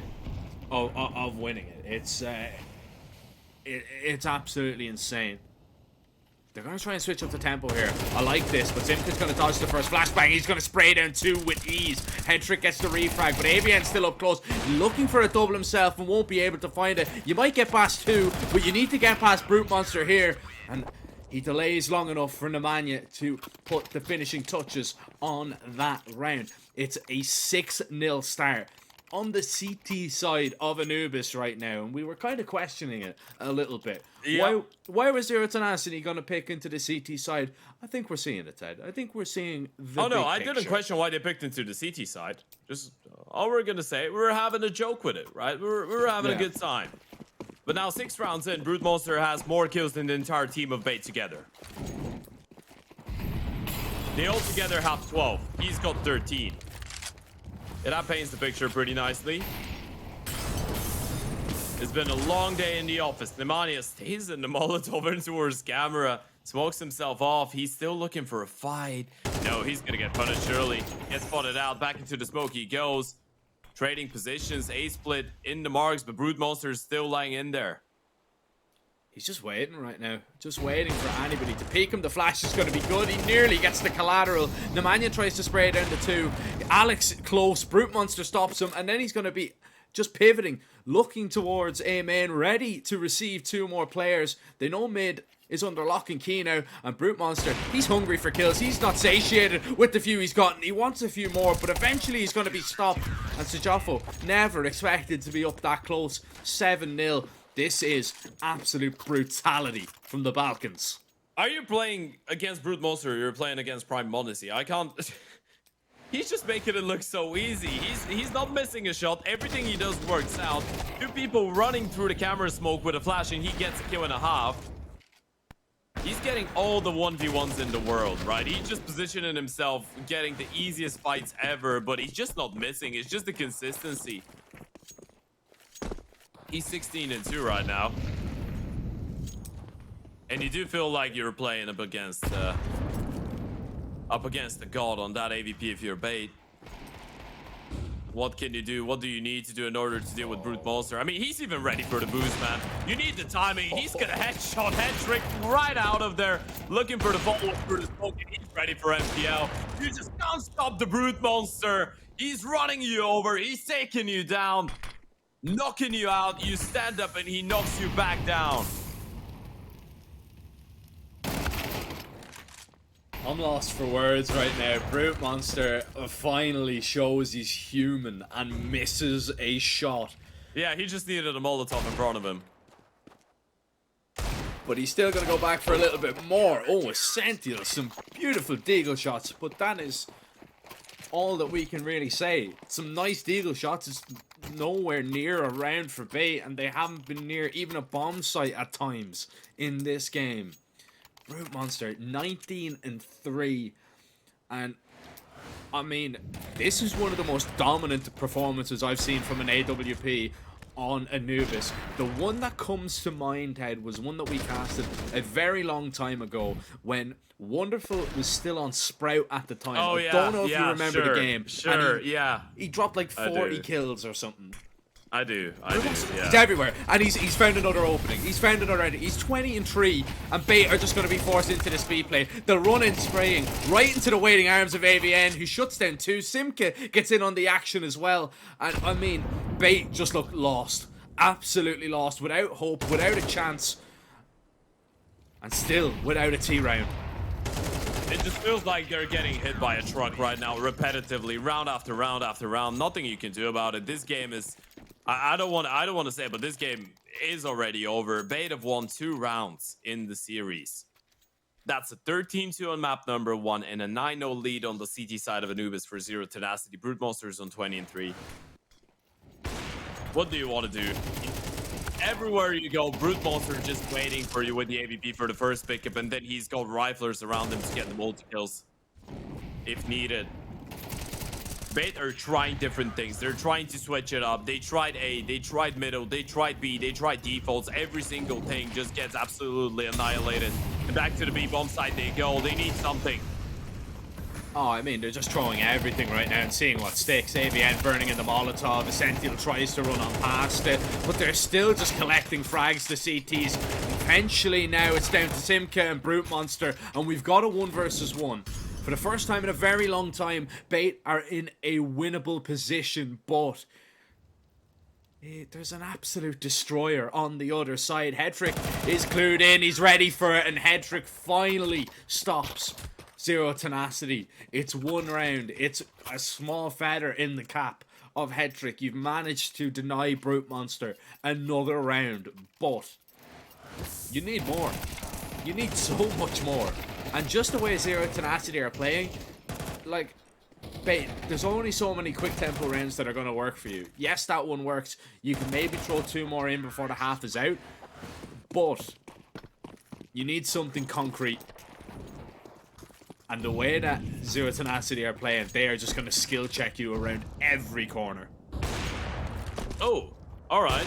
And Trick posted on the angle, but guess who's there for the refrag? It's Brute Monster once again. A 1 for 1. Good nade as well onto Nemanja early on. So that's some nice unconfirmed damage early on for the Bait boys. And they get a 1 for 1 refrag, which is not too bad. Now they can reset. They can group up in towards that B bomb side, but they need a Senthio to stay alive for as long as possible. Zero Tenacity, though, looking to regress in towards main. This could be huge. AVN's just going to walk right in. MPL not ready. Oh, refrags are going to be there. Simka looking for the double, and he will get it. Dropping the bomb in the meantime as well. And Essentio, he's so far away right now. A minute left on the clock, and he's slowly creeping behind the CTs. But as soon as they get control of that bomb, they're going to know. How do you stay composed in that situation? How do you try and still pretend that you feel like you have a chance to play in the game? It's one of those games in which you just know that you need something special in order to bounce back. Things are just not working out for you. Senthio misses his first chance, and now they know exactly where he's coming from. Yeah. And Brute Monster's on the angle. He's not missing this one. He hasn't missed too much so far on Anubis. And it's crazy to think he's getting 2 kills per round on average. We've watched 11 rounds of action, and he's on 22 kills.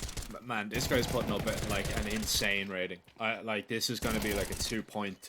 I want to say even a 2.2, 2.3. 6.9. Yeah, like, this guy is absolutely farming right now. And, you know, just to elaborate on that point is, like, how do you even feel like you still have a chance in this game? Quite plain and simple, you don't. You know that this game is going one way and one way only. It's just about how spectacular Zero Tenacity can make it, and how many more kills can Brute Monster rack up before this game is out. There's one more added to the tally. 23 and 4 right now. They're looking to get an 11-1 half. Nemanja is still up close towards middle. There's going to be 2 players appearing on the screen in just a moment. Oh, misclick. Yeah, quick switch. Yeah. Finally, something going in favor of Bait, and this could be enough to grant them around here. Sijaffo's all alone in towards the A main, but he's been aggressive so many times. They might anticipate him to be inside of the A main, and finally they spot him out, and Sijaffo goes for 1 and for a second. A quick 1-2. Alex in a 1 versus 3. First one is his, but the rotations have arrived already, and it's AVN in towards Heaven. Brute Monster holding the cross from camera. Now they've heard his steps. Pete comes in. He knows where AVN is, but he's still looking for the Opera. He's got 45 seconds plus the bomb on his back. They're just fighting for pride right now. You're just fighting for prestige, getting a second round on the board here. And the B run might not be a bad idea. Thing is, Brute Monster is close enough and he's going to hear all of that.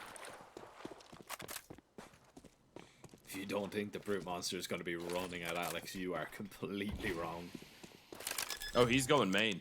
Yeah, he's going for the big flank here as AVN, trying to hold the cross, and he will do it on 1 HP, survives, hits the headshot when needed, and it's going to be Zero Tenacity connecting on an 11th round. Yeah, just give it to him. Yeah, Brute Monster deserves that defuse. I understand AVN, you got the kill, but Brute Monster has put up a half of all halves. One that I can confidently say will not be bested for the rest of this event. He's just like, yeah, man, give me that extra impact, please. Beg you. Let me defuse the bomb. I've dropped 2 kills around for you so far in a half. You can just let me. Yep, thank you very much. 11-1-0 tenacity. And going into this matchup, ladies and gents, did you really think that we would see a team that could end the series with 3 rounds in total? Well, neither did I, but it could be happening, especially if Zero Tenacity pick up the best around. This one could be done in a 13-1 fashion here. A miracle is what Bait need right now. They just need all the stars, all the planets, everything in the universe to align for them to be able to fight back. Yeah. It's going to be a B play, and there's nobody even deep on the site here, so Zero Tenacity are just going to get all this control. Alex trying to hold the cross, and he has dropped the bomb at least. It's something for maybe himself to hold on to, but he needs his teammates to arrive, and they're all trying to come through. Connector here, so Jaffa's going to be holding Nemanja, and Brute Monster even picking up kills here. Brute Monster is finding every single frag. It doesn't matter if he doesn't have the op because he's doing it with the pistol. Nemanja with the last, and Zero Tenacity will have 11 chances to close this game out. And if I'm Brute Monster, you know what? I'm wanting to kill 4 people and lose the round and just see how far I can get this one to go. That's the kind of game that it's looking like. I mean, it's one of those times when you just join matchmaking or faces to play with your friends that are like 5 levels below you, and you just don't want the game to end. You're 40 and 15, and you're like, I want bonus rounds.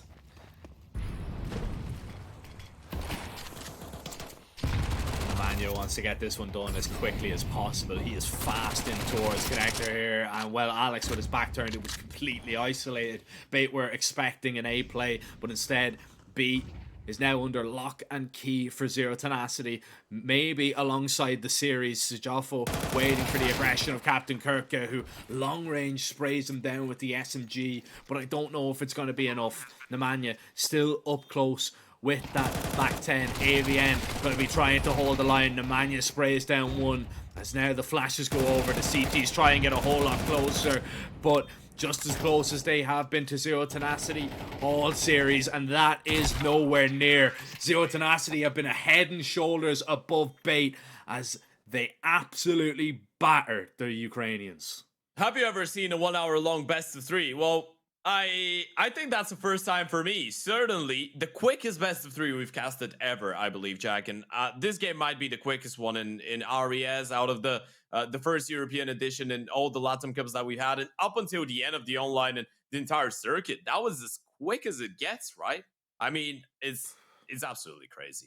I'm blown away. I'm absolutely blown away from what we've seen there. Like, going into this game, we were thinking 100% this is going to be a scrappy game between 2 teams that are really struggling for form. They're really struggling to put anything together. You know what, 7 losses in a row for Bait. Zero Tenacity have 1 win in their last 8 games, and in a lot of the games that Zero Tenacity were losing, they weren't even picking up a map. At least Bait, you know, since they've added head trick, yes, they've lost 5 games, but they've been 2-1s, 2-1s, 2-1s, and then the only loss was a 2-0 to Amkel.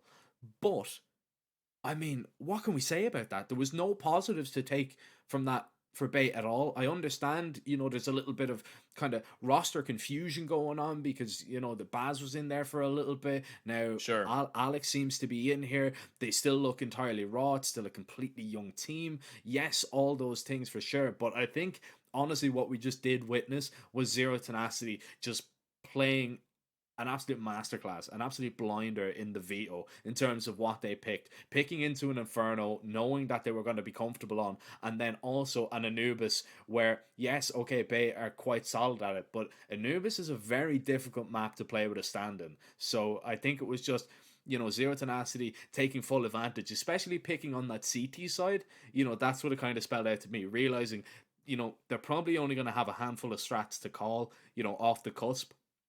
And Zero Tenacity, I mean, they took full advantage, and not only that, I mean, we've seen some of the best individual performances that we're probably going to see all tournament long.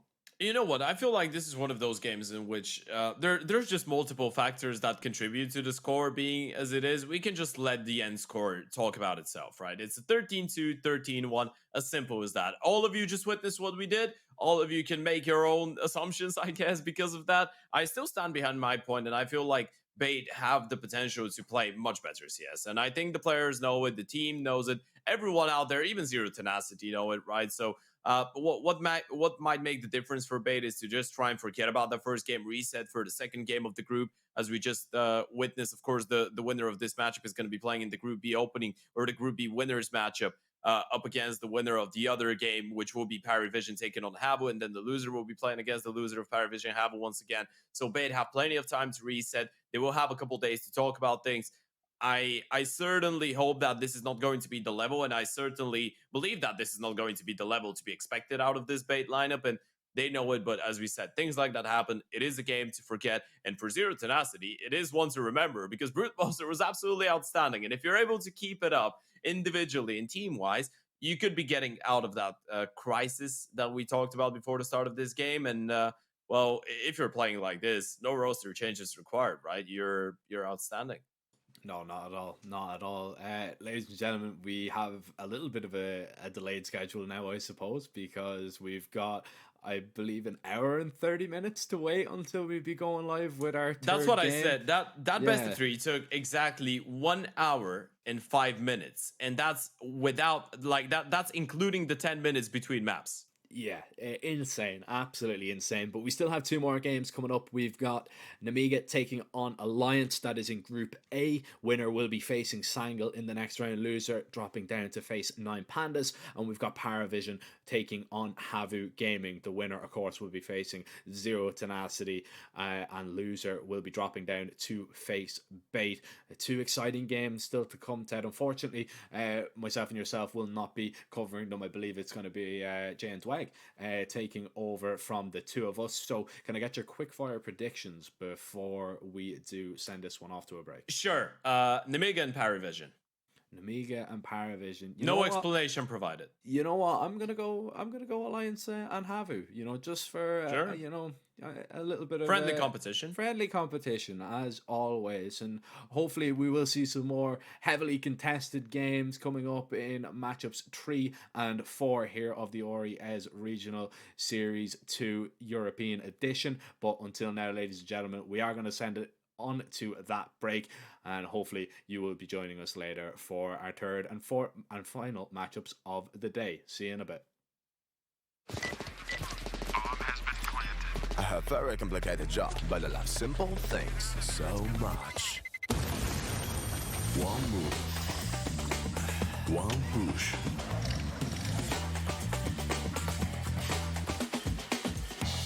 One touch.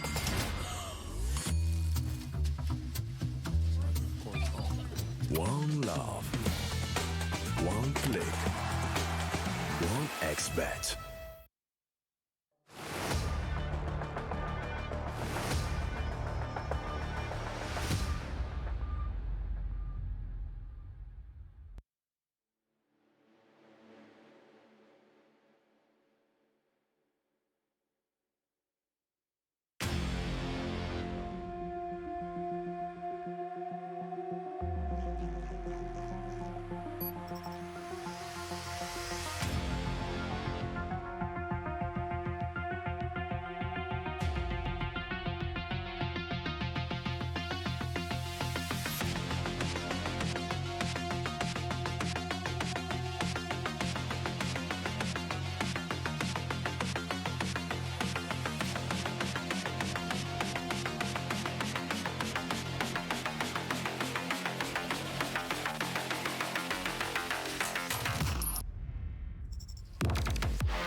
I have very complicated job, but I love simple things so much.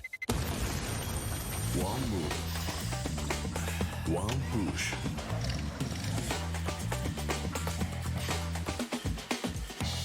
One touch.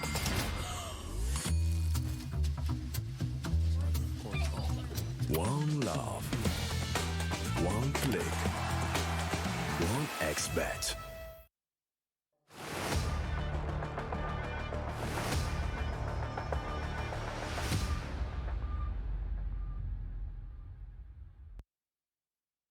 Hello everyone and welcome to the RES Regional Series. We continue on with day one of the second European Regional and we continue with our opening matches of Group A and B. I'm the Eternal J. I'm joined by Dweg as per usual to take you through our second half of today's proceedings, and we continue to roll on again with our opening matches to decide where we sort of sit in terms of everyone's current state of things. How you doing, mate? Yeah, look, I'm keen to be able to kick it off. I mean, I look at the matches that we've already had today and think, geez, 9 Pandas losing out to Sangul, who's currently not even fielding a full 5-man lineup officially. Bait get absolutely trounced by Zero Tenacity. We can have a little bit of a weird day where maybe some of what our expectations aren't actually going to be what the results are. Yeah, I was watching the scorelines of that Zero Tenacity Bait matchup, and I'm like, damn, dude, they look that looks pretty nasty. I'm not going to lie. So some question marks surrounding those two losses, of course, when it comes to their later proceedings in Group A, specifically for the 9 Pandas, who probably were one of the favourites of the group itself. Yeah. And of course, our first of our second half of the day matches will be Namiga versus Alliance. So obviously a little bit to pay attention to because, well, the victors certainly are going to have a bit of I don't want to say a layup per se going into the next round, but I don't think either of these teams want to face 9 Pandas in the lower bracket. No, 9 Pandas should go in the sort of lower bracket straight towards the playoffs. I don't know. Anytime I get these kind of groups, right, where 9 Pandas are clearly the number one favorite, the second is maybe up for grabs, right? I would say Namega's probably closer to that conversation, but maybe if there's a few upsets, if maybe on the day performance isn't there, that second spot of favoritism could be up for grabs. So now that we've already seen an upset, this could just throw the entire group into disarray. And again, you don't want to be the team losing out this matchup and taking on the 9 Pandas side. So for Namiga, obviously, the fact you're given favoritism already as the second favorites in terms of this group is obviously a very encouraging sign. But in terms of the lineup itself, man, this is a very different Namiga to the one that I know. Obviously, I've known many iterations of this organization down the past, but these are guys that certainly haven't had nearly as much experience as the likes of as their opponents today. When I think of Namega, I think of the MDS, the Lollipop 21K, maybe your JO, your Box, your Speedak, your Idis Balance, and then you look at the starting 5, and there's just really no reputable names, like familiar names. I mean, Box, a player from Namega, moved into a coaching role. Roman used to play on Namega, now in an analyst role. So all of kind of the old guard have moved into different positions on the team, but just no longer as players now. Or at least they have one of the ex-players as a coach at the moment, so they've got that much in their back pocket. But you are right in terms of these guys, the CIS squad, that are now basically trying to raise up a new level of generation of talent. And look, to their credit, IEM Chengdu was a run, so you've got to have that hand, give that at least that much of a hand to them. I think the concern is, Dweg, was that just a one-off run? Well, it could be very difficult to see them get an invite or at least a qualification to a LAN event to that kind of caliber. And even at the event itself, I mean, lower seed, you go up against FaZe in your opening game. That's always going to be a tough battle. They then went into the lower bracket where they 2-0'd the Chinese team of the replacement invite of Captain Mo and DD, who really just don't even play pro anymore. And then went up against FlyQuest where they couldn't even take a map. So this is now redemption to prove what they could do internationally, now back in the local scene. They are taking on a much more experienced squad of Lions. These Swedes have certainly been around the shop, you know, Bowden Master, obviously part of the Little Mix roster that we know so much about, even on ATK in the North American scene. Plessen been up and down the shot, similar story for Robin and Twist as well. So a lot of elements on this side that people will be much more familiar with on the Alliance camp. However, unfortunately, I don't think the experience necessarily leaded towards their absolute dominance or any sort of like anything that really keys them in as being like a high-end tier 2 team. Yeah, Lions are very inconsistent. Just look at their game that they had against Eklot this afternoon, right? They go into that best of 3, a decider matchup in the European Pro League Season 15 event, and they absolutely destroyed Kriaz and Co. on the first map, which wasn't even their map pick. They got a 13-3 on Anubis, and you're thinking, right, get a clean series here, get a 2-0, look very positive to come here to rest. And then they end up losing their map pick of Inferno 6-13, go into a third map decider and lose Mirage 7-13. You just think, what happened? How are we having a really good performance on an opposition map pick, but then the rest of the series we just kind of get blown out? And even their recent results, they have won 4 out of their past 16 best of 3s on HLTV. It's been rough for the Swedes recently. Yeah, and you just take a look at some of those teams, right? You got like Astralis talent in there, Little Mix I mentioned a moment ago, like just definitely divisional and regional talent. I think their last best of 3 win was against Harvu as well, who we'll get to see a little bit later on today at the same time, and I don't think we've got too many great things to say about them. So like, again, it's not very encouraging for Alliance on the whole. Certainly looking at like Namiga coming into this one as being the favourites by default, just because of the fact they've done more recently in terms of the overarching state of the scene. But this is one of those best of 3s that definitely feels like to me it could be a little bit more scrappy than people might expect. So as we look at the vetoes, Dweg, what can we expect? Well, Nuke should get banned and Overpass should get banned. I would say that Ancient should get picked for Nemega and Inferno or Anubis to get picked for the Swedes. Well, that was the Anubis pick for the likes of Alliance, and indeed Ancient coming out for Nemega. Not too surprising that's the case. However, it is the second highest played map in the pool for Alliance in the last few months. Inferno as the decider. How do we look at that? Yeah, so I thought that Ancient, or I should say Anubis or Inferno were options. So knowing that Anubis and Inferno comes through, from a veto standpoint, it looks promising for the Swedes, just because they've got a lot of game time on those maps. They play a lot of officials on it. The issue is the recent run of form looks a lot stronger for Nemega. They've beaten some really good teams. I mean, even in that close qual to get to Chengdu, they beat BetBoom, they beat Espionage, they beat Amcal, they beat Espionage again on the rematch, and there was a lot of 2-0s. So for my money, I think Nemega should still win out this series, even if the veto still looks favoritism towards the Swedes. Yeah, I think that's one of the things you mentioned, right? Is that Chengdu itself wasn't exactly like a stunning event for Nemega with not getting any, with only getting the win against the Asian team on the board. But the run itself for the qualifier was actually a lot more confident. So a lot of things to be positive about when it comes to their performance. I think the only other issue when it comes to looking at recent tournaments specifically for Nemega is the fact that that qualifier run was basically like the best thing that they've had in terms of overarching competition, because they're playing in advance, they're trying other open qualifiers, and they're not quite going as deep as they'd like to. And then their recent wins and things like Thunderpick in this event, for instance, you've got like, you know, beating out the likes of Zero Tenacity, who, to their credit, have had a good matchup earlier on today. But, you know, just not playing at that higher end level of tier 2 teams that you really hope for a team that just came back from Chengdu.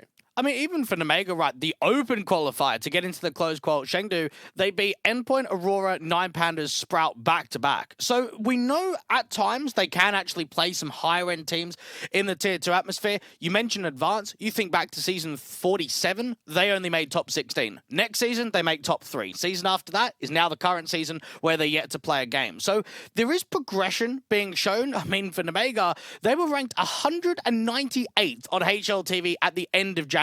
We're now mid-April, and they're a top 40 team in the world. So there's no denying that the run at Chengdu to at least get a win under their belt has helped out that ranking. But now when you come back to the local scene, this is where expectations are probably a little bit higher than maybe where they were a few months ago. I think it's one of those concerns that I have about, like I want to call it the Harvu effect, right? Because remember how last year they had that big run at Elisa Masters, and then they went towards the top 4 and they catapulted their ranking as a result of that appearance and that semi-final placing. And I feel like for Namiga, you're in a very similar spot to where it's not quite as high, but you still got the same effect. Your ranking spikes because of the fact you've gone to a high-level event, which is more than can be said for any of these players and a long time for the organization's history as a whole. So you've got that opportunity, of course, to work up a tier 1 event. You get the ranking points as a result of that, and you kind of walk forward now with the understanding that you've got that one big spike, but does it just plateau and then dive off like it did to Harvu over time? But for Namiga, I mean, they used to be a household name. I mean, for you and I, Jay, we remember back to 2020 and 2021. This was a team that was a high-end Tier 2 team. This was a team that was constantly in the top sort of 25, top 30 position on HLTV. If the Rio Major happened, obviously outside of COVID, Namiga would have been at the Major. So they're definitely an organization that in the past was a very strong name in Tier 2. And unfortunately, ever since probably the tail end of 2021 into 2022 into 2023, it's been rough. It's been a huge drop off for the organization. So I like that they've gone into some youth, right? They've kind of got into some younger guys that haven't maybe recycled some of the older people in the roster. I mean, only towards the end of last year, we saw Almeza coming out of the team. He's a guy that's very recognizable on Forza.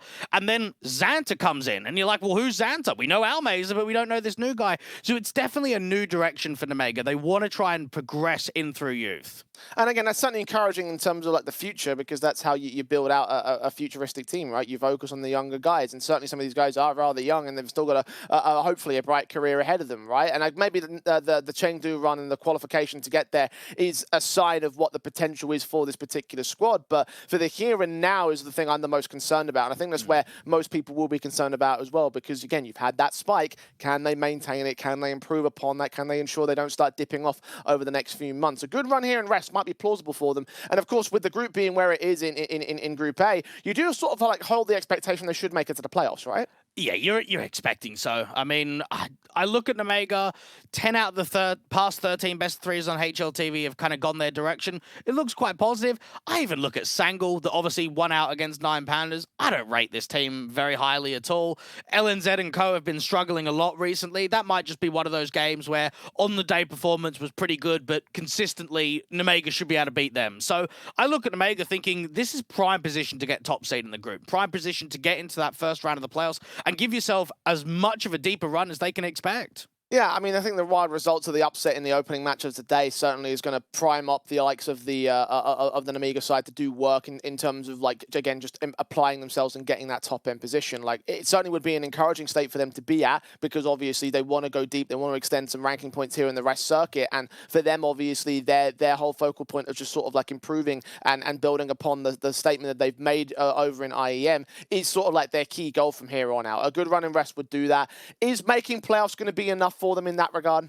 I would say making playoffs consistently probably is. Again, when you've kind of got a team that's made one deep run, it's allowed a good HLTV ranking, you want to be consistent. And to be fair, going up against Alliance, they are a team that fairly consistently make the playoffs. They just don't get those deeper playoffs. They don't get into sort of the top 4s, the grand finals positions. And I suppose as well, for maybe the Swedes, we do need to see a good run from them at some point, because, I mean, a new organization coming into the fold of CS, I don't think Alliance will be too happy with the progression this team's been able to find. And again, these guys are very experienced in their own regard, so you do expect some level of cohesion around it, but unfortunately that's not what we've seen from the Alliance side. So, 1xBet have Namiga as the favourites. Are you back in that in similar regard, Dweg? Yes, I'm going to go 2-1 to Namiga in this best of 3. Yeah, I'm going to go 2-1 as well towards them, as Alliance will look to try and post up some confidence in the pistol round of Anubis. Our first map up of this best of 3. Boldon's holding his nerve with the USP's quick swing from Risky Bob. Gets the opening advantage to kick things off, and now they're looking for a little bit more, but they're suppressed by these smokes. Namiga still pressing the issue. They walk right into the Alliance hands, who do find a trade in the end. Yeah, that just felt like a pure gimmick there. Risky Bob advancing through that smoke without a teammate, and rotations are coming out to the B side quickly. Lamus is the man outside of B main. They do spot one in the open. Pleston just exposed towards that contact over an electric swing for the main presence, and the bomb can go down for it. Advantage for Namiga here. Twist is in a position where he needs contact from the backstab individual from Robin to strike before he can come out from cave. Back to evens again. They're going to start swinging though. Still, Twist gets another decent pick and even swings for another one. Robin to deal with Xanta as the last player, but that triple on those contacts back over at the CT entryway. Hell of a retake there for Alliance and Twist. Twist is definitely an OG in the scene. Very early on in his career did he find success back on sort of some major rosters of SK and LGB, Flipside, Godsend, even played on Fnatic and NIP. So a lot of Tier 1 organizations that he was a part of. He's been grinding in the Tier 2 scene for the last handful of years though. A triple kill out from Cave when Nemega actually sold a pretty good fake to that A side. Very nicely done again of these pistol players. Alliance lead the charge early. Of course, bottom plant bonuses were there for the Mega Caps, so we will see those Galils out the Deagle of Lear. Xanta, the first man leaning forward. AUG burst through against the man Twist to kick things off. Risky Bob will not be allowed further access. That's a really good opening pit there from Twist because he can just instantly have a man advantage and get back to safety. Alliance play a lot of Anubis. 10 wins and 8 losses in the last 3 months for them. Normally, Avid and Twist are your go-to guys of impact on this map.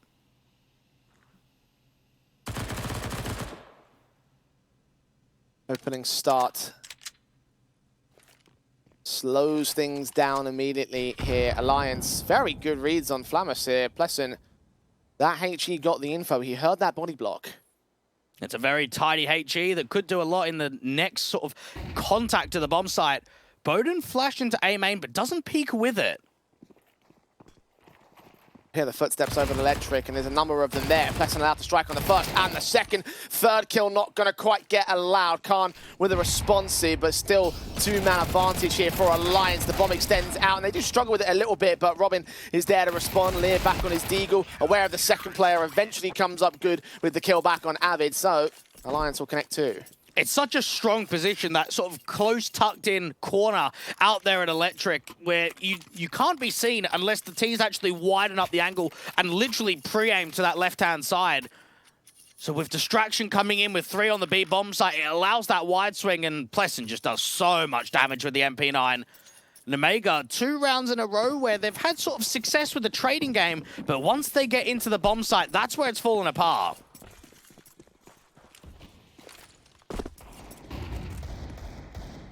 Upgrade pistols at best here for the third round follow-up, so rifles be able to return in the next. Alliance, however, establishing a pretty decent set of groundwork here in the scoreline. Money certainly could be improved, and maybe a confident round right here would be encouraging to the bi-state. Aggression from Plessin needs to work out well for him. Any casualties will be positive for Nemega, and there is a perfect example of that. Alliance just being on the front foot to search for information against the eco, and Flammus just hits 2 insane kills with the dig. That should be enough to turn this round. Robin holding the M4. Minute on the clock as the face comes forward. Leaders get caught. Xanta responds back all the same. Still 4 on 2. Now with rifles. Now with the bomb site taken. And there is a deco steal here from Amiga. And it's not as if you could look at that round and say, oh, well, Alliance just got really hungry, right? They just got overly extended. They're just making an info play. They're just prodding out there at the B stairs. And it just falls apart completely. Oh, boy. Nemega, we even saw recently at Chengdu that they picked this map of Anubis in a best of 3 against FlyQuest. Now, this is Alliance's map pick, but it tells us that there's some confidence on this map. I would say there were some struggles on the CT side. Only 3 rounds were gained in that half. Most of the success was in the T side basis. So for Nemega, I'm expecting if they really want to try and threaten this series to close in 2, maybe an 8-4 around there is probably a par or maybe a go-to goal.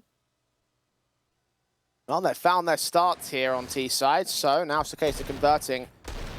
We know how awkward these early games can be, though, with the economy state, so that's still certainly going to put Alliance on the back foot. If they opt for a force buy and counter-steal, then Amiga's plans might get thrown off kilter here. They are going to indeed invest. M4 for Mars. A big old shoddy out for Bodenmaster. And, of course, the standard rifles, including the AWP on the T side. Khan making quite a statement for himself in recent history.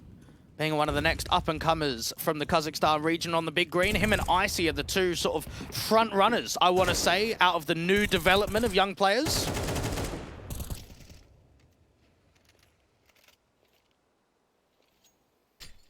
The front runner in this kind of matchup. HEs will run the front of the Namiga default, already on the damaged Underboden.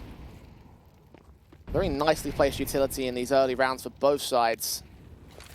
Alliance trying to hold off against any sort of aggressive moves in towards the A-bomb side, which there is one coming in for them. They do evade contact. That smoke will block off Risky Bob, but he's going to do some damage which can't be responded towards. Avid might not be aware of the creep up from the likes of Lear. M4 and M4, and Lear takes the frag. And that was just such a key and pivotal duel for both teams. For Avid to get the man advantage and perhaps recover another weapon to get into the hands of another player from camera out onto this B site. Pleasant's got no chance, surely. Flash will try and stall it. Backup is on the way, but it is going to not get here in time, really. And he still gets smoked off, so he can protect himself from beyond this position. Blamus is there towards the player over at Temple. Risky Bob is going to account for Pleasant. And now there's two left standing here on the Alliance side. One is close to that. MP9 dealt with. Robin has no choice but to hold on to the rifle, because this round is most certainly a loss for the CT side. Yeah, there's been a bit of a reunion on Endpoint at the moment, and without Robin, right? This is the Endpoint team that we've kind of been mentioning recently, Jay. Who's going to be their new couple of pieces? It seems like Joey, crucial, is going back with the boys, at least helping out in a couple of games. I wonder if Robin got a call. Do you reckon Max got him on the blower, Jay, and thought, you know what, let's run it back? I mean, we can never know for certain, but based on the fact that he's still here, I don't know whether or not they would be able to get him. He is IGLing now, and I suppose this is a pretty new direction for Robin as well. I suppose since the Endpoint days, he had a little bit of an international stint on Finest and Coalesce, and played on the Into the Bin roster with Adam 9130 and the Brits. And this roster's been together for, what, 6 to 7 months now without a single player change. So they're definitely quite convinced, I would say, Alliance, that this is the direction they want to go. But even still, I imagine between the players and maybe even background staff that there has to be a conversation of roster changes soon, just because, again, they're not living up to the results of how long this project's been together for. And the question then turns to who is going to be that guy to go out. I mean, is it a case that the IGLmanship is not up to par to what Alliance needed to be, or do they not like the game plans that Robin's bringing to the table? You mentioned this is a very new thing for him. He's historically a support rifler in history. Some of his best moments on that Endpoint side, like you mentioned, in that role. Here and now, leader of the pack, both in terms of role and in terms of the rifles here. It's a harsher eco with that hero rifle, of course, to hold in from the previous round. No investments for the Alliance side. So again, guns will be out for them in the next. USPs actually do mount up to a kill, a couple kills, in fact, for Robin. Turns it to a 3-on-2 here for the Alliance side. Blamus needs to get that bomb back, has spotted his key element of issue and spams away with that deagle. Knives are coming out. Twist able to compound the damage. Now Xanta's all that's left, one-on-one with that trade towards the Swede. And still looking for Pleasant, who has dominion over mid. Yeah, Xanta needs to get closer towards camera and recover that bomb, but Pleasant is instantly repositioning, dropping down into the canals and trying to backstab from A main. Xanta doesn't know. He'll grab that bomb, he'll look to plant it back on A. Pleasant thinks there might be some sort of rotate. Did he not notice the bomb was dropped outside of camera? Apparently not. Wide way around here. If there's a retake on him, it's going to have to be lightning fast. No kits in, obviously. Xanta keeping himself protected and hidden and giving no information away. Yeah, definitely knew that that bomb was in camera, but maybe expected an aggressive play through the smoke. Xanta has wasted a lot of time off of the clock already. Pleasant with the swing. The eco is very successful, but that comes in close. And the only thing that's reflecting on my mind in that round was we just saw Flammers have 2 insane kills with the Deeg outside B main. This time around, he's got 7 bullets. He just needs to probably connect 1, maybe 2. He just misses every bullet on the Deeg to come out from camera this time around. See, the USP did a whole lot more, just saw all those muzzle flashing and was like, I've taken no damage. Okay, fine, not a problem. It's almost a shame off of a sequence like that and how chaotic that round was that it didn't go the way of Alliance. Ultimately, Still a successful eco, like you mentioned. Tons of damage done to Nemega, so what could have been an extremely strong economy is now just left to another good rebuy in the next. Couple of good wins for Alliance to take the lead. Hard reset, perfect boost from Twist as well. Xanta first to fall. I don't often see one-ways in the same extent to what happened in Go, but that one right there, the resmoke of A main, the high advantage, gives you just enough vision on the top side, and even those double HEs do not connect to a huge amount of damage to Avid. Risky Bob, on the contrary, 3 points of health for him, getting the AWPs and bombs passed back towards the man. Flammer's trying to force out a trade on the entry kills towards the site itself. Finally, Twist is going to drop with Khan, forced to fight again, but now he's also on single digits. 2 HP alongside Risky Bob's 3 in a 3-on-3 situation. Alliance heavily at the advantage. And Omega slow it in. Now, the issue that the Ts are going to find is they've got a lack of info. They don't know if the CTs have re-aggressed into canals, have made an aggressive info play in through mid or outside B, so they can kind of default and pack, but they have to be wary about so many of these cubby positions. 30 seconds on the clock.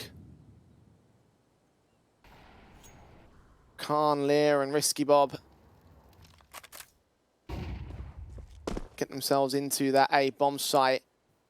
Bowden now backed up by the likes of Robin, playing double duty towards me, but that incendiary is going to reveal exactly where they're coming in from. The shot does land. The HGs, however, dish out all they need to. Risky down, Calm will not last. Bomb does cross towards the bomb site, but no time to get the plant in. Robin denies him, at least within the timer, so no cash damage being done to the last player of Nemega, but ultimately a third round of Board of Alliance. They have equalized. Yeah, Lions play that 3v3 nicely. You have Bodemaster that's kind of out there from Cake, and while he kind of gets exposed and doesn't even get the first duel against the Orpa, it's pure info. Robin knows straight away it's mass players A main, so get that HE forward, look to try and advance the angle to be slightly wider up onto the bricks, make it more uncomfortable for the opposition. Omega looked as if they were going to probably accelerate with a bit of a lead, get up to a 5-2 scoreline, and instead, we're tied up again. Again, there is another rebuy on the table here for the T side, so they will buy back in with the rifles and the AWP as standard.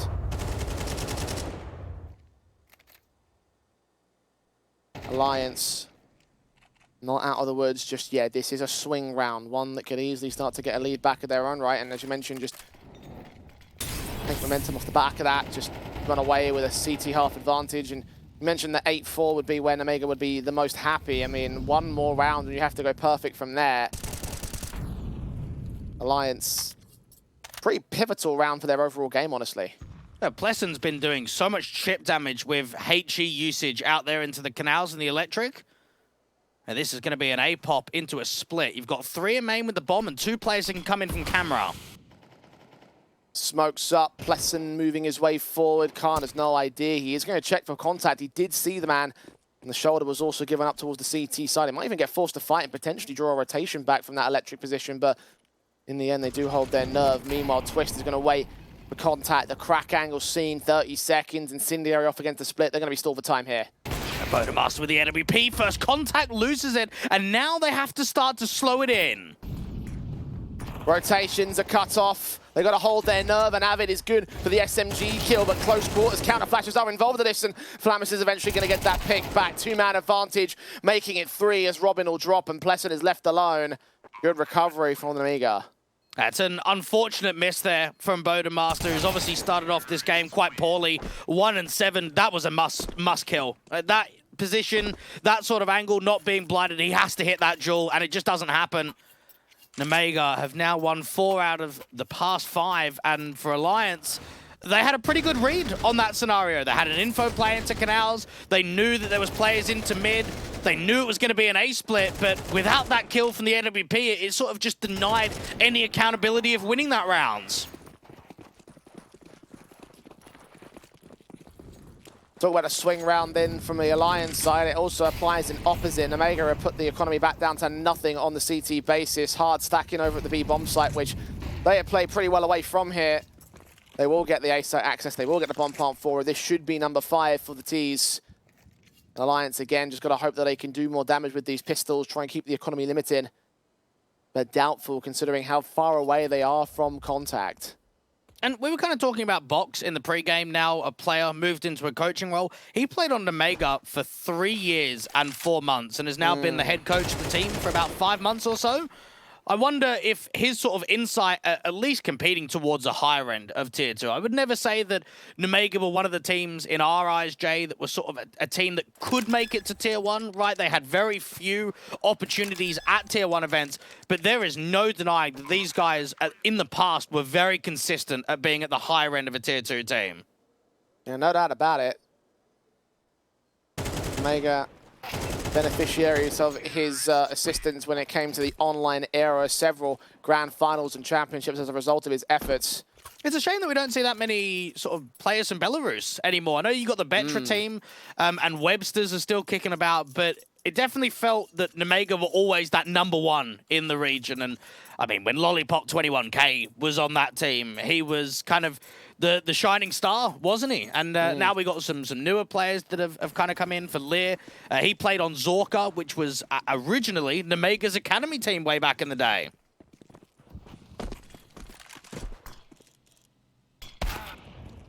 Oh, Bowden taken down in round number 9 to Khan's part. Just a case of that patience of the AWP play.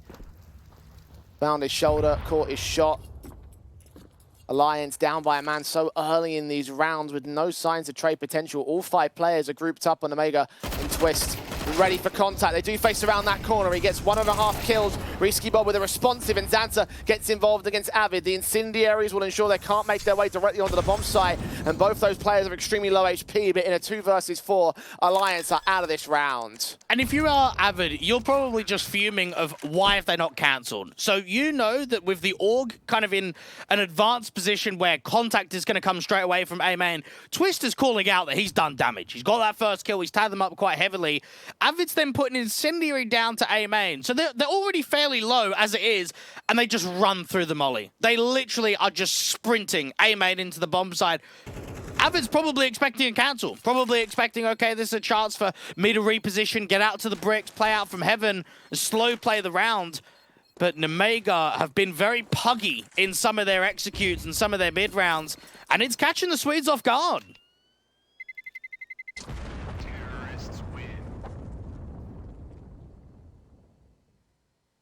Minimums hit on the T side. And it's Nemega to take the first tactical, interestingly enough. I would have thought that Alliance would try to do so at this point. They have been struggling in this matchup, both in terms of the team play and, of course, the individuals. You mentioned Bowden, still 1-9 as of yet. Lesson also 2-7 at this stage. Avid 3-7. The new boy, the newer boy.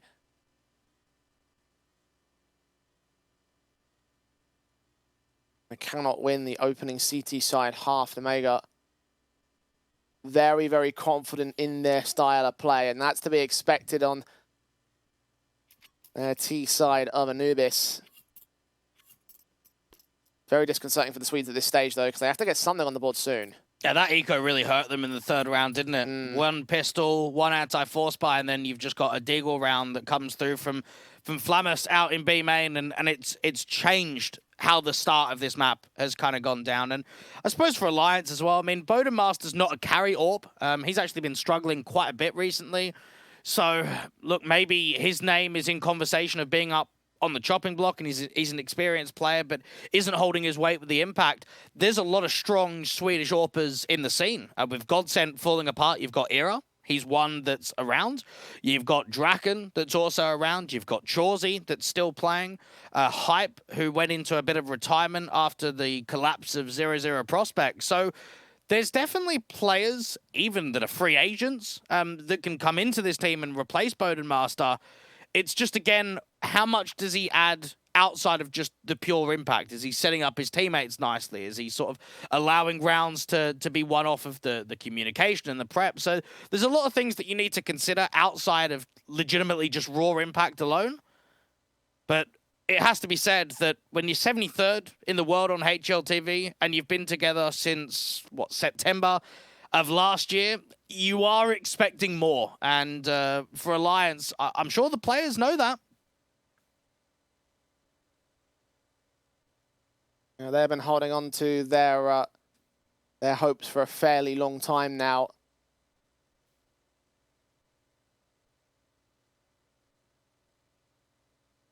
Omega are the ones ahead with their hopes being granted and succeeded upon here in Anubis. Very lighter state of the buy on the CT basis as well. SMG's in, the upgrade pistol for Avid being the best that they can bring out there. Of course, Bowden and Robin will still have their rifles and they'll be able to afford guns for the next, but again, it's less a case of holding on to weapons and keeping economy nice. It's a case of getting something on the board. Yes, it's a T-sided map, but a 9-3 may be very insurmountable, and make no mistake, that is a very possible outcome at this moment.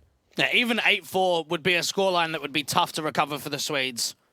A Pleasant and Twist with a double electric setup. Haven't seen this before. It does mean that no one is watching B main directly, so every once in a while, Pleasant's just going to have to check to see if there's a walk-in on a contact.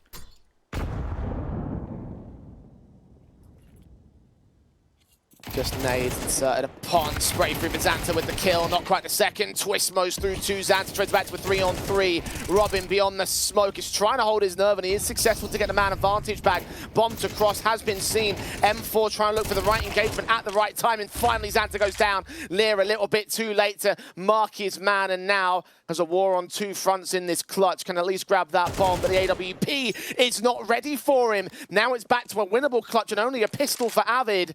If he goes back to the site, he can grab some rifles, but he's opting to defend A. Now, this could be the scenario of Lear committing to the bomb plant and Avid actually probably meeting him before the bomb goes down. AK leaning forward, Avid to tuck himself into harder cover. 15-second smoke to get sent towards the bomb site. Lear's going to plant in amongst it. He's not going to get seen by Avid. Might still find the right angle at the right moment. It's all timing and all positioning here. Footsteps not being heard, no noise being made. Lear has absolutely no idea about this, and Avid, he's just waiting. The smoke's going to have to clear eventually, and he'll land the headshot on the first tap to bring home a fourth for Alliance. Oh, that's a must-win round, and that's actually a lighter eco there from Alliance.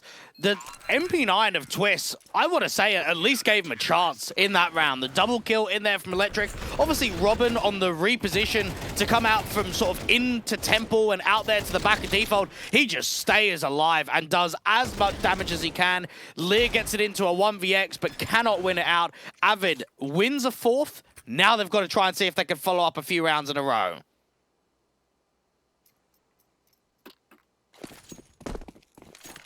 Two more to make up to close out the half, and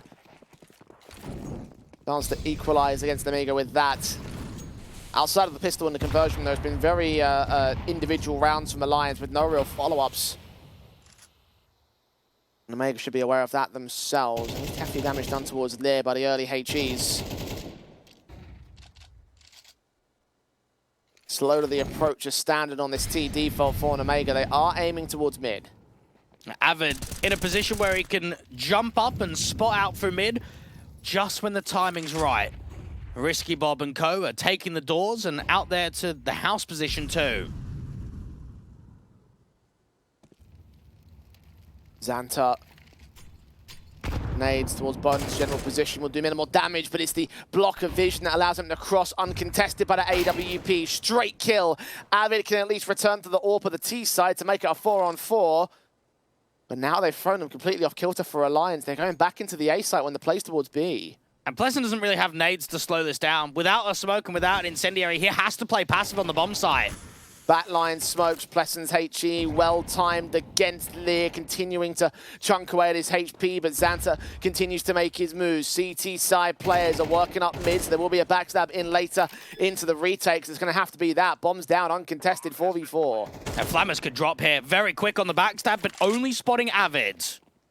All-important man advantage taken out for Alliance as Lear's forced to fight towards the back lanes of the CT entries. Counter utility is in. The HEs do not connect to the low HP man, so 3-on-3 remains. The Molotov, however, might change that. No, he gets away in time. Risky Bob going for a risky play, but he makes it work. Sees the shoulder, the next twist. Flash blinded, but still can only turn up to evens. No man advantage for Alliance, yeah, and time is way too far ticked. The M4 continues to press, but Lear is there to deal with the last man and get the half for Omega. And for Alliance, this has been quite a rough showing from them on their map pick. I haven't really been too impressed by their gun rounds. You minimalize, or at least think about not having pistol and anti-eco conversion. They've been slapped around. This is a strong T-side performance. It's been fairly inconsistent from the Swedes. Even on the retake, the team flash is immense. Robin sets up that flash, and Twist is just so blinded. He probably gets both of those kills if that flash doesn't come in. Miscoordinated. The Alliance can at least afford some respectable weaponry, but it's not a full buy. And Lear can still have an advantage of the opening peek and pick. Robin to fall instantaneously. XM out for Twist as well, ahead of the main entrance over on A. Caught off by the T-side blind spray, and barely any damage done to Xanta.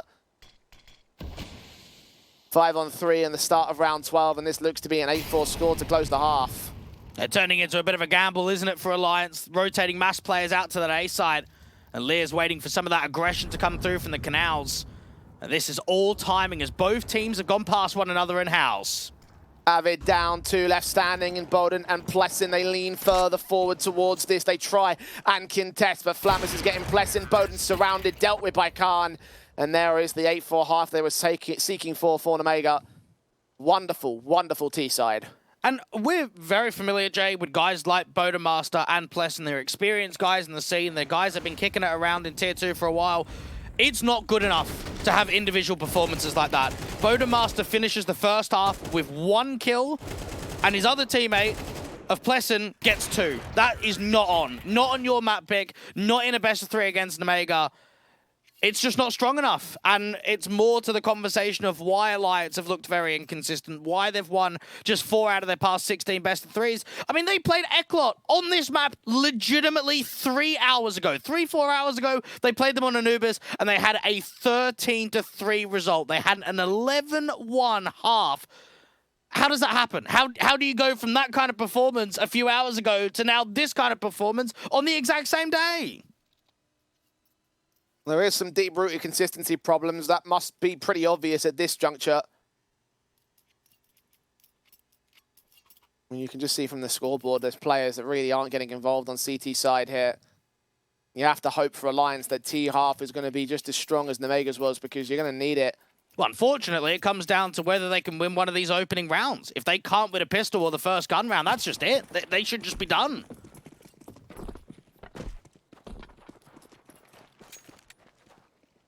Well, Julie's in for Xanta. Khan taking the mid face initially. Alliance will press on towards that B bomb site. There's 3 players that are set up. A 4th man will join them in a moment. The flashes will just try and suppress for the now. Alliance yet to commit. And this is where they slow it in, and for Alliance, they've actually got a lot of map territory gained already. Deep into mid, out to Canals, into Electric. Avid's got to be careful, though, in mid, because he's alone and with the bomb. Spotted by Khan. That might adjust things on the CT side, but if he can win this 1v1 fight out in mid, then perhaps that takes the round itself. Instead, he drops off, and that information's gained. Meanwhile, Lear has got the opening kill on the back of the B-bomb site. Avid trying to see if he can spot out Flammus, and Robin and Avid get those couple of kills to open up, try and make it 3-0 on the trot. Xanta and Khan try and get those trades together, but they're only so successful. 1 versus 1 now for Khan here. His Glock is pulled out. He knows that Plessin must be low. He himself is tagged. He takes a range fight and knows that player's playing somewhere around the central pillar. Will chip away at his HP bar more so, looking for the killing blow, though. Eventually, he's going to start running out of ammo. Plessin known about. Back towards Temple. 8 points of health. Needs a perfect headshot. Khan just needs to land 1 hit. But the USP is good enough to keep Alliance in with an all-important win. Well, fair play to Plessin. That is a very uneasy 1v1. When you're on that low HP, you are right. When that next jiggle comes out, if you're not hitting the straight-off headshot, that's just it. You're just done for. So a good survival of a round. It was quite chaotic, a lot of quick trades. Actually felt as if Omega should have won that. I mean, they had a 5v3 at one point. Mental stuff from Avid to start things off. This shot by Plessin, beautiful. 1 bullet makes all the difference in the pistol round, and as you mentioned, for Omega, probably should have won that one. As a result, Alliance are now going to be in the driver's seat for the time being. Can they maintain control? The eco round should be easy enough to deal with. Stacking towards mid for Omega, and they're leaning into that B bomb site, so there should be a plant secured pretty easy. Not much can be said about that. It's a case of those rifles in the next. Alliance try and utilize the bonus round to its fullest extent in the next gun round. Omega would love to clap back quickly, though, and just disallow any sort of comeback that could be achieved in the second half.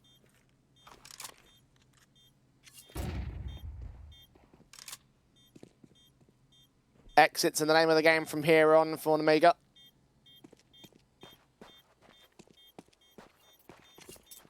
Doesn't seem like any are going to present themselves, so should be easy enough to turn back for, again, those rifles in the next for the CT side. The very positive start for Alliance, at least. Again, you've got to hope this T side is just as good as the Omega's was. A couple of exits will come through, try and make it a bit expensive. A third casualty would be lovely. Matt 10 recovers a little bit of that cash, though, so all's well that ends well for the Alliance side. Omega, here come the M4s.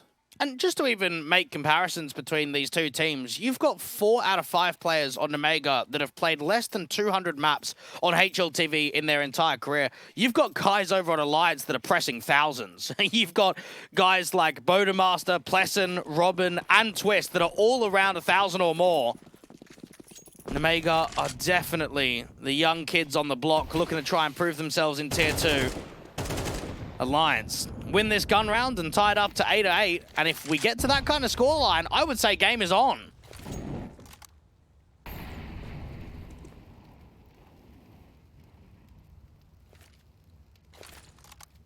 Only 2 to get there, and they may well come in with this rifle win. Equally, though, it could look very different if the Omega take it. 9-6.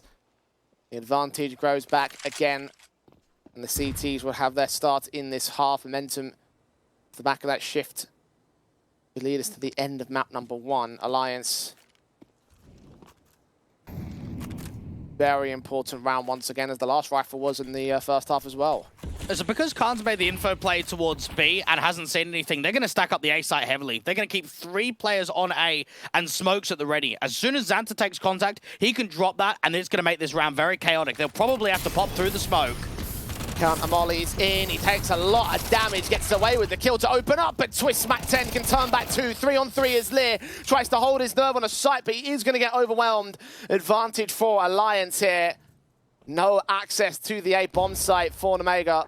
Might have to be a save call now, although you are seeing Khan trying to press forward. Maybe if that HE went to bomb site and caught Robin, then you could have tried your hand at something, but it's missed out and they've lost their chance. Now, Khan is still searching for a pick. If someone overextends, if they can force into a 2v2, they'll press in for the retake. Time is starting to run short on them, though. Flammer's leaning forward. Engagement not found. Now the round's done for certain. Robin known. Bowden revealed. At least gets that one pick back for Khan, but Alliance are not going to offer up any more. Secondary engagement is going to go awry. Couple of picks for Bowden, start panning up his stats a little bit. Only 4 deep in this matchup, but certainly had the bomb site under his control. And as you mentioned, Dweg, 8-8 is very workable. They're only 1 away from doing so with no money to buy back on the CT side. I'm not really sure what happened there for the default player. I'm surprised the swing comes out to the sort of right-hand side perspective of the T's in through main rather than closer out to the stairs and to establish a bit more of a crossfire. That was the right read at a stacked up bomb site, and Alliance actually took A pretty comfortably.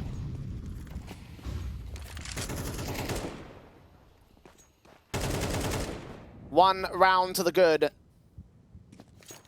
Omega.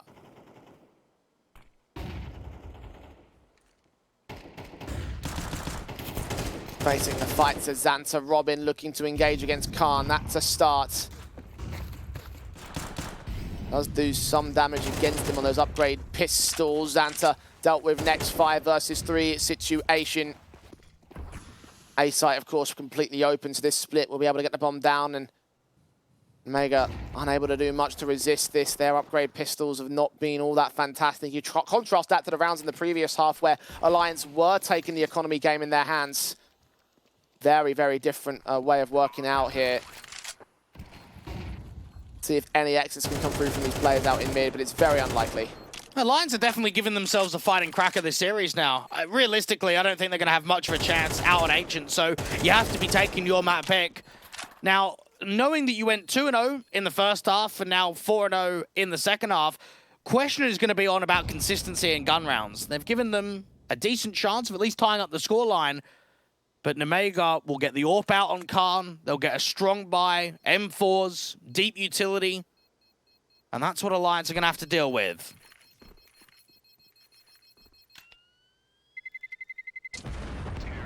Eight to 8. And the exits not to be for Flamus.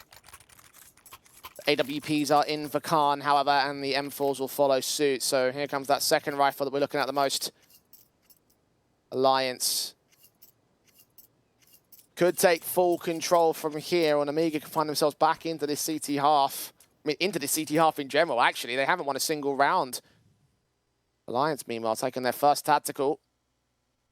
Understanding that they stand to gain, again, a lot out of these rifle wins. I have a chat with Hawk, the head coach of the team. I was coaching out on Chet's X-Gamer and the Prodigy Sweden roster. So a guy that's fairly reputable in the scene.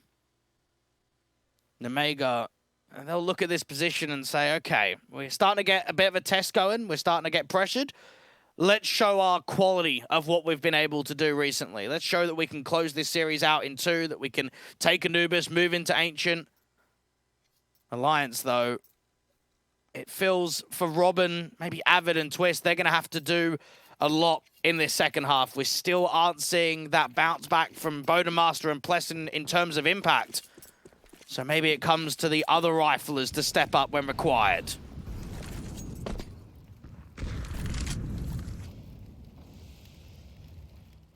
M4s and AK set. Flashes coming in towards very early execution for the Alliance side. They haven't checked the front sight though. Flamus in with a couple of kills. Robin trades it back. The AWP's here for Khan though. That's one frag, and that second flick is perfect. Third, not so much though. Avid, aware of where both players are coming from.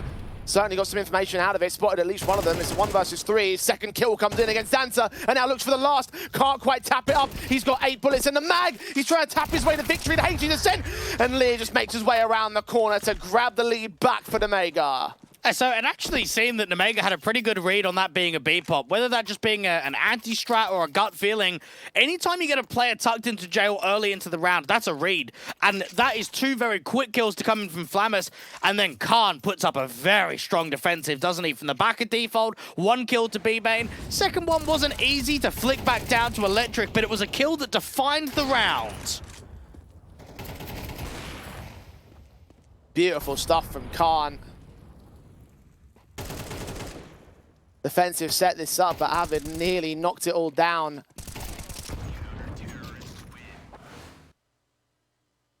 How close that round could have gotten to being the Alliance's. They've really started to turn things up. Those core 3 of fraggers, Robin, Avid, and Twist, have made the most amount of impact. Definitely been the key reasons why things are coming together on T side. Nemega, third and final tactical of regulation has been called in for them because their buys are starting to look weakened. Again, another swing opportunity for the Alliance side. And it's funny, right? Because in the first half, we saw a 1v1 between Lear and Avid, where Avid had the Deagle coming out to default, and he won that clutch. Now, this time around, same players, different outcome. Smoke set. Oh, Khan! He shot Flamus in the back of the head.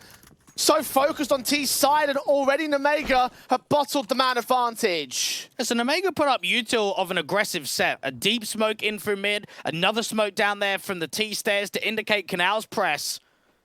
But it doesn't go their way at all. And Alliance, I mean, they've just reset completely. They've slowed this round in. They've got players still outside of top mid working into Canals.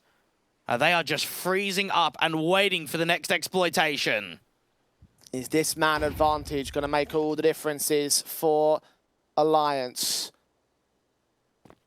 They can play slow because I know they can afford to.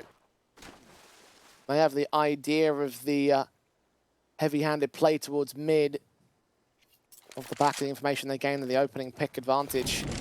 B-site is the call. You've only got Risky Bobber for Mars versus the world, essentially. Utility sent back down. He's going to play a bit more passive. counting util is at least in, trying to do some damage, trying to stall the T side, but Plesson's having none of it. That HE cracked open a smoke, so now he's aware that no one's taking forward contact, and Risky's all on his own. Can't do anything from here. Got to be a save for the next 3. Oh dear, Namiga, that is not the round you want to see. And unfortunately, when you have a 4v5 like that, it turns into just a gamble stack almost instantly. Keep 3 on A, leave a single rifler out there onto B to spot for info. At least they'll have a buy in the next round.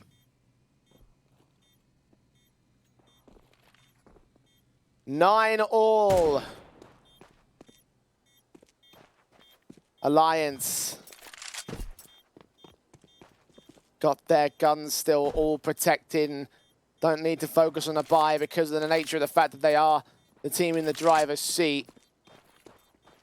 Omega starting to feel like we're having the same conversations about them as we were with Alliance in the first half. Like, yeah, at least they've got a buy, but it's all evened up now when you had such a good opening half.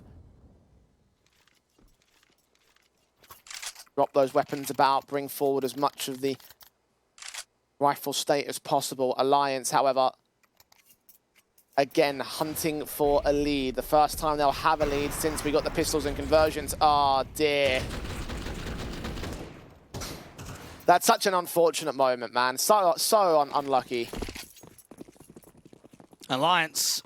All thoughts go back to that pistol round. That first round of the second half. Pleasant on 8 points of health. What if he doesn't win that headshot? What if he doesn't win that 1v1? How different this map is. Game's probably already over on this map. I would say series is pretty much already over if that clutch doesn't go his way. And for a guy that has 5 kills as well, like the idea that he had like the swing kill for all intents and purposes.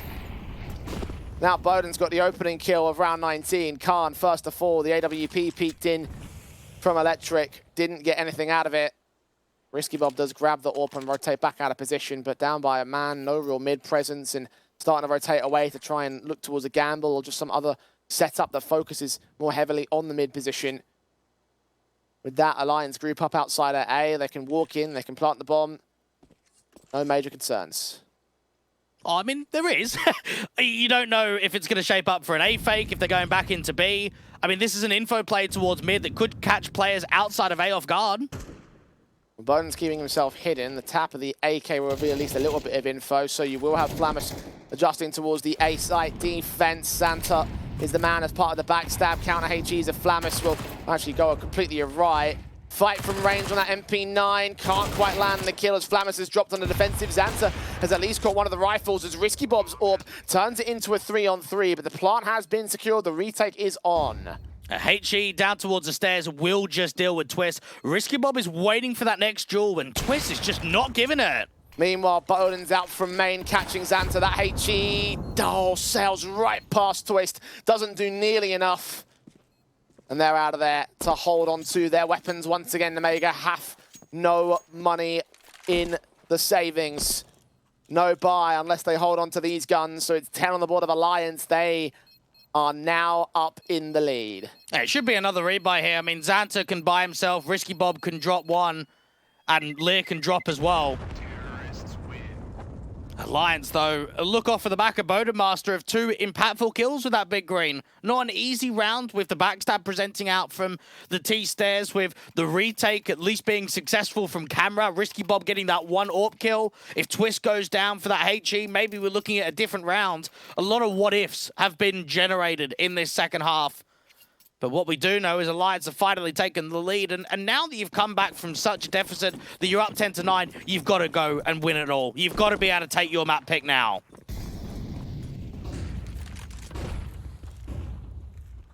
Quick in for Khan. Similar for Bowden. Better to lean in towards that B bomb site and towards Electric. Respective AWPs. Hoping for opening contact. They're not going to get it as of yet, though. It's a careful placement on the default basis. There's utility in the way of direct vision.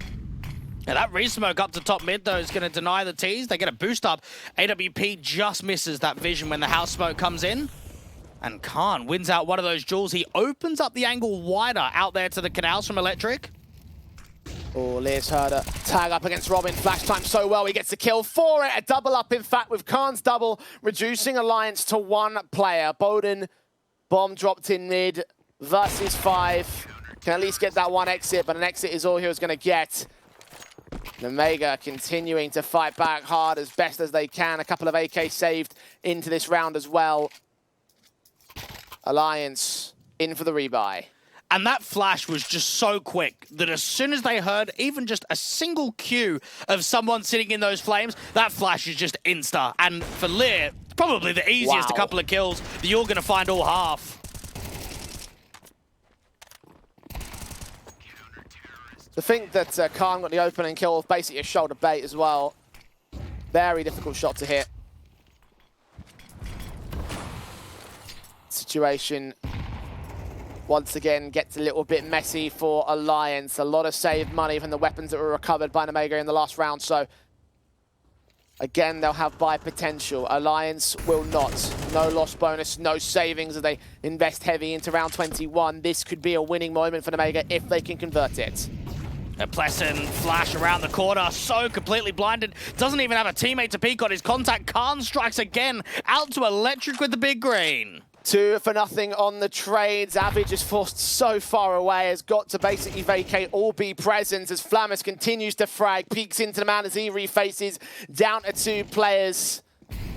That Electric man ain't moving. Finally, he does, right into the clutches of Khan, who has just been lighting up the server in these last few rounds. Twist. Reality might be setting in on him. Alliance fought so well in this second half, have tried to bring a comeback, but I think they might have been a little bit too late on it.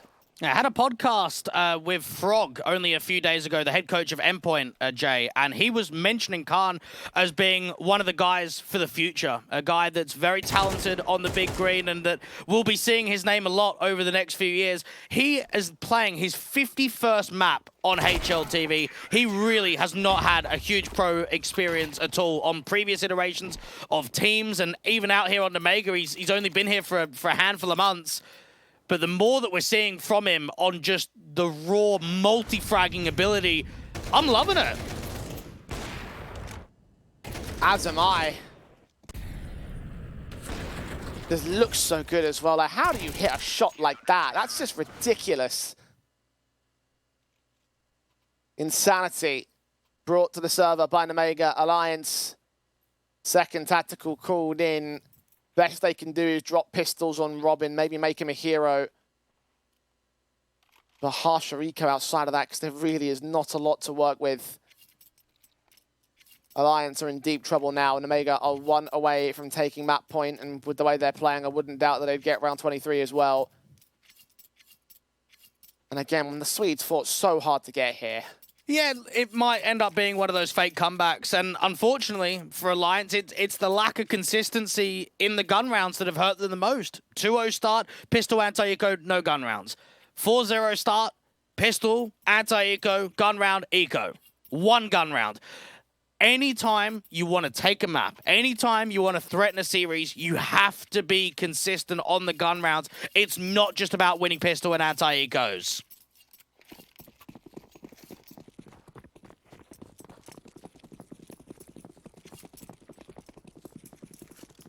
Got upgrades in the server for Alliance. Has Robin got an R8? Oh my god, he's got an R8. Oh, he's got a kill. He's got a tag with it. I thought he nearly got the kill on Risky Bob, but no. Okay. Ah, well, unlucky in this one. Should be standard stuff from here because the Omega have all the better weapons. And we do see some wild stuff from Robin. I mean, we cast the game of his team, obviously, of Alliance out on Anubis, where Felico, he just had a kit and just dove into the bomb site and won a defuse. So anytime I see something gimmicky from him, I'm never surprised. Well, 2 players left on the Alliance camp as they tried to find more impact with those upgrades, but now only the Deagle is left in play for Twist on half HP as well.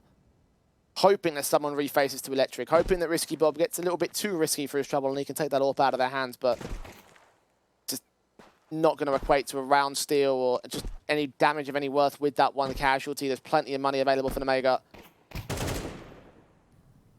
Best you could hope for is taking these AKs out of the CT hands. Which won't happen against Flammus. Good kill on Avid. Twist, all that is left. Now known to the CT basis. And from here, he should fall down. Flamus, another player that came out of Spirit Academy, and the conversation for, I would say, the last year or so has kind of been maybe Mal's NXT of being the #1 Academy team or organization that's brought up Academy players.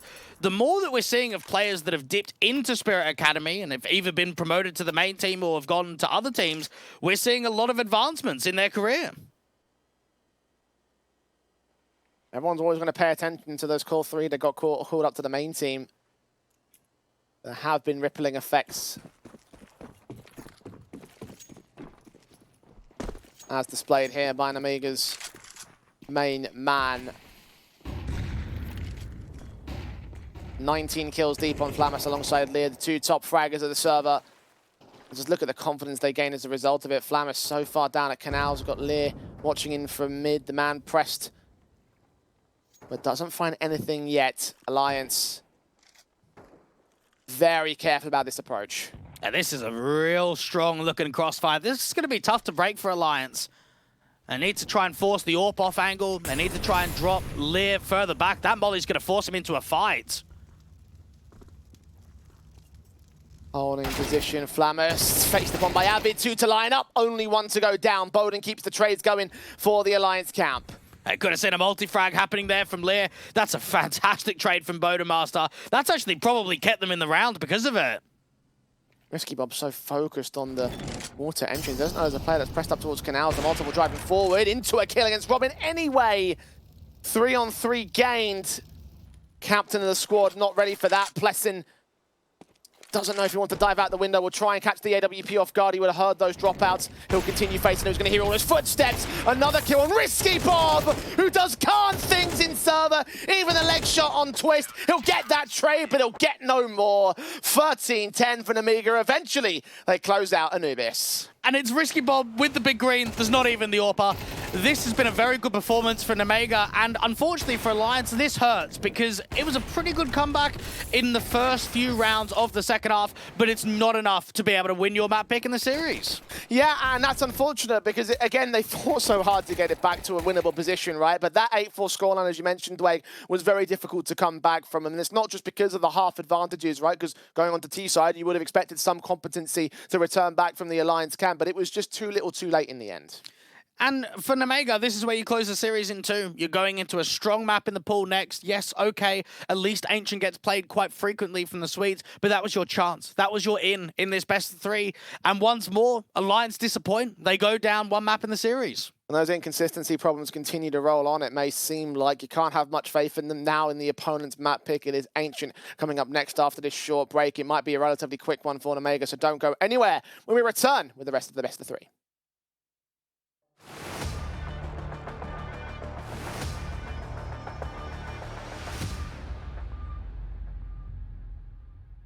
Hello, son. Hi, Mom. Pretty girl. This is Eva. Nice to meet you. Thank you very much. Your dad's just making his favorite dinner. It's duck. Come on inside.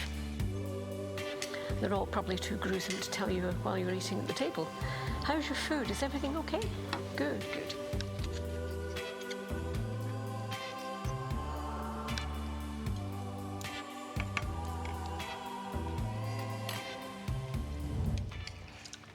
You seem to know each other.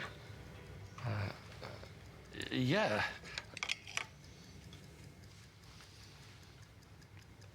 This is the new ambassador for 1xBet. Oh, I see.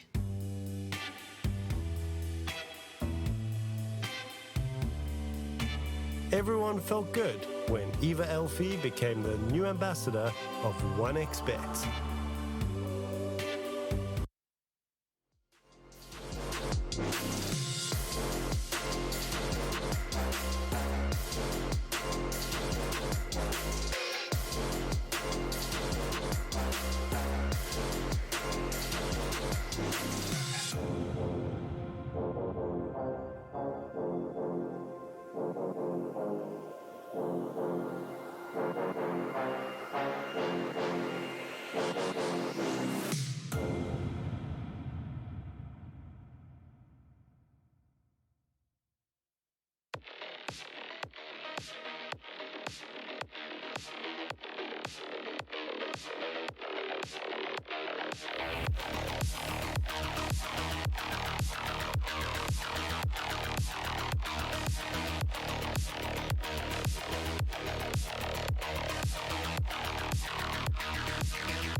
Respect from 1xbet. Respect from 1xbet. Respect from 1xbet. Respect from 1xbet. Respect from 1xbet. Respect from 1xbet. Respect. Respect from 1xbet. Respect from 1xbet. Respect from 1xbet. Respect.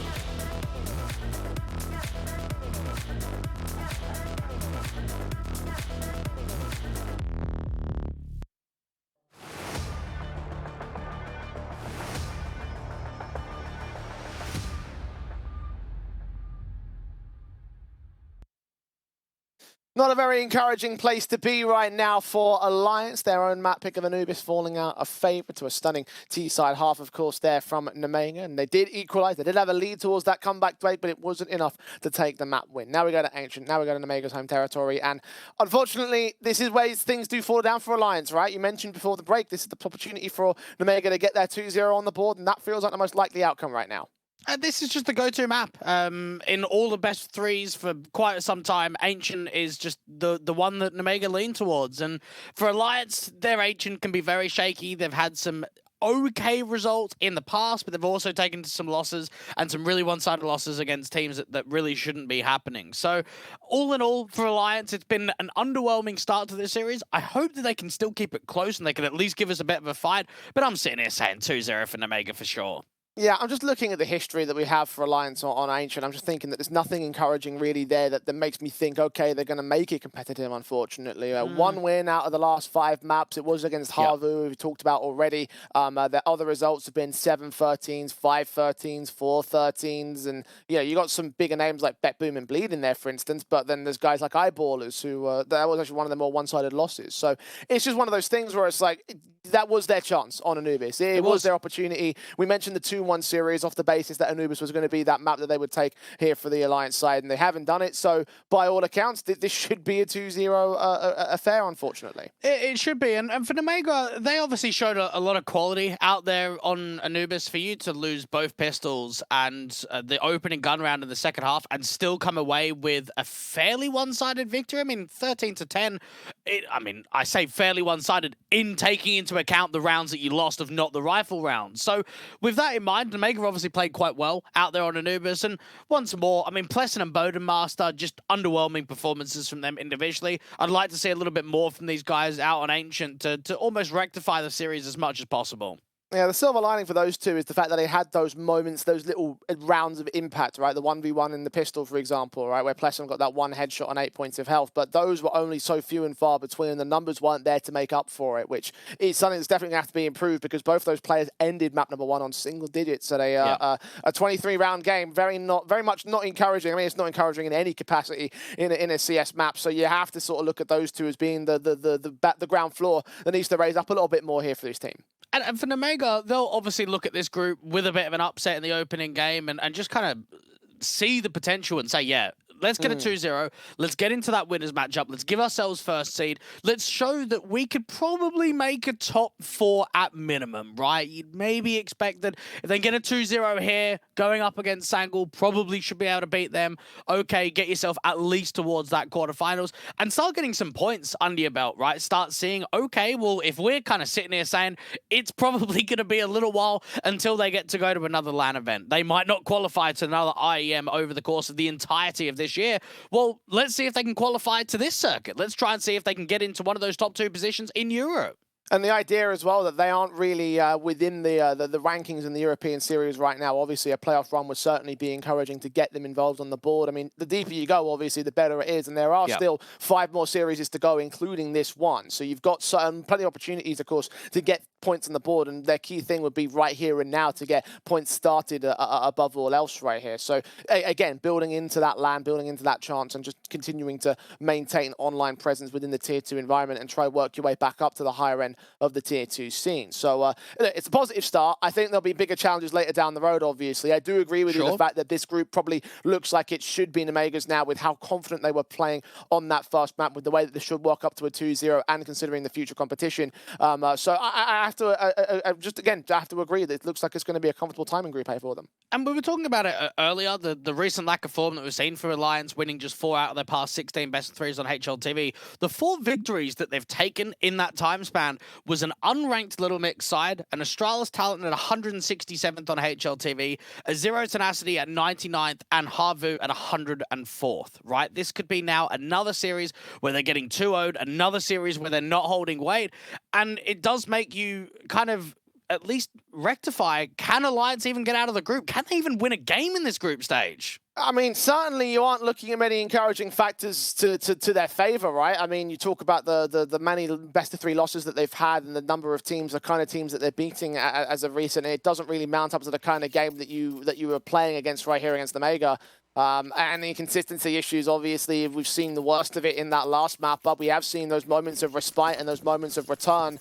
But they are just moments, they are just streaks, they are not maps, and I do not see it being a map here on Ancient. Alliance will have the CT side start. If there is a half in which they show that they have something in this best of 3, it would be this one. Omega set to the pistol. Flamus and Lear are striking individuals out on Ancient. They've had some really good performances as of late. So I'll be keeping my eye on those two. Avid with the shadow advantage into any contact from the front side of Cheetah, but everyone that's in lane is going down from the shelf and walking into mid. Jeez, Khan somehow even deals with Avid. Risky Bob got one to open things up. Twist with that one trade. Robin, however, is heavy pressure, and Baka is going to be so slow to the rotate. So many shots ringing out from Donut. He tries to escape back through the smoke, but the firing squad is way too staunch for him to handle. 3-for-1 trades, 4v2 in the post plant. This round should be a pistol win for the Mega, and they will look to confirm it with rushing down the rest of the CT players. Twist found Bowden. All that remains, this is a pistol. And Robin's done everything right there. You're the lone A play up, you smoke off Donut, you're trying to slow it in to get your players in repositions or in from CT that Twist can kind of come out and help. And the Mega just exploit it by not cancelling. They just run through that smoke. They've got one player out in main, 3 in from Donut, so they know that they can just overwhelm him. Alliance losing just too many jewels in that pistol round, not even shaping up for a retake at all. A Risky Bob. Jeez, you don't even see much of Pleasant at that angle.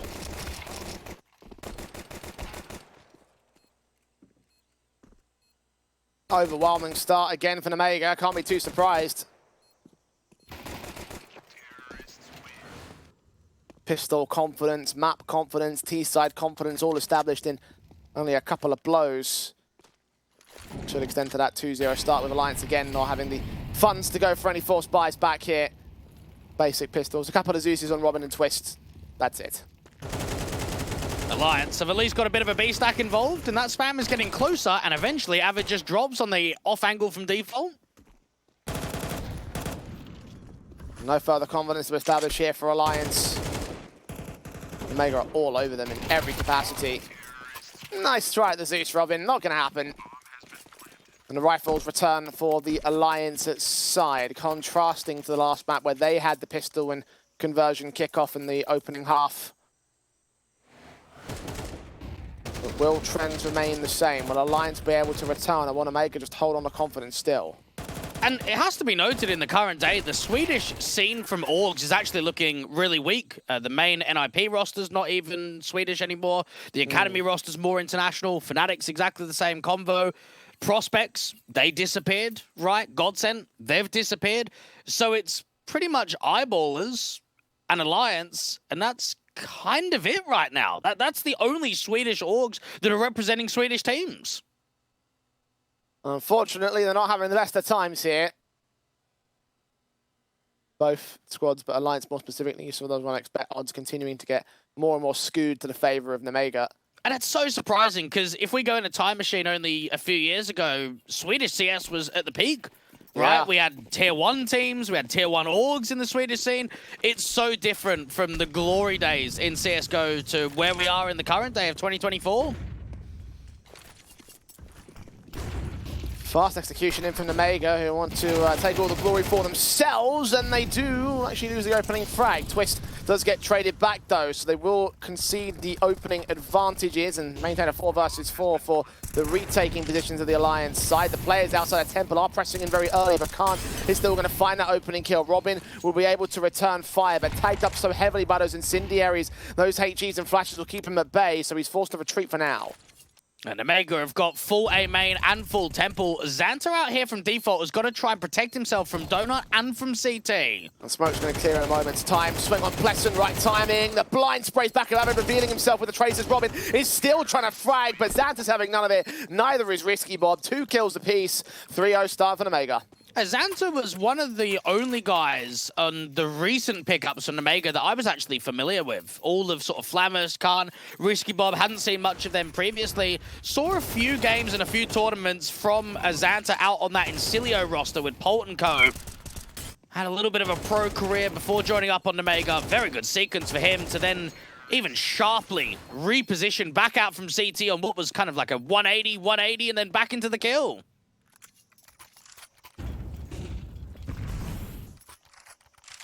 Back to the pistols once again for the Alliance camp. Yeah, this could be a lead that grows for quite some time in the first half. Yeah, T-side first half as well for the Omega. Alliance do at least answer back with their upgrade pistols. Xanta has just got a straight wallbang spam on Twisto. He's moving up from lane, was looking to get towards Shelf, but Flammus not in any danger. They are wary of CT aggression, but they won't be able to see any as of yet. Smoke's all clear, they realise Cheat is open. Now stuck away an AK on Alliance though. Yeah, and with 2 players sort of on the bomb site with armor, with a 3rd player being regrouped up with Robin, this could be some damage, and they're going to try and see if they can go aggressive down ramp. Flash into the AWP, now known about seeing the player over at Cubby, but Xanta's there to find his trades back. Avid indeed does get a couple of kills out of that AK. Robin's going to pick it right back up and try to see if he can find a 3rd pick in the round, and indeed he does. A one-on-one with the bomb control here. Actually, this clutch is back on with Flammus making a ton of noise as well. Robin just knows where the player is. He'll take that fight, and he is going to win it for an all-important steal for Alliance. We saw a couple of those out on Anubis of just pure eco-round victories, and it was one that for Omega in the first half, once they were down 0-2, that Flammus got a couple of kills with the dig and Khan got one with the Tech 9. They opened up that B bomb site and then started to get a bit of a round streak. This is now what Alliance have got to do in the second map of Ancient.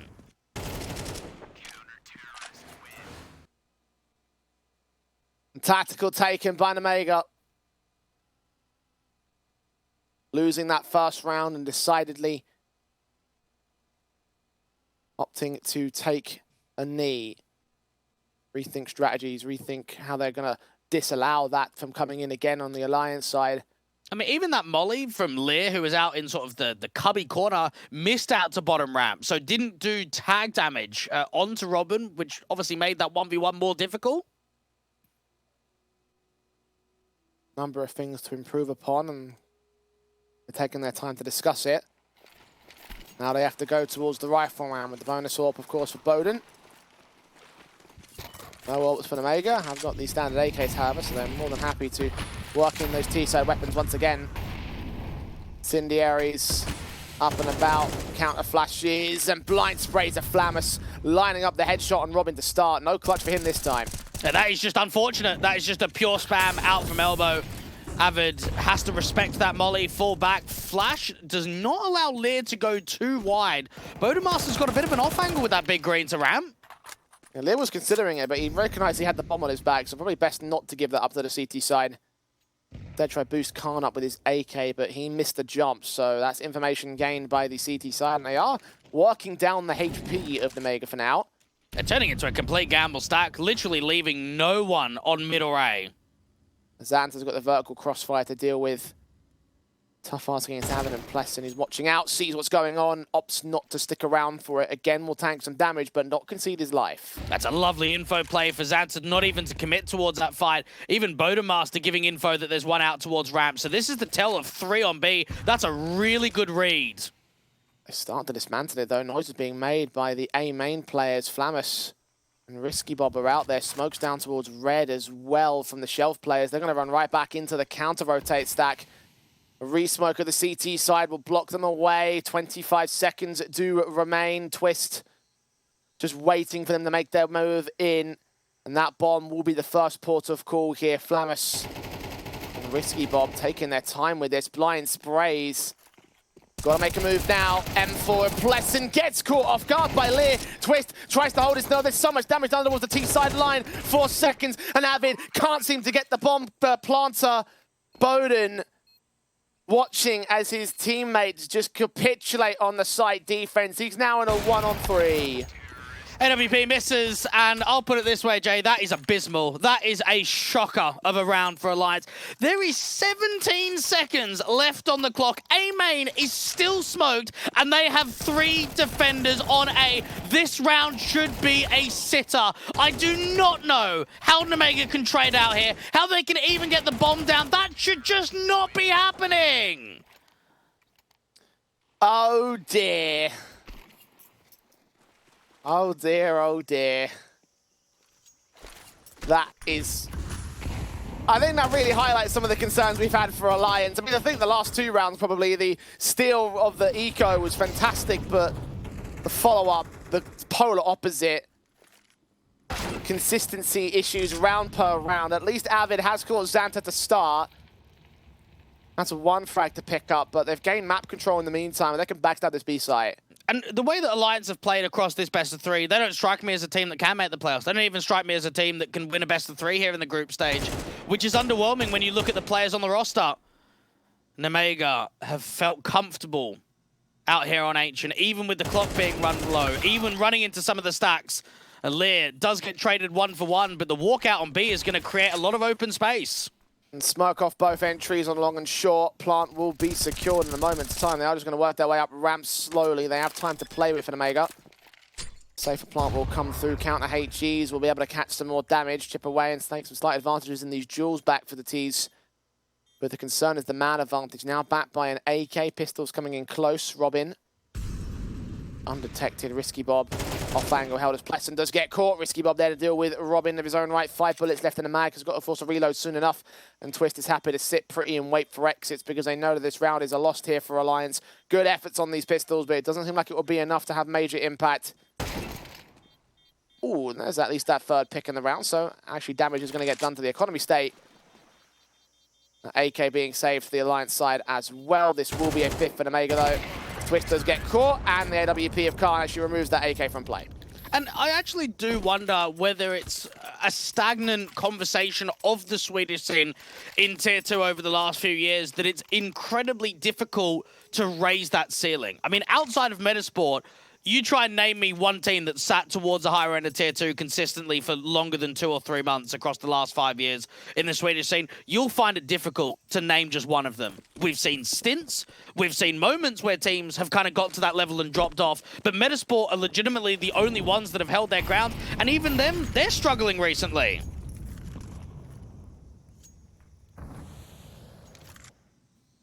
At least they're not struggling as much as Alliance are right now. About to concede minimum 6 to Nemega. They've got the gun buys at least to try and deal with that. The shot of Bowden misses. He is 0 for 6, 0 for 7 in this map, continuing to be poor across the board in this best of 3.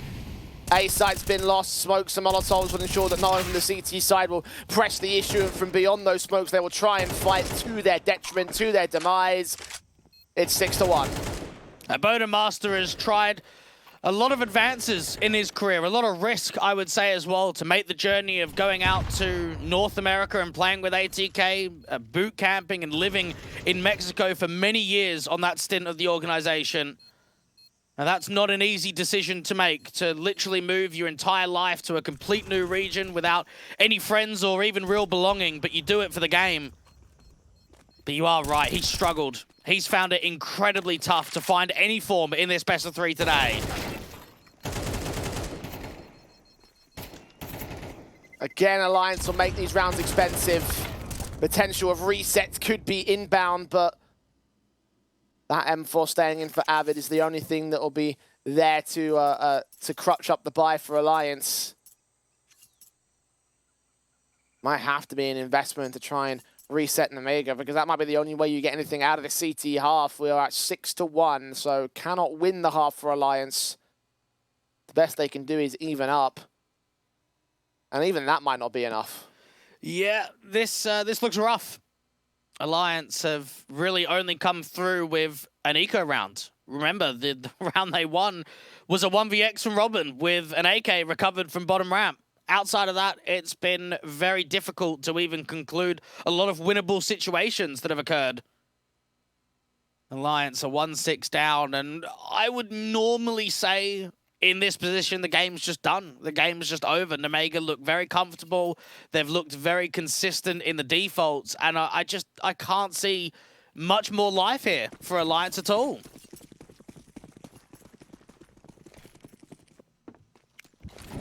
What more can you say outside of that? Like, it just... You find those moments where, yes, they do look cohesive in some of these rounds, but they're not enough to mount up to the sheer level that Nemega are playing at. Robin caught first. Bowden was there to recover the M4. Avid does get a trade back, and Xanta isn't quite ready for Bowden to pop his head above the water. So advantage has been taken once again for Alliance. Can they keep it, though? Well, Nemega, they've got a little bit of mid on that walkout from Elbow, and they've obviously got 2 players in the bomb towards lane, and plenty of time on the clock. Bowden with just the crack angle that he can see at least vision and back off, even throw that HE to do some chip damage. Still HP advantage for Flamis in this engagement. He's going to find the perfect angle for the headshot. Pixel perfect shot. 3-on-3 is being gained as they lean further towards A. Individually, they are looking insanely sharp. And for Alliance, at least doubling up here allows themselves to kind of press red and start the backstab in from Donut. The issue is, with the A site completely opened up, Nemega are going to get the bomb down easily. At least have HP over Flamis in that particular engagement, and backs are also turned towards Donut, so chance for Twist to strike. Adjustments right there for Lear. Will try and continue the fights on Plesson and win them both out. How do you do so little damage with those 2 individual fights? Avid, now all that's left, 1-on-2. Top of the server for his team has caught Lear off guard. Shadow advantage there at Temple. Swing back on Risky Bob. Also holds the kill and holds the second round for the Alliance side. Once more, Avid's been involved in a lot of clutches over the course of both Map 1 and in Map 2, and this time he strikes up successfully. A young player that previously played on Kappa Bar, 22 years old on this team.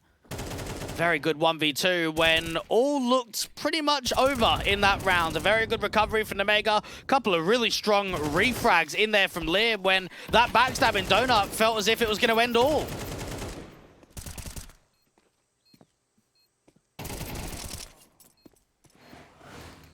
The Noah Blood to this Alliance side doing work in that round. Again, just generally just leading the charge for his team. And with that clutch, Nemega have actually had their economies broken, so that's the extent of that damage coming in the previous few rounds. But look at how quickly Risky Bob, Lear, and Calm want to get involved to try and take that advantage right back out of the hands of the Alliance side. Mac 10 is so far deep. Plesson will be seen. He knows he's going down, and he tries to fight, gets so close to that kill to return. The HE, if it's placed right, will catch the man. No, it only goes as deep as Avid. And Plesson just tried to use that HE to break open the red smoke, and instead realizes he takes a lot of damage in return. Now, Xanta, for a moment, looked as if to try and walk, to try and create a lurk opportunity on B. He doesn't have that info on where the B players are. That jiggle from Risky Bob has only seen 1 when there's 3 out in mid. Trying to catch the fight against him, gets a little bit too greedy. Avid takes the advantage back, and now B site is being walked upon. Smokes will come down towards ramp a little bit late, though. Xanta leaning in. Smokes on short will force this fight along, which Robin is going to lose. 3-on-3. Counter smokes and flashes will send them back forward. Plesson, first man in, goes mowing down as Xanta. And Avid is once again left in the clutch. This time 1 versus 3. This time for the 4K overall. That spray transfer was actually nasty, and Avid is in a position where he's got info on both players and he's got utility. HE will do pretty chunky damage on Flamis. They're going to peek together and line up. Flamis even forced out the TK on Khan. 1 versus 1. Avid's seen him. Reload caught. Incendiary to drive him further forward. He just escapes back towards the cave, hiding away from that AK. Known about is Avid. Smoke down towards the bomb's position. Flamis has just been spotted, but on the defuse he'll go. Full on kit. Flamis needs to get that kill right now, and he's just about holds enough bullets to get it all together. Nemega have the half. And if I am Avid, I'm thinking, Brev, can my teammates just do something? Can my teammates help me out in trades? Can they help us out that it's not just back-to-back 1v2 clutch attempts? Alliance, just when they've got an avenue of approach, you mentioned it, buy is reset. That buy is weak for Nemega. You've got Galils, you've got a couple of MAC-10s. That is the round to win if you're the Swedes. That's the one to possibly get closer to a 6-6 kind of scoreline. Instead, we're now probably looking at closer of a 10-2 kind of scoreline.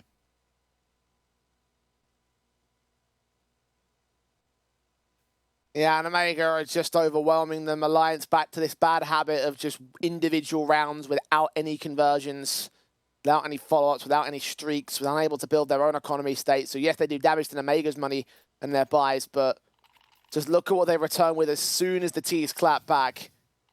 SMGs, upgrade pistols, a half buy more than anything else. In this contrast to the Galils and other rifles that were there. They weren't the strongest, but they were there, certainly there for Omega.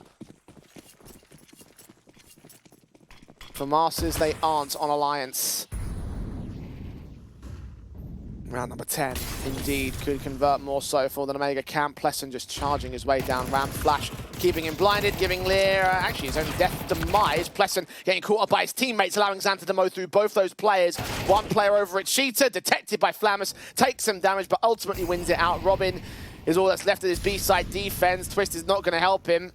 Even if he tried, he probably wouldn't be successful. As SMG versus the entire T-side force. Well, I've kind of come to the conclusion now, Jay, that Nemega have won this series off of individuals. Yes, okay, there's been some decent team play, but individuals have won this series for them. I do not think Alliance have matched up individually to the same level of impact that Nemega have. I'm just thinking about all those individual moments. And I mean, even then, just compare the numbers on the boards here. Lala Fraggers at 5 picks, 9 picks. Compare that to the lowest of the board of Alliance at 1.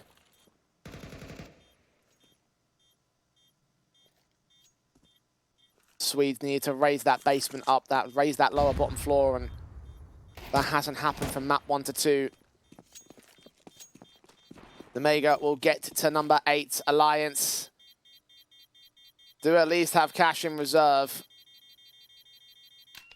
We're looking at best an 8-4 half now, and this is the CT side of Ancient. We saw what they could do when they were on the weekend half of Anubis with that same sort of scoreline. And that's just the best case scenario right here. And even if you kind of put the numbers together from map 1 and map 2, you're looking at a Plesson that's now on 11 kills and 28 deaths, and a Bowden Master that's on 9 kills and 28 deaths. I mean, that's just ridiculous, right? This sort of level in Tier 2, we've got 2 players out of 5 back-to-back really underperforming in a series.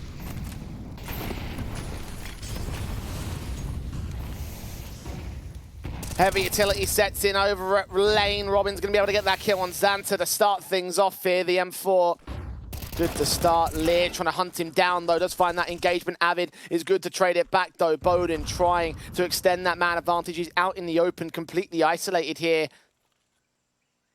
Doesn't have to worry about lane, fortunately. Just about these elbow individuals. Risky Bob to peek in, get that kill. Flammus to offer himself up. Finally, he gets going. And there we go. Alliance looking to try and see if they can just strengthen as much as possible to give themselves a few rounds in a row to close out this first half. And Omega lost quite a bit from the front side of lane and then obviously out from elbow. AWP from Bowden was quite successful, but it was Avid with that aggressive maneuver in from Cheetah that kind of opened up the round to at least maintaining lane.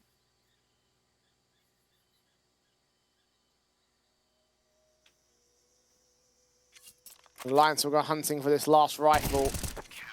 Khan will lose his life in the end to Twist. Free AK. A little bit extra punch into the last round of the half. And again, they have deficited the economy of Nemega enough to make this buy a bit awkward.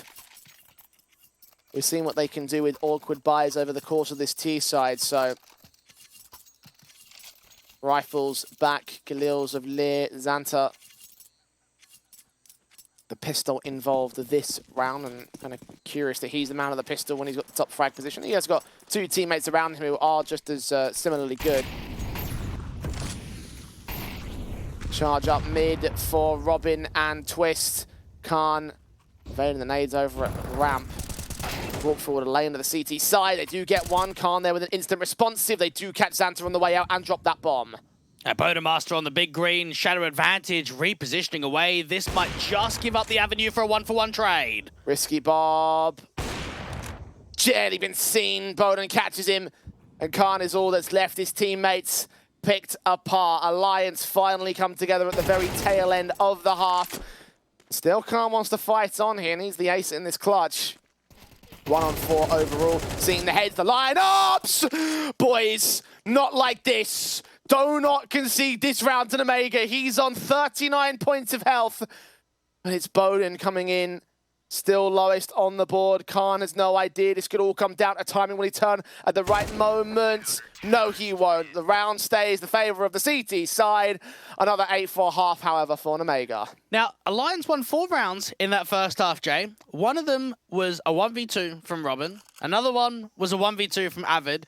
And then right at the end, it was a 1v1 from Bodemaster. That does not scream consistent whatsoever. We should be expecting, if you want to threaten a series, strong rifle rounds, or at least rounds where you're keeping mass players alive. If you are constantly coming down to clutch situations, that is going to be difficult to win out a game, let alone a series. No doubt about it. Thinking about Bowden and how he got his 6 kills, right? He got that 1 off the back of the 0-7. It went 1-8 by the end of that next round, and then 3 in the previous round, and then 2 more from another. Is at least starting to join his teammates on the board, but it's just coming so late. And is he going to keep that form? Is he going to keep finding that impact on the T side? Omega. 2 players buying down into Julie's. You've got Flamus with his here on the A bomb site. Xanta with his over on B. Mid is completely open. Neither team challenging it. It gets very slow and gets turned into a pretty heavy execute play now. And they went for the prod for info. They start regrouping. Now they've got a smoke for Robin that he might use in the late round scenario. They can get a couple of smokes into long and from short. 3 on B and the info play from A main is going to give a 4th player that rotation opportunity in from CT spawn. Smokes up. Lear flashing his way in to try and stall the Alliance side. They see so much of it. Can't quite connect the killing blows, though. Lear will be taken out first and foremost. The Julie's is Xanta now. Back's turned towards him. He can strike on twist. Hear more footsteps. Avid trying to challenge beyond that smoke. Bowden does get spammed up for damage. There's 3 players tagged, 2 of which are low. Bowden does get Khan, though. Advantage back for the Alliance side, but Omega are closing in quick. Avid on the bomb site directly needs to try and get some help from Plessen. Flaris goes down to Bowden. Meanwhile, Plessen does strike with the headshot, and Avid will close up on Risky Bob. So Alliance, again, take the second half pistol. And for Xanta, unfortunately, he just didn't get much assistance there. He's in a very strong position of cave with the Julies, but if he's not getting contact from his teammates at long or even backstabbing in for lane, it's difficult for him to come out of cave and start striking on the bomb site directly. So a good tuck set up there from both sort of the wood angle from Pleasant and Avid out there from default with the rest of the lane individuals. And Omega are quite happy in the next round to just say, yeah, we don't want to buy, we'll just eco up, we'll get into the pistols early.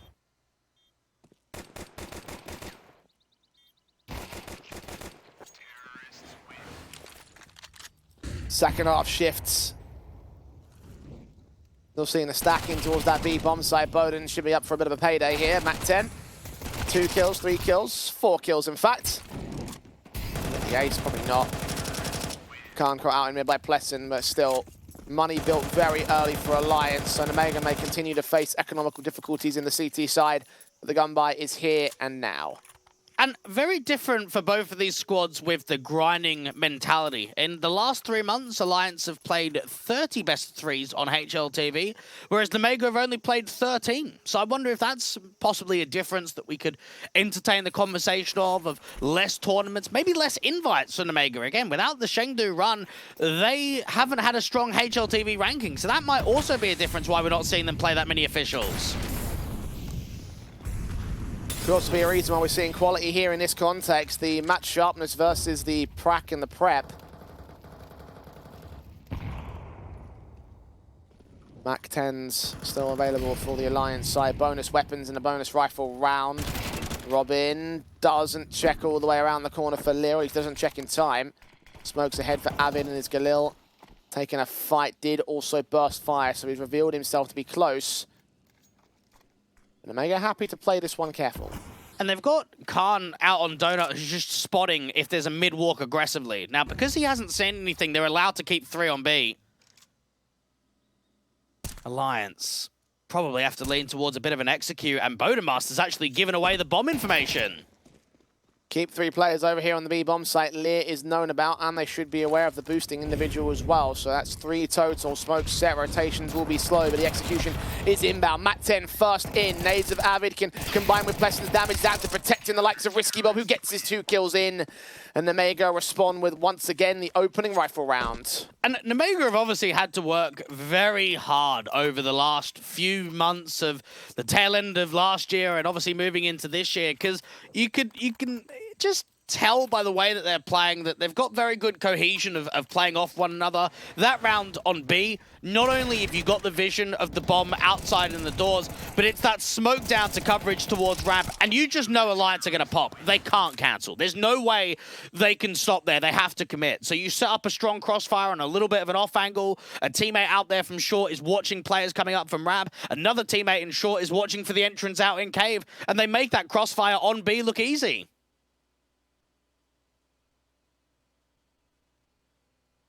And Omega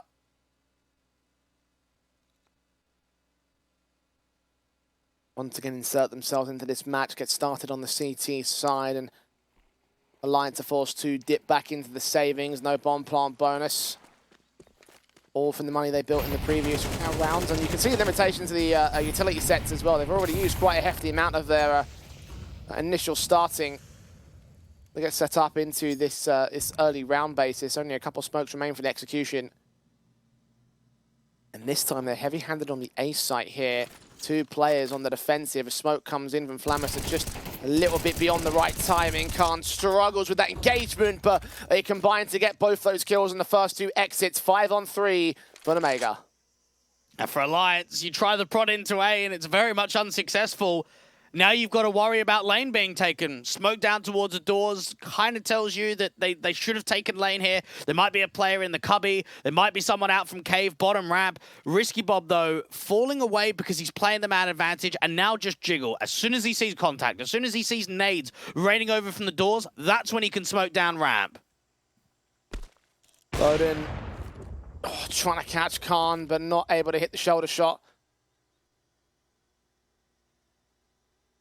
Orpa known towards mid, but teammates can join him, and Omega are not acting off the back of that information. They know that they can just hold their positions because time is on their side. 35 seconds for the execution. A very good off angle here from Lear, especially when they're coming in on a contact. Re-smoke it off. Doesn't even matter that he didn't do damage. Couldn't have timed it worse, though. Almost cost him his life. 23 seconds. The T's have just got no time left in it. That smoke suppression. Bowden does at least exit into the back lines over on the A side, drawing attention away from the bomb site over at B as well, but not enough attention drawn, not enough presence for the execution to come in, and they might even hunt for these kills after the timer. It will be guaranteed 10-6 now for Omega. What can Risky Bob get out of this, though? Will he get anything at all? Bowden does get Flammus, so taking those risks back towards Temple, but not recovered by Xanta's part.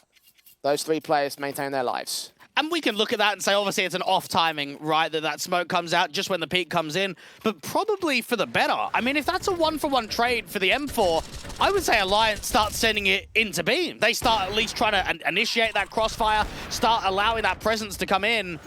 But as soon as that smoke drops, there's just nothing. Just legitimately nothing that can be done.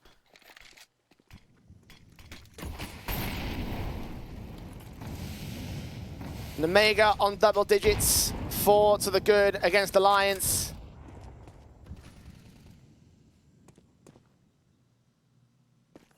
A couple of Tech 9s bought in around these weapons. Of course, no extra cash basis for the players that saved, so they've got to bring the economy back in line and try to do what they can with these guns. Plesson, for example, getting Lear to start things off. Avid, not quite as successful. Risky Bob, instant response here. Flashbang does force him back into the cubby corner, but he might be trapped now. He's got an incendiary, so he can put that out towards the doors, but you are right about him being trapped. No teammate inside, so he just needs to keep fighting, and fighting solo. Well, Khan eventually makes his way up from mid to try and strike back. Flammus catching Twist off guard. Meanwhile, gets the man advantage back. And they still hold their nerve ahead of lane. The smoke comes out towards the doors, but they make their pop out. The crossfire's locked in. Robin and Plesson getting mowed down. Bowden, Orp versus 4. Tagged up. Now being heard, his footsteps not even going to matter too much because the bomb is in CT control. And for Omega, this is the perfect back-breaking round to bring us up to a closing time situation. There should be no buy for Alliance in the next. If they are, then it's going to be difficult for the rest of it. Overtime or bust, most likely for the Swedes. Bowden Master's just got to try and protect this AWP, but it seems very unlikely that that's actually going to happen. Player in T-spawn, 3 around the bomb out from lane. He's pretty much going to drop. It just depends. Does he drop after time or before? Before time, as he recognizes the money is not fantastic, although the AWP might have been more valuable. He probably knew that he was going to die after time, right? Like, he has to go into a scenario there where you might as well just fight because you know, mate, as soon as that clock hits 0, they're going to start running at me.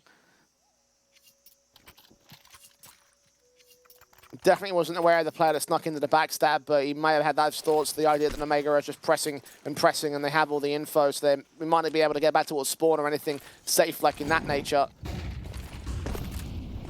Pistols only for Alliance.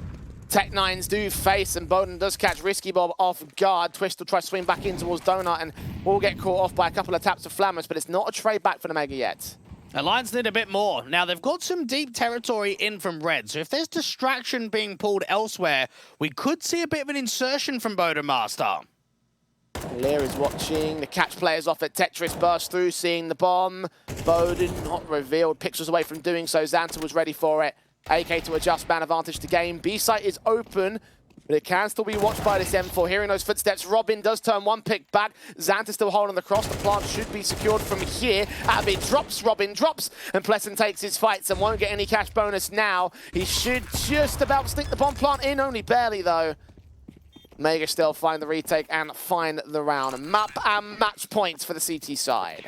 And it has just felt like it's one of those series where there's been a couple of decent rounds here or there for Alliance, but never enough to truly threaten the series on map 1 or map 2. And this has been comfortable for Omega, and it excites me for the rest of the group, for Sangul to look into that winners matchup, for 9 Pandas to be looking at Alliance thinking, man, what a draw, what an opponent for us to go up against to get that lower bracket run involved.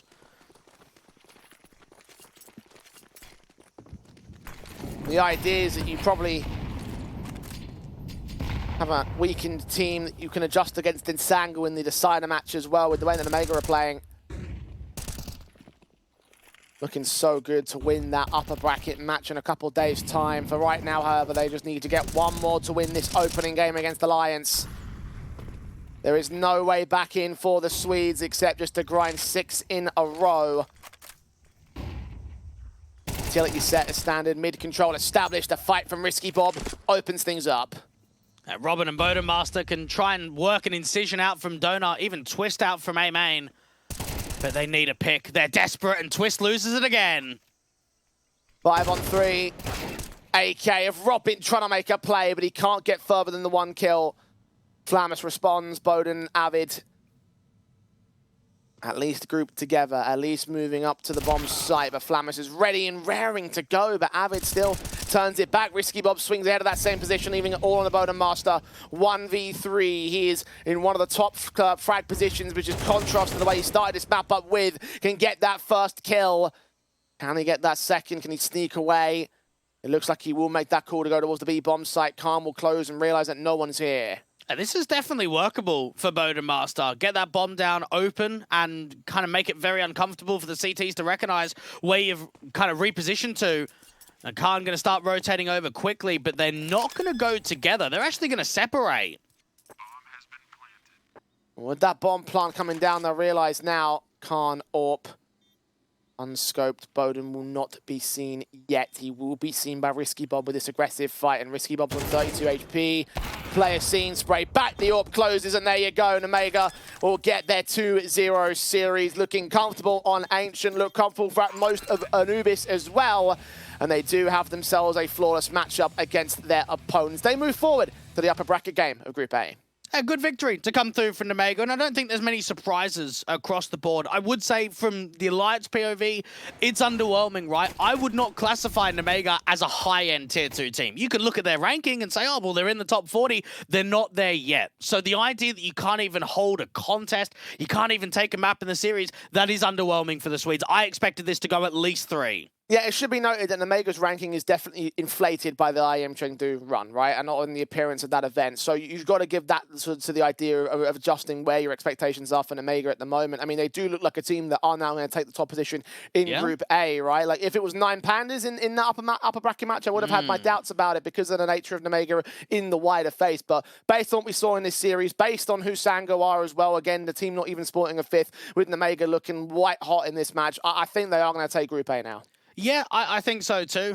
For Sangul, this is going to be a very tough game for them, and it will be nice to see what some of their newer pieces are going to be like in a tough official.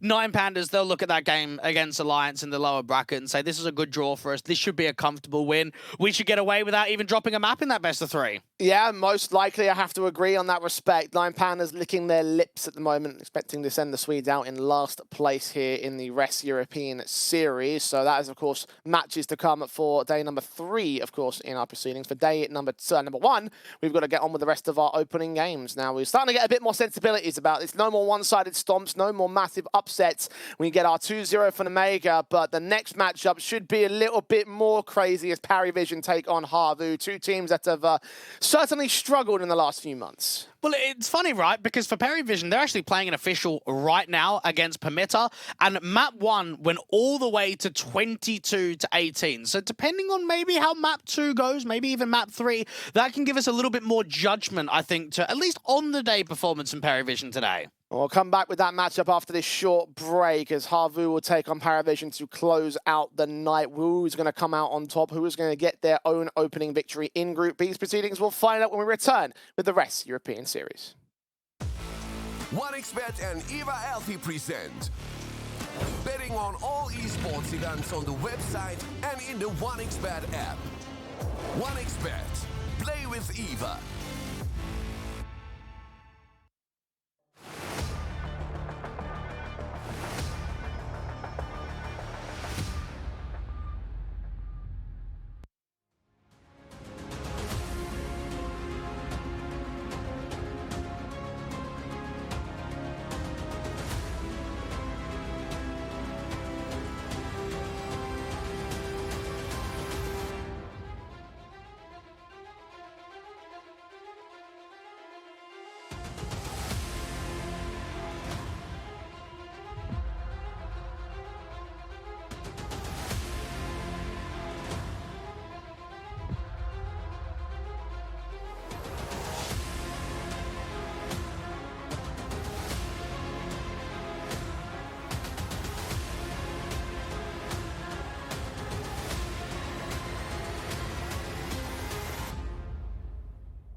quickly. Sector clear. Copy.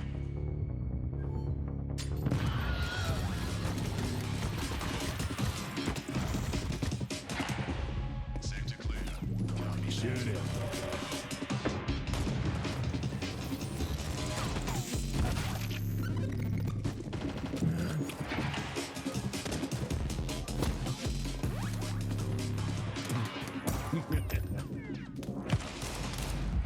The world is changing, but one thing remains the same. Victories with 1xBet.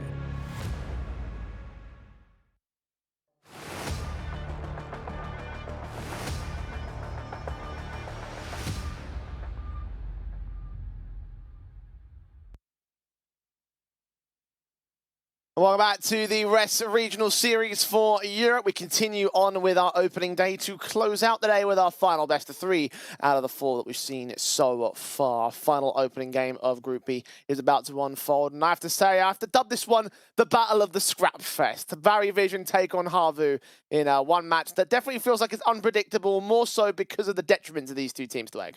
I think both teams are having a battle at the moment on who can lose the most. I mean, the losing streaks are just astonishing. Legitimately, Havu are on a 9-game losing streak, only pushed 3 out of those 9 best of 3s to at least a third map affair, whereas for Perry Vision, they're on a 5-game losing streak themselves, and they've won just 1 out of their past 7 best of 3s on HLTV.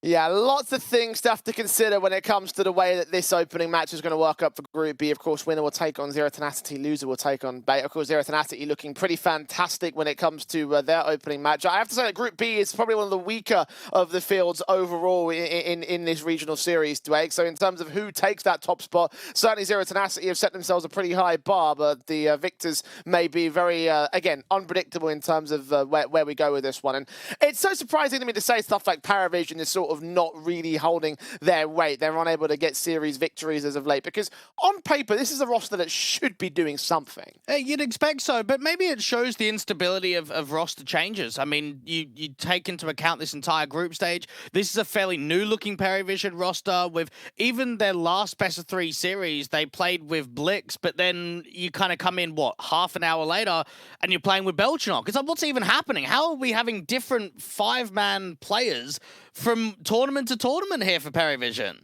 It is not a bad question, and perhaps that is a reason why. But again, I just take a look at the players on paper, and I think to myself, oh man, Jerry and his time on Forza, Kicker's got a major championship, Artfrost, part of that Spirit Academy core, you know, all those things that we've seen, and then you compare it to the results recently. Went out last place in the last RES European Series, or went out last place in the Thunderpick event. They failed basically every single qualifier in open qualifier that they've played so far. I mean, there's just not really anything to go off of for this team. No, the only thing that is the 5-0 in the first stage of ECL. That's legitimately it. And even that first event you talked about here in RES, last place, mate, they couldn't even take a map, and they got pumped. I mean, they had a 4-13 loss against Monty, a 4-13 loss against Ecstatic, a 6-13 loss in the second map against Ecstatic, and you just think, man, if you can't even hold your weight in a group stage, I don't know what to expect. Zero Tenacity are easily the #1 team in this group, but who's the #2? I legitimately don't know.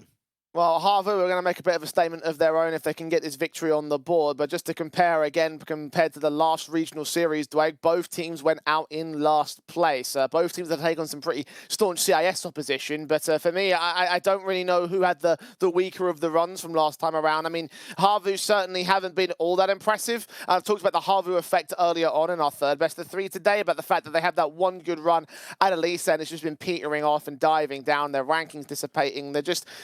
They're not really doing anything recently. Oh, it's not just recently. It's for almost 2 years now. Havu have won 4 out of their past 24 best of 3s on HLTV, beating Espionage at 74th on HLTV, Nexus at 84th, Gamer Legion, the only one at 12th, and then Rounds, a local team unranked on HLTV. I am so surprised that Havu have not pulled the plug on this entire project. I am really surprised that they are still funding this project to keep going, because for Havu, it's been rough for probably the longest span of time that I can even recall to a team that's kind of like, not dead, but a team that's really struggling in Tier 2.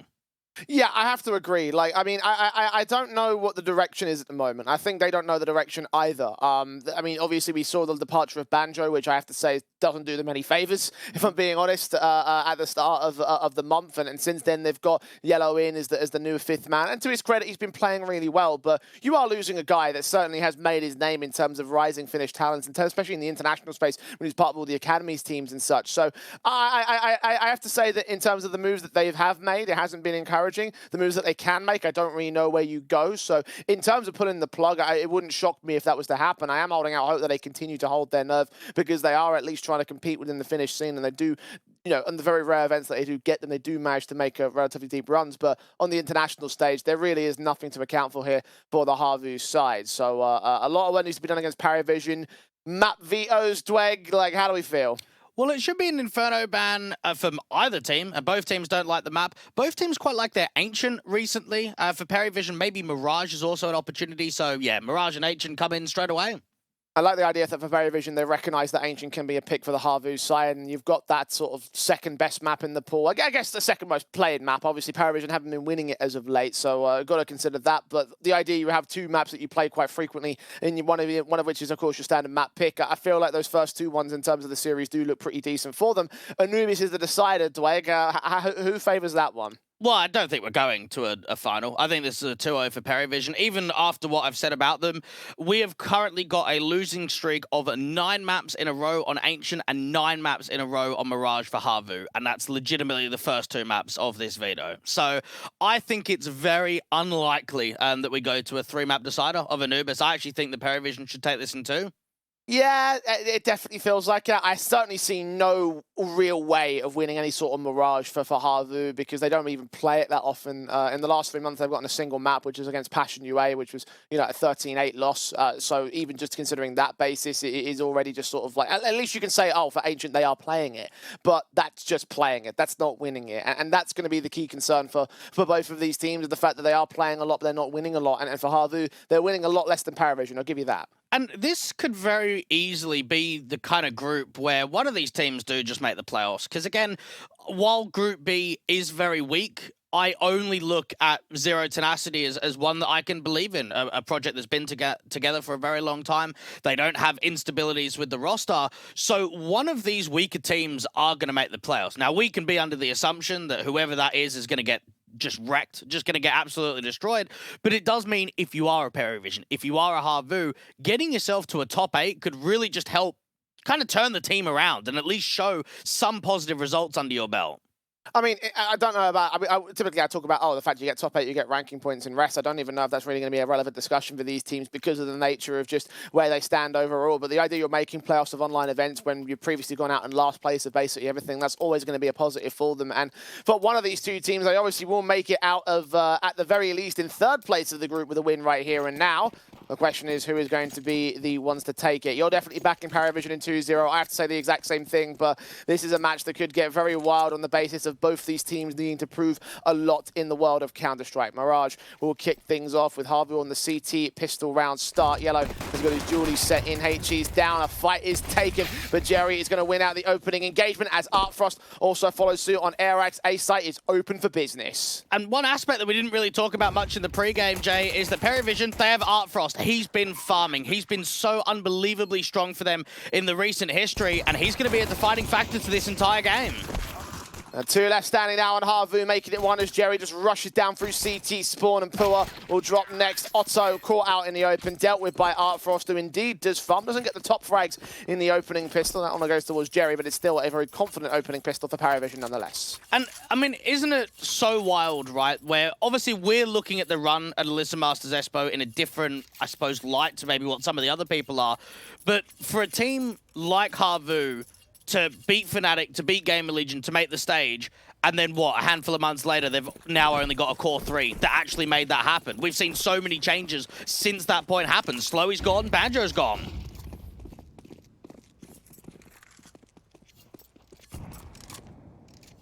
And Havu left to pick up the pieces.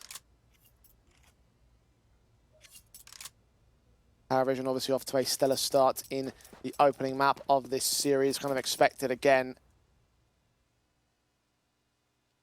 Don't really know what's been going on behind the scenes in Havu. I mean, you kind of hope that they're trying to get something out of these kind of best of threes, and Mirage itself is going to be a difficult affair from the outset. I would say, as an overall picture, we probably need to start looking at Havu differently just because of their signings. I mean, you've lost Slowy, probably the most experienced Finnish player that you've got in the current day, and losing an incredibly strong anchor in Banjo, and you're picking up young youth. You're picking up guys that haven't played at this sort of level before, at least not frequently, especially for Yellow. So with that in mind, maybe all of the losses you look at and say, well, are they just out of their depth? Are they playing teams that are just too strong for them at this current moment of time? Certainly in the grand scale of RES, I would sort of agree to that particular point. They'll be out of their depth against Paravision. Certainly in the first couple of rounds seems to be the case. Hey, even Belgianoc, right? I mean, this is a little bit more of the discussion. Benched on the organization, went over to Aurora and was helping out. Now, to you and IJ, it looked like he was going to be a permanent fixture. He played really well for that team, at least maybe not so much individually, but what the team was able to find. And then all of a sudden, it's like, oh, you know what? We want Result instead. Belgianoc, you can go back over to Paravision, but we're not even sure if you're going to be playing every game.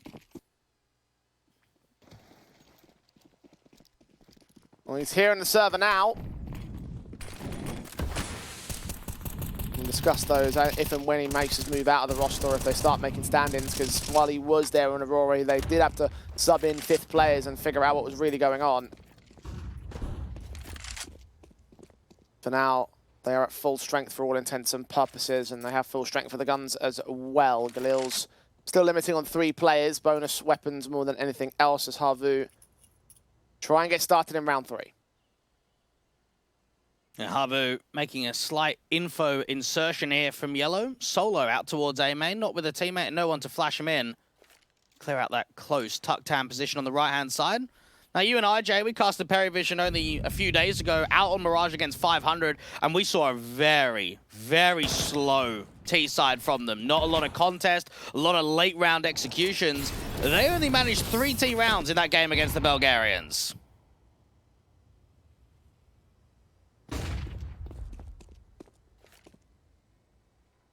Only 3 rounds deep in this matchup.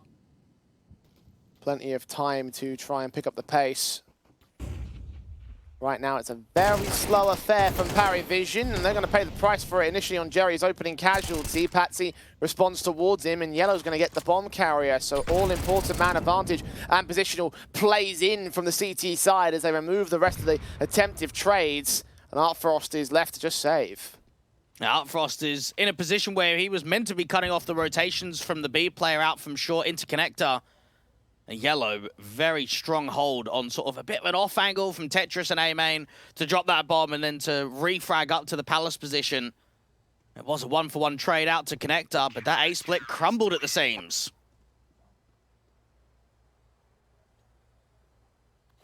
The result sees Havu up on their first Paravision. Play more with the bonus weapons, but with 1 player staying alive and with another man that had to invest off the back of the eco kill that Havu had gotten. Does mean we'll be seeing some limitations. Tactical timeout taken by the Paravision side very, very early into this game. And take an attack in early to reflect on exactly how that last round went down on the default, some of the crossfires and timings. And it has to be noted that, I suppose, in the current 2024 landscape, Finnish CS has looked rough. In the past, right, you had a lot of fairly strong teams in the Tier 2 environment. Kova was always one that was hanging around. SJ, another one. You sort of had your Ents Academy in the past play a somewhat decent level, whereas right now it feels like it's Havu and a little bit of Ents Academy, and that's just it. So anytime some of the veteran players go out of the lineup, your Slowy, your X7, your Aerial, picking up the youth, they're just kind of not used to this level. We saw the odds at 1xBet as well, having heavy, heavy favoritism towards Paravision. Certainly in line with what you believed, Wang, and that they should be able to take this in a simple 2-0 fashion. Early doors of Havu, their key opportunity to try and disrupt that opportunity instead. Opening advantage taken by Uli. Jerry, the man to fall. HG's come back and do damage towards the likes of Belchanok. Patsy is struck out from mid as Uli is the next man to fall. They're still working out the apartments, but with that casualty, attention's been drawn away from the bomb carrier, so the plant could come down here. It's all left together to deny it. Yeah, Erax can't do much at all. Kick it, keeping eyes on for a quick reposition in from Market. They're doubled up at the moment. AK's watching back, so that's being sent in by Pua.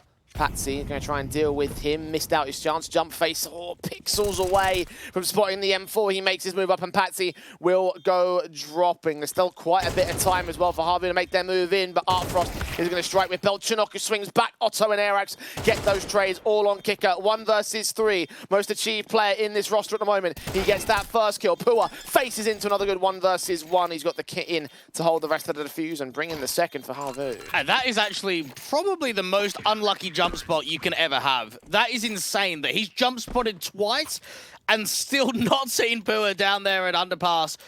If there's just a little bit of vision, if there's just a gun barrel, even a pixel, that round is so different. I would say that round is just Perry Visions. It should be at least time stalling and possibly an easy kill there for Patsy. Harvey will be able to equalize early. Paravision not allowed to run away with the early momentum. They will still bring in these half-by weapons, the Scout of Artfrost, which was also involved in a previous round. AWP on Otto, though, to try and counteract it. Set towards mid to try and receive the Paravision side. Nice nades to start things off, just chipping away the HP bars. It's very careful from the TD fault. And you have to expect from Harvu's point of view, they look at this game as being very winnable. They look at this entire group stage and saying, yeah, we can beat Paravision. We could probably beat everyone except possibly Zero Tenacity. For the underdog teams, the teams that are struggling, this is the perfect group to make the playoffs.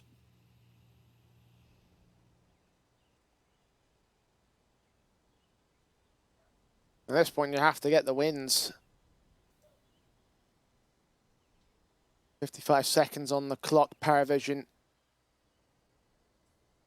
lean into the A site. Smoke's being set up. The A AWP of Otto can land on Belchanok to start. Yellow comes in against Artfrost. Next players outside of Rampa, attempting to hold some sort of trades, but nothing has been gained until Kickout's deal strikes back to 1. Only 1, though. A confident clean up there for the Harvu side. They have a lead now. Paravision, it was only a half bite. Rifles are back. Now, Harvu are yet to take double digits on a map of Mirage in CS2. And the last win that they had on Mirage dates back to 8 months ago, back in CSGO days, where they had a 16-14 against a mixed squad on HLTV. So don't see a lot of it, don't see a lot of success on it. But right now, a few rounds in a row, is starting to give themselves a bit of leverage to work with. Indeed they are. Back of the solid stuff that Paravision used to start off this matchup. It's encouraging signs for Harvu, but still very, very early, of course. No definitive advantages. Just those 3 in a row and facing against the rifle rounds. And we talked a little bit in our last series as well about how rifle rounds can often be the difference between the consistency. Important, of course, for the Harvu side to keep as many players alive, especially when you have a couple of AKs, which will be very important to a CT side. And for both of these teams, I mean, we would say for the stronger teams in this circuit, the main objective is to get to LAN. You can be very real with both of these squads and say that is not the goal. That is not the perspective. The perspective is to get a few wins under your belt, to try and at least brush into the playoffs, to start getting some stronger HLTV rankings, to keep getting invitations into the majority of these events. You have to change your expectations depending on the level that you're playing at. I don't think they'd be complaining if they made it to LAN, but, well, realistically speaking, there's a win on the board first and foremost. Harvu, good nades to start off these defaults. Jerry ran right into that HE. A very slow set T side as well from Paravision, just working their way through underpass. Windows completely opened up for the CT side, and there's only really 1 man here in mid, that being Jerry on the other side. Patsy just made a footstep, so they'll be aware of underpass now. Yeah, Perivision in the last 3 months have had some really weak T-sides on the majority of maps in the pool. Ancient and Mirage are probably the key ones that they look towards quite frequently. Kind of see in the MR12 landscape 4-5 T rounds being gained most of the time. And then it's that second half of the recovery. And Pua got a teammate close by him of yellow with an incendiary at the ready. Kicker is right around that corner, takes the fight, wins it. Pua only goes through the first contact to Beltranok. Kicker responds, bombs on his way in. No one's left on the A side directly, only that connector and jungle presence, of which only jungle is left. They form up towards CT spawn for the rotations. Bomb can go down open on Con. Kicker needs to try and get some protection out there from CT. Get that bomb plant, but disallow any of the CTs to get aggressive behind the smokes. Arax is just sat behind, has to concede that bomb plant. Damage has been done as the smoke started to clear. Arax allowed a couple of kills. Jerry did respond towards Ui, so it maintains that a 2 versus 2, and they're unaware of the exact positions of Patsy and Artfrost here. Wary of mid-face in particular for Arax, expecting some sort of bigger play. Otto meaning up, footsteps heard on top of the stairs. Artfrost going to try and protect his teammate with a straight one tap. Orp, flick, missed out. Both players swing, both players combine, and Paravision will equalize. It's a decent effort there from Arax to at least have some recovery into that round, but from the initial outset, you could see how uneasy it was. That double insertion out from A main just gets overwhelmed, and then in the 2v2 post plant, a lovely tap to waste out time to the top of stairs allows Perivision to gain their third. Overall for Havu, there was a moment, but only a moment. Good sequence from Arax. It's this tap though. God, Artfrost. You highlighted him during the start of the matchup as well, for good reason. And he's got to be fuming, right? You were out on Spirit Academy, you're on the Spirit roster, you've come up here to Perivision, you're playing with some good players, and you're just losing. From a player of his caliber and how well he's been playing across the last few months, he has got to be so frustrated with the lack of progress that this team has been able to find. There's certainly a world in which you could see him at those tier 1 events. On Cloud9, yeah. They need an AWPer. Certainly a pickup that could be afforded for when time comes. Obviously, they're going to be inactive for the next season. Well, you'd expect it to come fairly soon. I would say Deco and Artfrost are #1 and #2 quantities, and I would say Idis Balance is the third. So one of those 3 AWPers is going to Cloud9. Which one is it? Maybe more of a business thing than an actual potential thing. Certainly, right options to make. Was at the right price. I digress. Beltranok dives in, gets Yellow to start things off on the A-bomb site. It's a slow walk up to the execution itself. Should see that plant down soon enough. There are a couple of players that are low HP we have to be a little bit careful for, but Jerry's allowed that swing straight forward onto Otto. Plant secured. Pua caught off guard by Patsy in from mid, suppressed quite literally in a corner, and will end up dropping that one trade back. But look at the HP bars of Havu. It just doesn't feel likely, does it? Feels as if the save is the right call. One player in connector from Uli was hoping to catch someone re-aggressing out from window or to the top of con position, but without it being a frag back to a 3v3, opt to save the weapons. Perivision make it a little bit of a round streak now. That they do.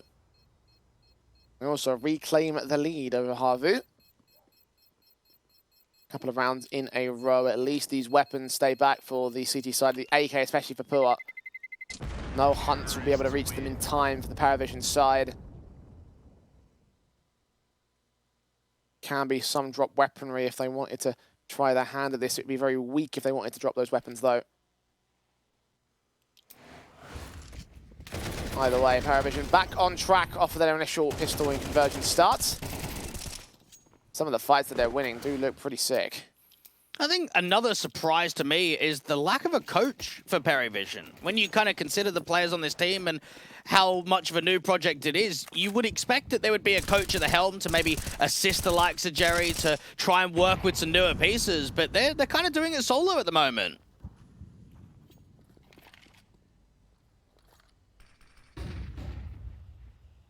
They pull ahead. I think certainly positive. There's a missed window smoke as well from Paravision, by the way, up there towards Sniper's Nest. Wasn't sure if that was intentional in one of the previous rounds, but here Missing out on all that mid control, which is going to get conceded by Havu anyway, backing up away from Sniper's Nest and aggressing elsewhere, particularly over at the apartments for Pua. Kicker on that corner, footsteps heard, easy fight. Unfortunately, we can see the flash trajectory and it just doesn't go deep enough. So not being blinded whatsoever. Yellow's actually in a position where he might be able to drop the bomb. This could be impactful if he can just get that one kill. USP against it, though. It's probably going to be an easy trade, and it's actually going to be Jerry, the man without the bomb, to make his face forward. Fights on, kill found. Uli trades it back, but Belchanok, quick swing out of Palace, will remove him from play, and the Orb of Artfrost ready for the backstab. Air Axe core, Otto left alone. 1 on 3. Probably best to hold on to this AK for the next round. Yeah, Uli has always been the biggest what if for me in the Finnish scene. When I remember casting his games on Kova, man was just a star. He was such a sick individual, even towards teams at the higher end of Tier 2. But oftentimes it can sometimes be the lack of resources or maybe a lack of structure where you find success at one organization and then not the same with the other. I think his tenure out here on Havu has shown very much sort of nil of what we've seen previously. I mean, he's been here a good while now, hasn't he? He joined in about August, end of August, early September of last year. So we're knocking on the door of over 6 months.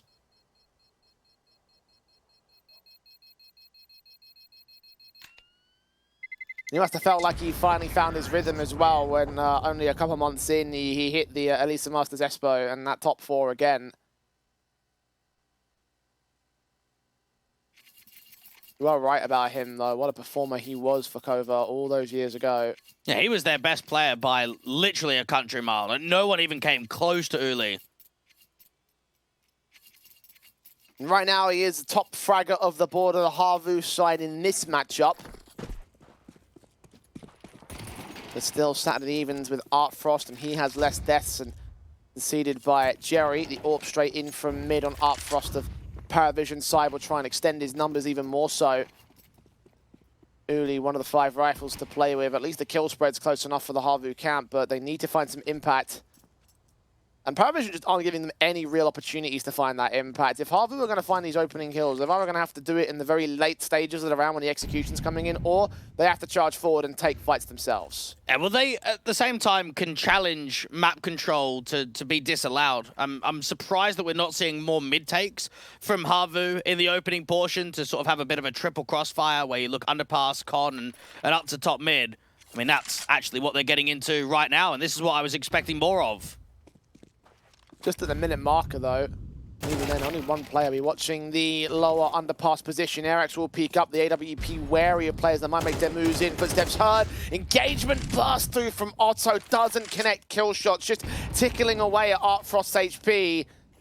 Belchanok, meanwhile, acting out of a ramp bomb on his teammate right behind him. Smokes involved towards connect the jungle instead. Belchanok strikes back, and Yellow can take 2 kills. Patsy returns fire in mid, and now Artfrost is going to dive away. Patsy with another kill. 2 versus 2. Molotov on Yellow. That should get him. HG's down. He gets one more pick on the way out of the round. Bombs in the open, but Artfrost cannot connect his shot. Pua will convert one back for Havu. And the rounds are getting a bit scrappy, aren't they? There's a lot of back and forth nature. This is going to be expected.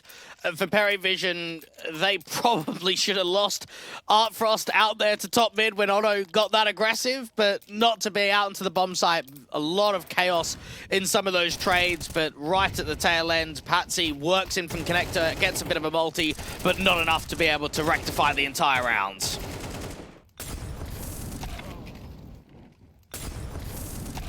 Down to the wire on some of these kills as well. You saw how Yellow barely got the player outside of the connector position. Already in this round, we've seen 2 kills go down towards the mid-fights. Finally a bit of challenge from Havu, but this time Paravision punish it. Pua barely connects the kill on Patsy. To a 3 versus 3 we go from a 2-man advantage initially for Paravision. Kicker might not let the pacing stop.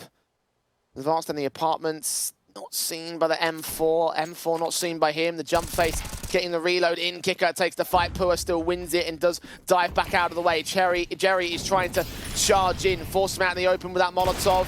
Damage being done. The AWP shot missing out of Artfrost, though. He's desperate to connect one. Jerry's still watching. Pua finally drops 2 versus 2, but backstab and mark it in for the retake. Yeah, Uli just needs some distraction. He needs Yellow to try and at least pull some attention away from Market. Leaning in closer, Artfrost all caught on timing. Last player left, Jerry in the midst of the smoke.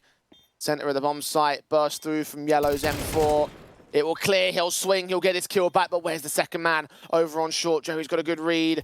Backed up, looking in, but he's ready for an aggressive fight. Uli waits for Jerry to make the mistake, and for Havu to punish. A triple in for him. So, they had a 5-on-3 within the first 12 seconds of the round, and yet they still can't close the round down. Man, we are going to see a lot of rounds like this over the course of this entire best of 3. 10 seconds, actually. 1:45 on the clock. Close enough. Not close enough for the round itself for Paravision, though, and you are right. You get 2 easy opening picks, and that should be the round sealed, but instead it's not. Hero Galil's now brought in as part of the half invest for the Paravision side. Once again, their lead has been equalized. Havu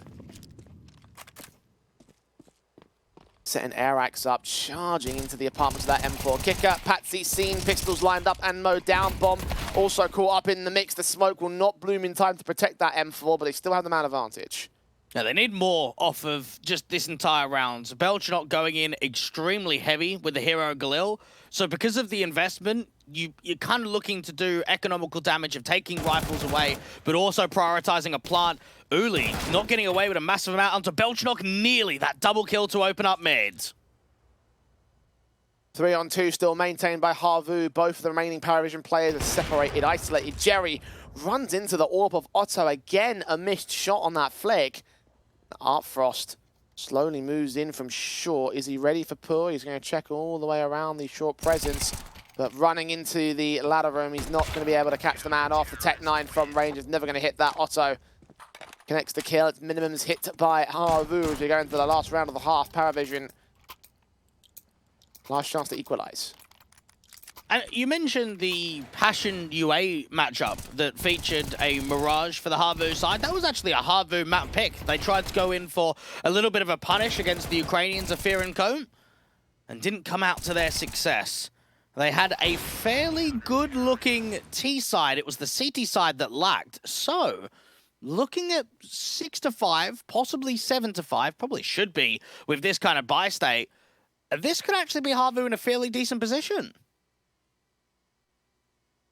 It certainly is very encouraging, considering that Paravision at several points could have really run away with this.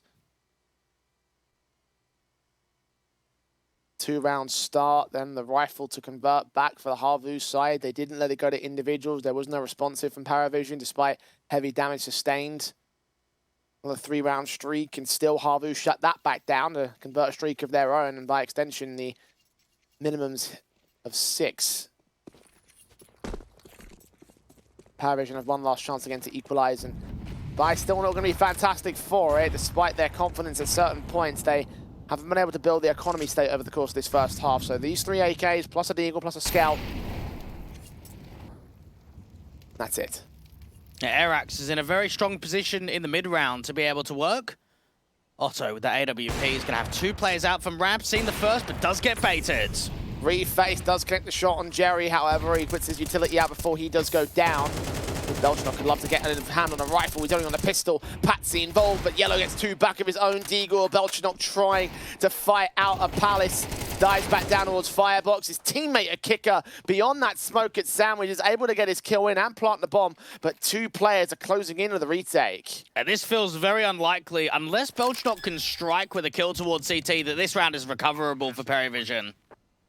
He has no idea about the backstab. He's going to get caught on timing. His back's going to get turned. Airax with the kill. Kicker, 1 versus 3. Known about burst fire, the first kill, unawares of the second. Pua did not reveal himself until the timing was right. 7-5 at the turn of the half for Havu. And the conversation continues to go, Jay. You mentioned both teams obviously playing in the last rest event, both teams going out in last place, both teams not being able to take a map. So, if there's a bit of a map steal, if there is a Havu to come out here on Mirage, surely the conversation goes, well, Havu can close in 2. That's assuming they connect Mirage, and it's only the first half that's ticked by. Paravision now move on to that CT side basis. Yes, Havu have had a good T half recently, but It's only been a single map. We don't know if that's consistent as of yet. Even 1xBet haven't shifted their money line despite Harvu's advantage.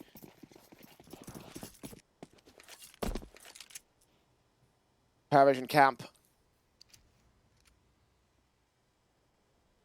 The CT side, USPs versus the straight-up Glocks. Set piece towards A will be coming in very, very quickly. Smoke's already down towards connector. The taps of Jerry back at CT spawn. Artfrost going to hide himself in a cubby. The Molotov does not extend far enough to force him out in the open. Kick out comes forward instead. Mowed down by Yellow. Pua and Yellow and Otto have all been seen. Artfrost gets those 2 picks. Patsy getting overwhelmed at point blank. Forced on his reload. Belchanot can strike back towards 1, 3 on 2. But Uli is on site and Airax is off of it. Airax revealed as Uli gets caught. It's a 1 on 3 now for this Glock bomb in the open. They're going to face these forward defenders, remove the last man, and bring home the second pistol for Paravision. Well, once more, it's Artfrost to deliver with impact. 2 very quick kills come in from jungle to initiate that retake. Now, Harvu could certainly buy 2 players to drop, bomb plant bonus. They'll look to try and put that pressure on immediately.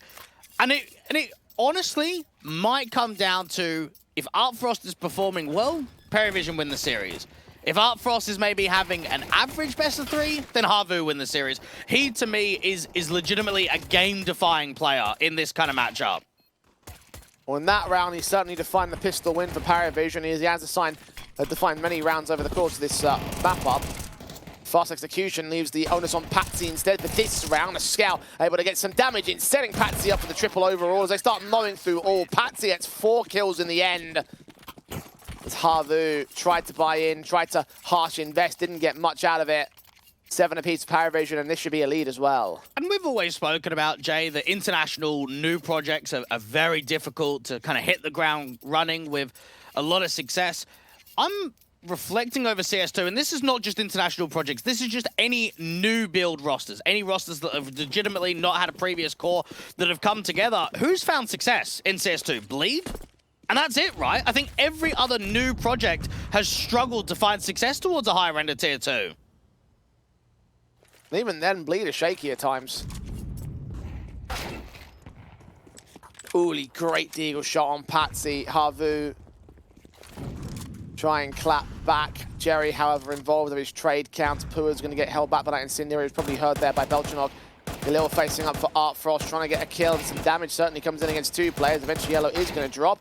Aggressed heavy by the bomb carrier of Otto. Belchanok keeps himself suppressed here on short. And the team's back off the same. It's a little bit worrying that this is a 3v3, but it doesn't become a massive threat until 1 more kill presents from Harvu. If they can turn this into a 3v2, then the round is entirely on for an eco steal. Is Belchanok going to offer up that kill now? M4 aggressing, getting hungry. Jerry's got Pua towards underpass, and Belchanok actually will have no issues whatsoever.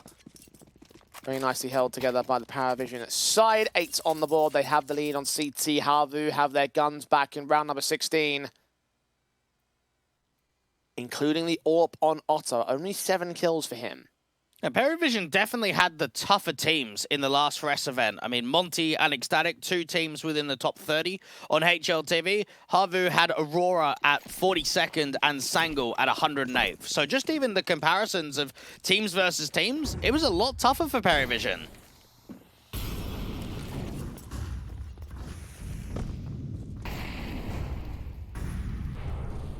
Very aggressive stuff from the CT side here in mid.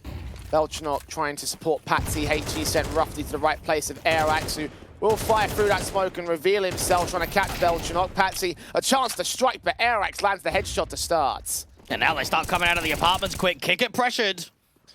Alongside Belchanok, both those players will get those kills in. Otto returns back to evens on his AWP, but Kicker is known towards the back site. Molly's in. He does peek into Otto's hands. He predicts himself relatively well. He was focused on the market rotations, and with that casualty, the advantage felt like it was going to send to a safer Paravision, but Jerry gets Airax out in mid, so a 2v2 ensues.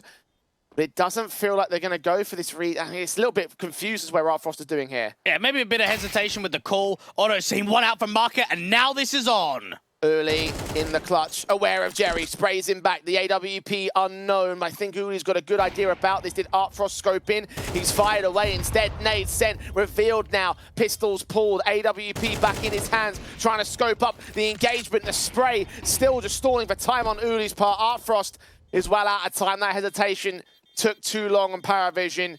And Harvu are going to equalize again. At least for Paravision, they've got decent cash in the bank. Belchnok and Patsy is low, but Artfrost can drop 2. So he can drop double M4s. Kickert can buy himself. Jerry can buy. I mean, Jerry can even drop 1 too. So they'll be all right with the buy state. But for Harvu, it's a taste of success in the second half.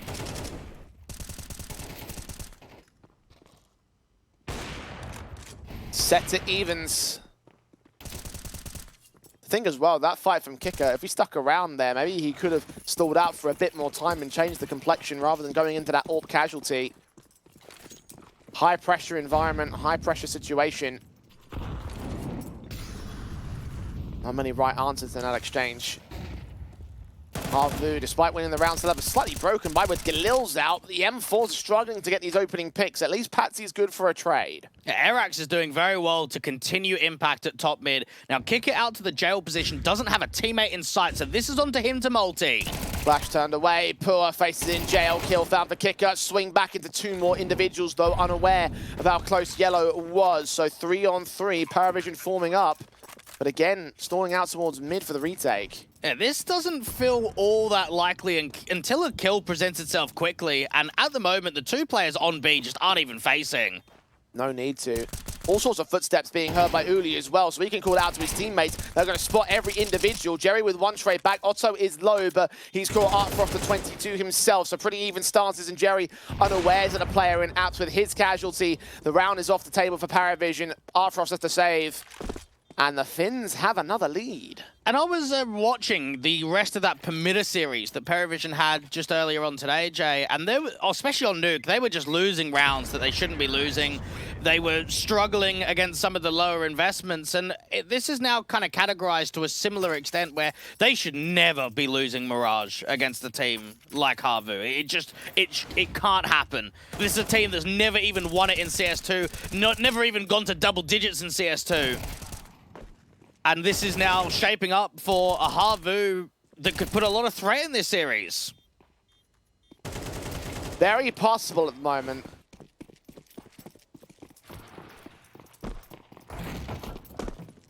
T-side starting to spool up like it had done previously. Their only map in the last 3 months was a T-sided affair. And they should be making their way up to 10-8. There's no major buy for Paravision. The AWP staying in for Artfrost, save from the previous round, of course. But upgrade pistols, really not much to play with at all. This man is just watching, waiting for the big green gun to present. If there's going to be a steal here from Paravision, it's going to rest in him. Now, Arax is still at top mid, and he's not seeing anything. So he's kind of jiggling left and right, strafing from the top mid boxes, and no vision's been caught just yet. Jerry's made a very aggressive lurk in from Palace, and because of that, they're going to stack up the B site quite heavily. They're going to have 3 players with the big green on B. There is mid action from Harvu. Could be a slight rotation at the very tail end of things. Jerry, all timing. Otto is going to catch him, and now they know the jig is up. Do they decide to counter-rotate? They've got 40 seconds now with Airax recognizing the Belchnok's challenging from Murder Hole. That's all the info they require. Kill found, advantage taken in the round. A site known to be open. The 5-7s will try strike. The upgrade pistols will try and get some sort of return. Even the AWP prodding in from short. But safer plants shouldn't be denied from here. And this, again, should lock in the 10th for Harvu. That's a very good spot of information out there to TV, and obviously a very good call from Otto and the in-game leader to just be able to rectify, okay, if someone's gone that aggressive into T-Sport, it should be a B stacked up site. So let's start moving in. Let's get our players out to connector from Airax. Let's get individuals down there at underpass and start shifting into A. Harvu do allow at least a little bit of an upgrade in that the AK can get recovered and the AWP can stay in. But look at the scoreline, it looks positive. Now Paravision will take silver linings away from this, what was otherwise an upgrade pistol eco. Walk in with one rifle, come out with 2. And this would really be the lowest of the low for Paravision. If you lose this series to Havu, I'm still just stunned. Where, considering the lack of results that they've got, that they were somehow able to go 5-0 in the round robin in ECL. I mean, how do they beat Apex, beat 3D Max, Forza? It's just those kind of teams. I don't get it, right? How can you beat high-end tier 2 caliber opposition, but yet just lose so many games in recent history? It's just as much a mystery to me as it is to you. It doesn't make sense.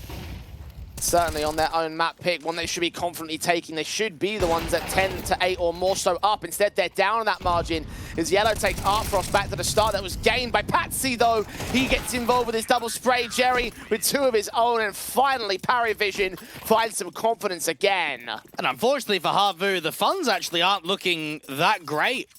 You've got Airax and Uli in decent amount of cash, Yellow as well, but limitations for both Pua and Otto. This is going to make the buy extremely rough. It might have to be a bit of a half here. Tacticals taken by Havu to make the decision upon that investment. I have a chat to Zati, probably the go-to most experienced guy in the scene at the current moment of time. Coach of the squad. Well-versed, well-experienced Finnish player. Tenure that goes back to the days of Source.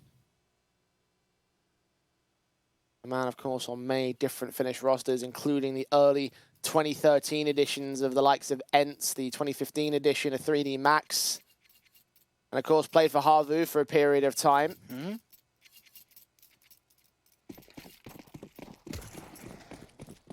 What has he said to his boys? Certainly made the decision upon the buy-up. Their weapons need to convert upon a round because Paravision stand to regain control. And if it comes down to the finest of margins here, that's going to be heartbreaking for Havu when they really were in a position to steal away Mirage. It looked to be the Palace dive. That re-smoke is actually timed to utmost perfection. Belchnok's got another one if he wants to use it. Jerry ideally would not reveal his position to use it as more of a defensive element. The Smeege smoke does come into the player over at Connector, and look at Patsy. Look at how far forward he's facing. Here's the footsteps of Uli, takes that fight and wins it. There's so much info, and Patsy can stay alive. No one even close towards a trading position. Now, that smoke that came out to Palace was actually thrown from the B player outside of market. I don't often see that smoke being thrown from that kind of distance, but it's shaped up the round for now even more. Patsy stuck around aggressive. Teammates in mid to join him. The AWP to draw attention away from Patsy's aggressive stance. As Airax and Yellow walk into the trap, it's sprung at a crossfire. 5-on-2 for Paravision. Pua and Otto, very different positions. One outside of Palace will be spotted when the smoke starts to fade. Otto, Galil in on him. The AWP, I believe, may have spotted. He certainly should be now as Jerry connects. Pua is all that's left. 1-on-5. And Paravision has said enough's enough. Patsy's been playing very well across these last couple of rounds. Been putting up raw impact, putting up round-defining plays. And he's a guy that has to have high expectations for his own career on this team of Paravision to get back to the top, to get back at Tier 1 with Spirit and up there at Liquid. Artfrost helping out, chiming into the mix with some of those trade frags out in Connector. And for Havu, that little taste of 3T rounds might be the only taste they get in this second half.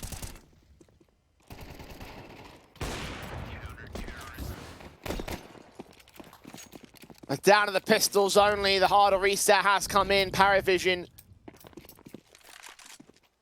have found their pathway into the win. Artfrost hasn't found his pathway into the opening kill as AWP continues to struggle with some of these flicks. He has been a little bit hit and miss in his sequences. He is still near the top end of the board, though. Still making up the numbers as eventually the kill does come forward against Airax. So the start in this anti-eco is with the Paravision side, but their pathway forward is to get this round confidently under their belt, go to the next buy-up for Havu's sake, and then go 12-10, 13-10 from there. That is the game plan. They're fast out from top mid and actually isolate Belchnok. No one was even in sight to try and offer up a trade. Well, Patsy eventually does come forward to try and maintain control, ensure that that rifle doesn't go towards T-sided hands. The AWP struggling to hit anything still in mid, but that's okay because the rifles and the pistol, in fact, is coming up good against the Havu camp. 11 on the board of Paravision. and nothing of value was lost. But here come the guns. And it could be another aspect of the entire roster here at Paravision of not many of these guys have played with one another before. It's only Patsy and Artfrost that were kind of on Spirit Academy and into the main Spirit roster that had some tenure with each other. Everybody else, though, is kind of, I don't want to say being friends for the first time, but at least being teammates for the first time, understanding how they're going to be in the server. 11 to 10, extremely close and extremely quick from Airax. Flashed forward, Patsy blocked off by a smoke, but does extend far enough ahead of it to catch that man. That was a CT smoke as well. That nearly got very dicey from Team Utility, done by Paravision. Instead, to continue to have the impact in the kill counts. Jerry involved, Patsy trading back to the man advantage. Both players on the T-side attack, but Patsy is blind as a bat. Yellow assisting Uli. 20 HP and 36 HP versus the two players on 100 of Paravision. It's a standoff. The bomb is dropped in the open. Yellow is hoping that they overextend. He is hoping that someone gets up there to the top of the stairs and looks to try and fight. And Belchnock's getting close to that position. But not quite. Kicker wary of any mid-fights. Will start to reposition towards CT. Understanding that there's unlikely to be any sort of mid-presence. Walk up of Uli, checked upon by Belchnock, sees the shoulder, that's all he requires. 20 points of health now for Yellow in the 1-on-2. The man that has been performing pretty well so far for this squad gets that first and sees the second, but doesn't get the kill against him. Belchnock closes out map point for Paravision at last. It's a great effort there from Yellow, but the HP bars are just so damn low. If there's just one connection, if there's just one good tap to the headshot, it might be Harvu sending this to an overtime. It could be Harvu taking Mirage, but without that being the case, it seems unlikely. Paravision looking to close this at 13 to 10.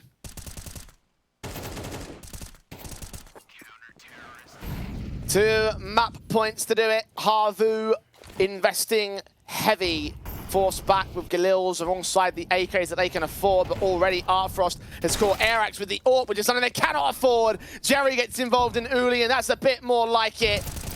Went quiet, went awkward for a large portion of this second half, but springing into life when they got equalized. And now they should close down all effective. Pua in the 1-on-5 can only get the first kill. It's 13-10 for Paravision. They take map 1 of Mirage. Yeah, it's a decent performance there from Paravision, right? I don't think it was anything too underwhelming, wasn't anything too fantastic. It was just a victory. And that's kind of what we're looking at the majority of games in Group B. The majority of teams here is they just need to do enough to be able to take a map and to take a victory. Yeah, and for these guys, obviously the idea that it was scrappy is certainly to be expected. I think, you know, there was some serious rounds thrown in there for the Harvu side, but these are two teams that have struggled in terms of their, like, you know, their year so far in the best case of scenarios and 2 years in one particular side's case. So the fact that they got it past the finish line is obviously a good thing. I think that maybe they may have stood to gain a little bit more out of the scoreline based on how well they were playing at the initial startup of things, but the advantages that Harvu took were not quite enough to ultimately turn over things on that T-side line. And again, in this Paravision map pick, they take it. And I'm actually quite keen for Ancient. I know that it hasn't been won for a very long time for Harvu, but they play a lot of it. And anytime you kind of get a map where it doesn't matter what the win rates are, if both teams are playing it, you're going to expect a bit of a battle. And after seeing Mirage, now looking at Ancient, I'm very keen for map 2. There have been some one-sided losses for Harvu in their recent history, so can they convert this map of their own? We're going to head towards a break and find out with Ancient, our second one of the best of 3. A very complicated job, but I love simple things so much. One move, one push.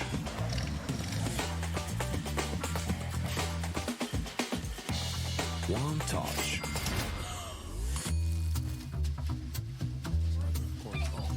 One love. One click. One XBet.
Hi, Mom.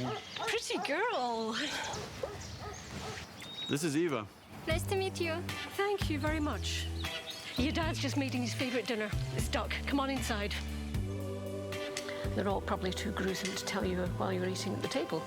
How's your food? Is everything okay? Good, good.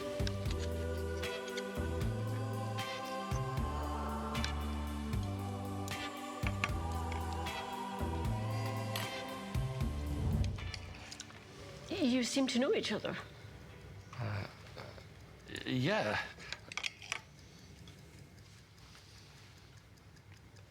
This is the new ambassador for 1xBet. Oh, I see.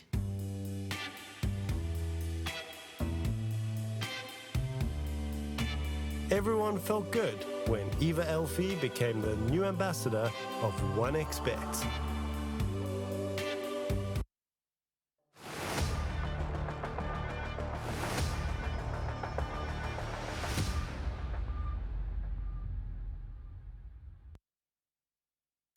Well, Harvu unable to do what they hoped to do at the tail end of that Mirage and didn't quite take the map pick of Paravision away. It does go the way of the CIS squad, but now we move towards Ancient, where hopefully the Finns can end their big losing streak. 8 maps played in the last 3 months. All of them have been losses. I think there's a few more outside of that window, which adds to the streak itself.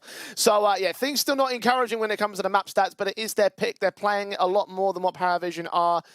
Still, obviously, I think it's more going to come down to in-map performance more than anything else, I think. Yeah, the last 6 months have featured 5 wins and 13 losses for Harvu, and 2 wins and 11 losses for Paravision. There's a lot of red on Ancient. So I would say starting CT side is going to be pivotal. So for Paravision, this is obviously a great attribute to being able to come out here on an opposition map pick.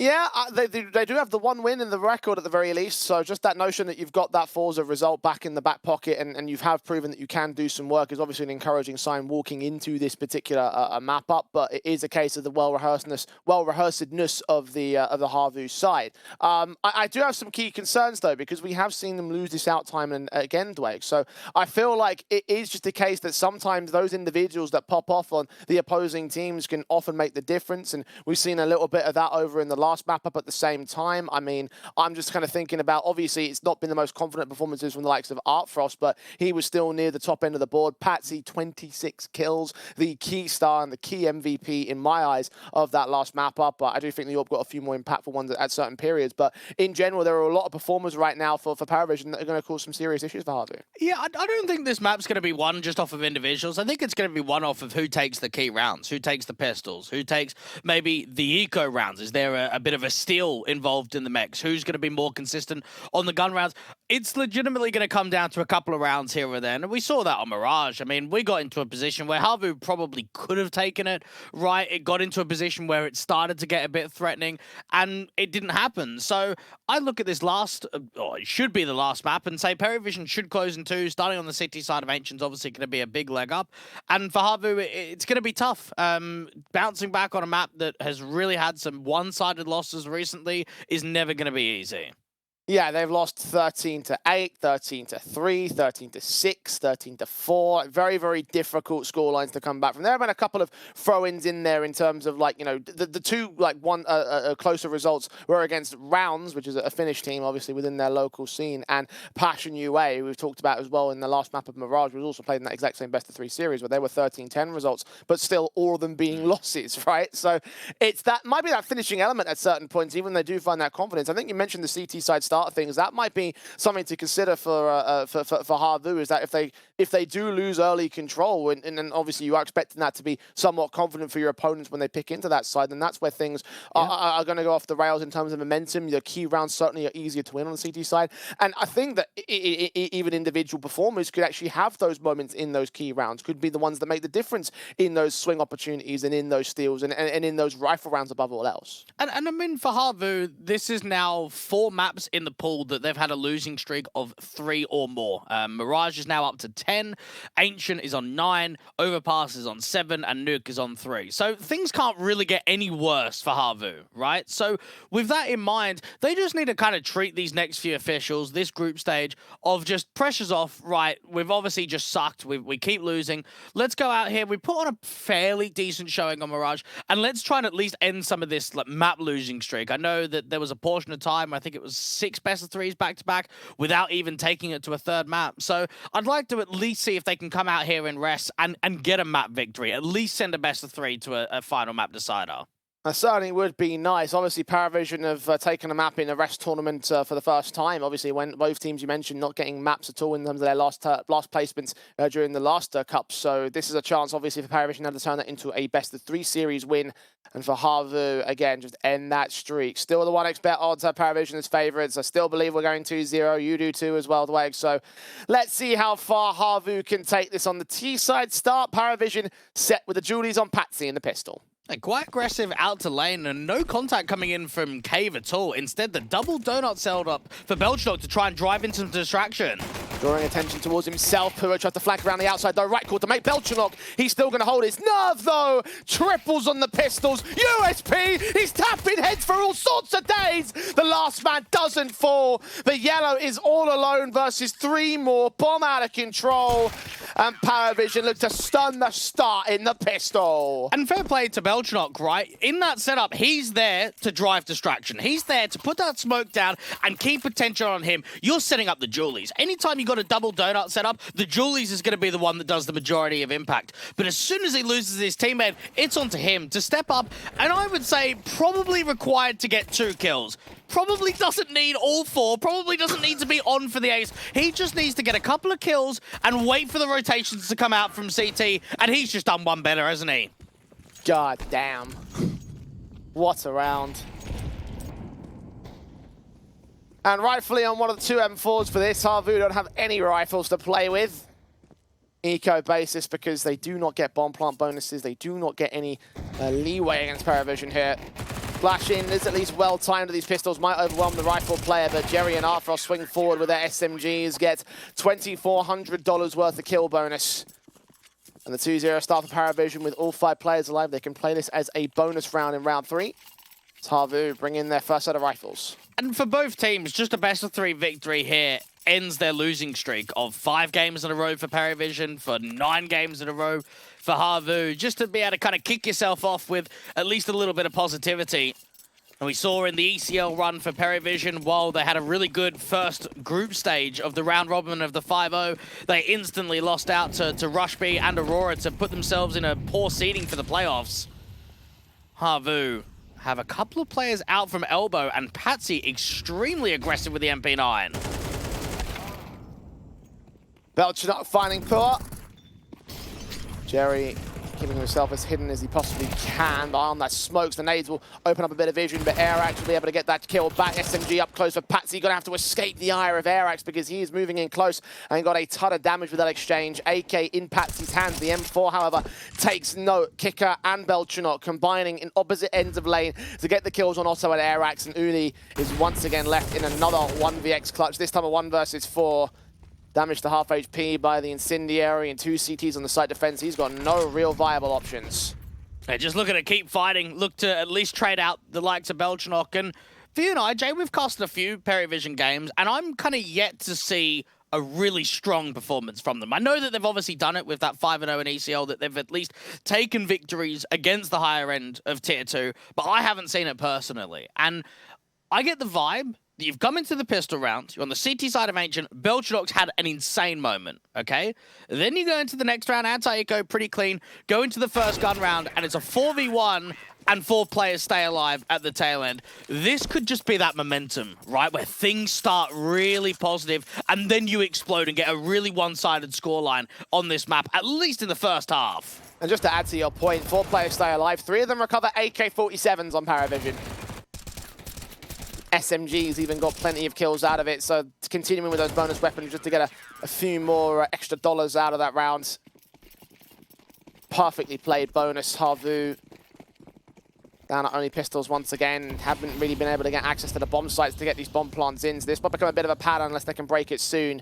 Aggression, AK, AWP, Belchernok finds Otto to kick things off. So effective. Paravision looking to rectify themselves after a shocker against Permitter only a few hours ago. Jay, the first map of the series was Overpass. They were up 12-5, and it somehow went into triple overtime at a 12-5 scoreline, and they lost it. And then they went into their map pick, and they lost it. So this could certainly be at least a spark of life in the day's performance. Now, I was watching that whole thing going down thinking to myself, ooh, are we actually going to be delayed? If they went to third map, then what if we go to a 3 map? Do they fall for the first? Yeah, because for Harvu and Paravision, we do see a lot of them in other tournaments. Harvu would have loved to have seen a forfeit towards their favour, because the way this is going, they might not get a map out of this best of 3. Certainly won't get around in the starting 4. Good stuff for Paravision. Max loss bonus now for the T side. Cancelled the rebuy. AWP in for Otto, yet to start. AK in for Uli, also yet to start. Everyone else on 1 kill apiece. Very overwhelming stuff from Paravision so far in this one. Let's see if Resistance will finally post up for the Finns. And every time I kind of think about Otto, I think about guys like Cirque, I always just remember the good old days, right? I think both of those AWPers are still trying to prove in the Tier 2 scene that they can still hang, that they can still have what it takes. Open up the red smoke. Patsy is so completely blinded, but Belchernok is farming at the moment.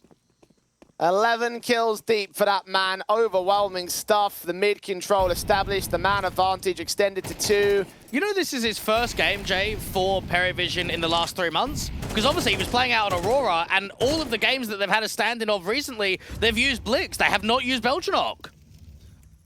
And here he is, just rolling over Harvu. You can see why Aurora was doing so well when he was standing in. Patsy looking to continue to engage against the bomb planter. Doesn't quite deny the plant itself. They've at least got this bomb site, Harvu, but they're closing in so quick for the retake. They're wasting no time here, Paravision. Uli's down, 2 left versus 5. AWP doesn't even get a shoulder. Patsy just spots him, and he's looking in for more, but Yellow finally answers back with a pick of his own on the defuse with the kit, and he's spraying at the edge of that smoke, expecting there to be aggression. He can't quite get the diffuser, and that is 5 on the trot for Paravision. Harvu just can't even get away with one alive. And you feel for Belchanok, right? Because obviously he stood out for the Aurora side for a good couple of months. He led them to some tournament victories. He even won a LAN with them. And then Result comes knocking, and from Belchanok's point of view, you just know, yeah, Result's going to get that position over me. For sure he is. And that Aurora team on paper is probably the scariest looking Aurora that we have ever seen. Just the players on that team. And it's a similar conversation with Perivision. It's an extremely scary looking roster. They just don't have the results to boot for it as of yet. Well, if Belchanok keeps this up, then maybe it could be a respectable run here in Res. Patsy wants some of his own licks. Gets poor. Yellow does trade back. Belchanok aggressive out towards main, and that will force rotations and responses back from Harvu. The AWP of Artfrost specifically is posted out towards the back of Temple. Molotov in the way, but unable to block vision at this moment for the T side. Bomb will cross successfully. Plant down, secured. Retake may be on. And they can see with the shadow that there should be at least someone being boosted up to tree or close to A main for Yellow. He needs to try and get some help from his teammates deep on the bomb site. And with that smoke down towards CT and Uli trying to cut rotations, he can come into Donut late. I'll be surprised if this retake is successful. Patsy posted, flashes go right past the likes of Yellow, continuing to fire away. Damage was done to several players, I think by HE or some sort of engagement back there. Artfrost ready for Airax. They're on the site. They need to get on that defuse. Uli with a couple of kills in a lineup. Airax follows up. Jerry trying to hold his nerve. Good for the 2 kills, but not enough time to get number 3 and 4 and the defuse at the same time. As Harvu start their T side. That timing was actually mental for Airax. Just when it seemed as if he was going to fall out from CT on that aggressive red maneuver, that's when he comes in and annihilates any of that retake chance. And for Perivision, it makes sense that they at least attempted it. There's so much money for them to work with.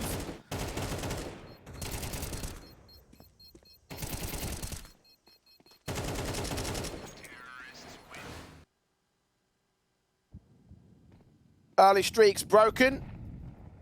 At least there's a positive here for the Harvu side. Fast out on the A bomb, so I recognize that they've gone heavy-handed towards mid several times on Paravision, so exploit that weakness, get the plant in. But the retake has always, well, mostly always been found here by the Paravision camp, so don't count them out of this round yet. A late lurk from Pua that can come out from elbow. This could actually do a lot of damage towards the tail end of the bomb. Sprays or just suppress, do some damage to Patsy. I think ahead of that smoke, Belchanok's the man involved first and foremost. Kills found. AK player seen at the outskirts of the bomb site. Belchanok gets his pick in. Galil of Otto strikes back, but Artfrost involved 3 versus 2. Yellow with his secondary counter backstab the player in at main. Now the defuse gets held. Footsteps heard. Spray back. Artfrost protects himself, and Belchanok gets the kill in. There is no kit on kicker, but I think he's got just about enough time to get minimum 6 for Paravision. Yeah, crazy to think that Belchanok wasn't the one getting on the bomb, considering he had the kit and Artfrost had only picked it up later on. Paravision 6-1. That was actually a decent crack there from Harvu. I actually thought they were going to close that post plant down. I was surprised about Pua, though. He was out there in elbow, and then he just didn't backstab into Donut, whether it was a call or what. He ended up coming back to A main, and to me, it just feels like all that leverage is gone. You're in a really powerful position that you can come in and make it very uncomfortable for the Donut players on the retake, and then you go out to A main, and yeah, it's just not much of a threat anymore.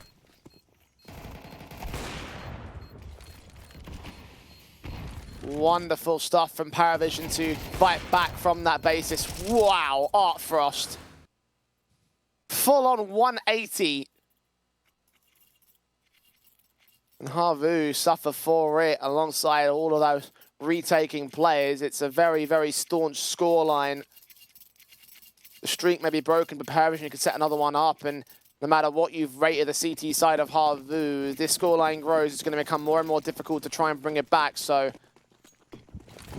need to insert a few more rounds. The rifles will be back out for number 8, so they can try their hand at the rifle basis and again lean into the A site, which has been very undefended by Paravision. So if nothing else, Harvu maybe on to take another bomb plant. Patsy can get that backstab into A main quickly. Airax tries to maneuver out towards top B, but he's so low. He should get dropped from long easily. There it is, Kicker with the casualty. Jerry going to recognize that nobody else is out here. So once again, this lurk play leans into another A plant up. Frost starts to read Otto at the right moment. The AWP is low HP in this 5-on-3, but it's still a 5-on-3. Yeah, Harvu need some gun players right now. They need Uli or Yellow to step up big time. Galil held back, sees two in the lineup, only gets one of them. Kick up with a responsive and takes very little damage, all things considered. Yellow burst fire to the headshot. Patsy is down. Belchanok may have been heard there by the player in a donut. Half the time it ticked. Harvu again, heavy pressure on time. Gun barrel seen, smokes in the way. Kiko going to look for his chance. Tap on the defuse, hold it. The AWP of Artfrost gets Yellow and the spray is off for Uli. As Belchanok gets in the way, there won't be enough time to get the player anyway. And once again, Paravision make a successful A retake happen. How many is this now? Yeah, it's quite easy to look at the scoreline, right, and say, oh man, they're getting slapped. They're having a really tough time. These rounds have actually been quite competitive. They've come down to a lot of time stalling. Not only have we seen a lot of retakes in the last few rounds, but we have seen retakes when there actually isn't a lot of time left. It's legitimately, if the diffuser gets caught, gets killed, that's just it, round's just over. With that round, Paravision have the half advantage. I don't think we've seen a single B play either. No, we haven't. Trying to go towards mid, trying to go towards main. They found a lot of success towards A, but maybe changing the pace towards this B bomb site might be the right call. I say that, and Patsy starts working forward. He does lose kicker, but Patsy and Artfrost, oh, look at this aggression. Now they're getting slapped about. Finally, a trade back in the AK. Artfrost gets called to the back lines. Jerry faces in and lines them up, knocks them all down. All easy pickings for Paravision in the end. Hey, maybe I was getting caught in the moment, because now I'm reflecting on all the rounds that we've seen. The only time they leaned B was that second round of the game when they were on full Glocks. When it was Jerry up there to the front side of lane in from kind of cave and shelf, where he just mowed down with the MP9 to get a lot of farm cash and a lot of players to drop. That is quite unorthodox. You don't see that very often, of the lack of B, I suppose, executes, the lack of B leans. And for Harvu, it's showing on the scoreline that their survival chances are slipping away pretty quickly. Flash forward, and even Patsy gets tons of damage. Actually, the AWP is going to be left a little bit isolated as Harvu charge in, stack up, kicker. That's all that's left. Airax will get caught off guard. So finally, another round for Harvu, looking a little bit more confident about this. Surely Kicker shouldn't try his hand at this clutch. It's crazy that this is a lightened buy. The CTs go aggressive mid. So you'd expect on a head-on collision that Paravision are going to come out on top, just because of the buy state of having 3 mid, and it's just not the case whatsoever. They just get rolled. Sometimes that's what happens when pistols close the gap. That's precisely what they do, coming out with plenty of casualties for Pua and for one on Otto. And they get the AK, the AWP, and the M4 for free off the Paravision hands. Would have been nice if they could find that second one, but Kicker's got it. Don't think Harvu are complaining too much, though. They're going to have that second round on their board, which is, at this point, the one thing that they are missing from the T side, the rounds, which might not still come together for them. I mean, Paravision are still heavily in the lead. They've still got another buyback here for round 11. I don't think Harvu are going to get anywhere near double digits in this map.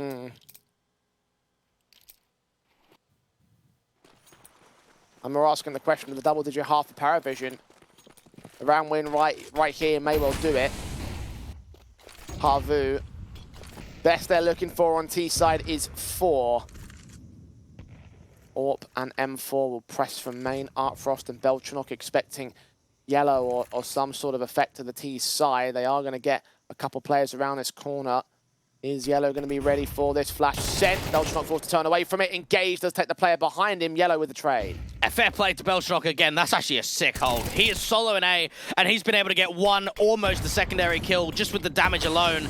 and then Uli and Airax start pressurizing the B lane, and Uli's got to be careful, because if he drops, no one is even close to trying to recover that bomb outside of the B doors. Right, he'll back off, grab the bomb, and look to commit with his teammates. AWP on AWP battle, meanwhile, in mid, as Otto tries to find an advanced angle. Artfrost is pretty passive, though. He's not looking directly into mid. Might have allowed that AWP to cross, though. How far is he going to extend out? How far will Otto look into Donut itself? And will he be looking to the right side here? All timing. Oh, Otto just looks in at red. He needs to try and catch off Patsy, who's quite tucked up on the angle, and he's got another smoke. If that smoke goes down again towards ramp, it's just over. See you later. No visual access.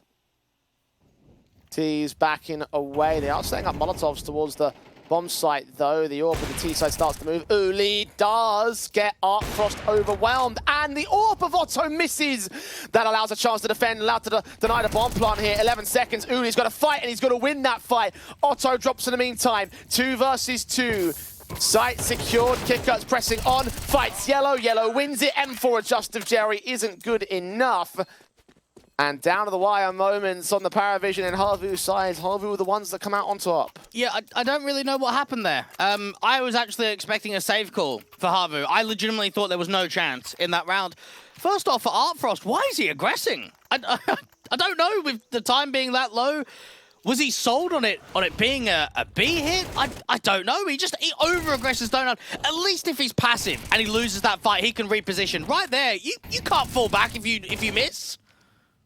Don't know, that was really weird. Even Otto, I mean, that was like a bit of a sitter shot out from red as well. I mean, that really was the point where the round turned around for Harvu.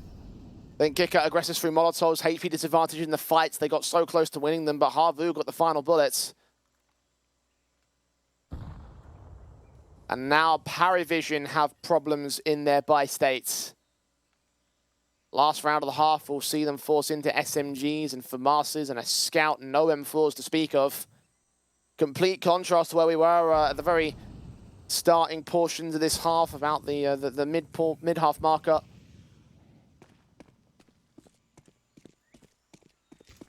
In round 12, Harvu may still take a 4th round on this T side, which would be a recovery. And Harvu, they know that Paravision have had these kind of scorelines before and just choked.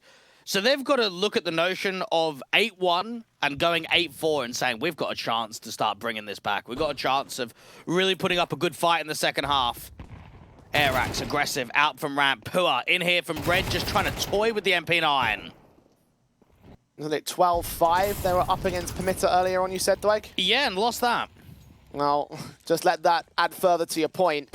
Scout involved of Artfrost, though. He wants to try and hold off this 9th for the Paravision side. 2 shots ring out, both of them miss. Uli doesn't check all the way at Tree. Patsy denies the bomb carrier, denies his backup for damage, eventually gets that kill. With Belchin, of course, getting involved in this. The AK of Yellow struggles against the numbers game, and Paravision have stolen it back from the Harvu side. A 9-3 half ensues for the CT side. And I say it every time, Jay, that triangle, it's the best position in CS2. It is so damn good, especially if you've got an SMG. Overlooked, not cleared, and instant success comes through on what should have been a fairly easy 8-8 there from Harvu.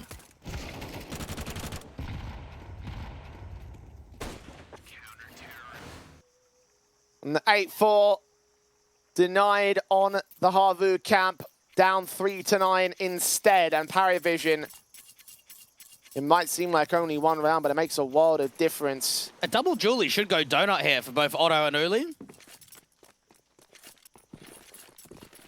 Otto's going to go out towards A site, and Uli's going to hold down the B play instead, which may be the right call to make with his 2 teammates in tow.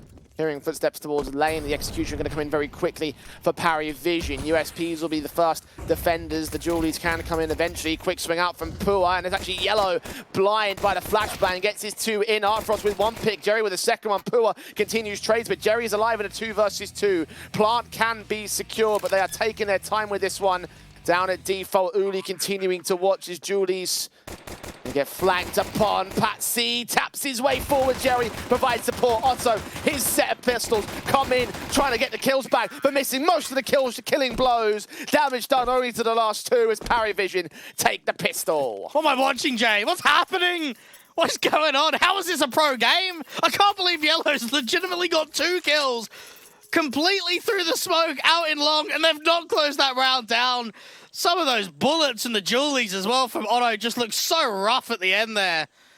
Oh, man. I to be honest, I expected this, though. I don't think we can be surprised with how this game's gone down.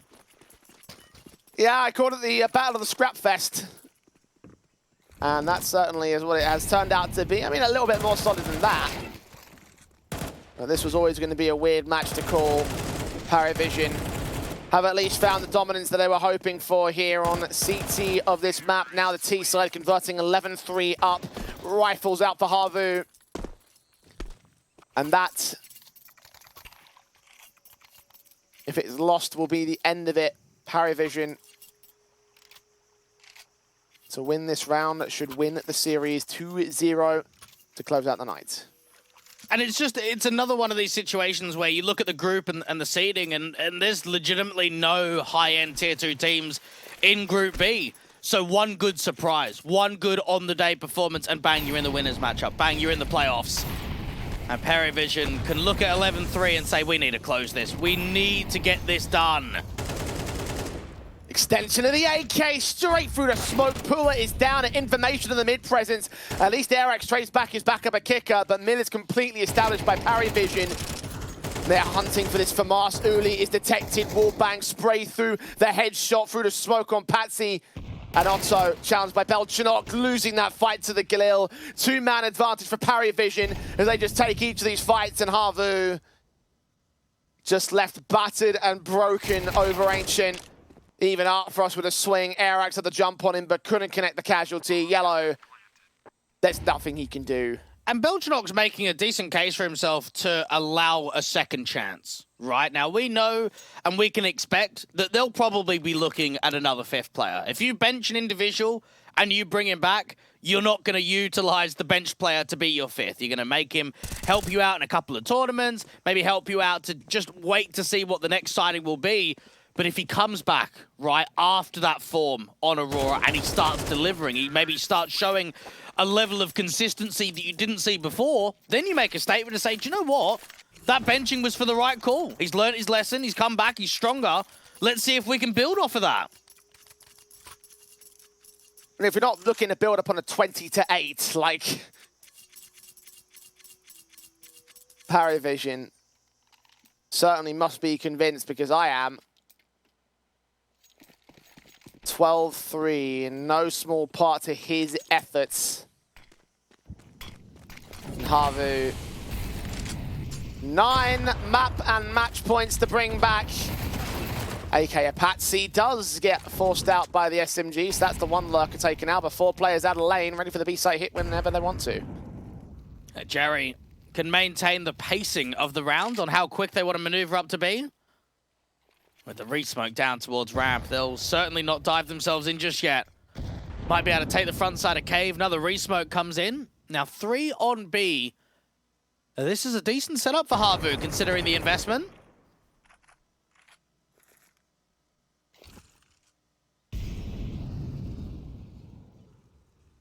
Just prodding with the util. Lost that man advantage. Parry Vision happy to go back to the slower styles of T-sides like we saw over on Mirage.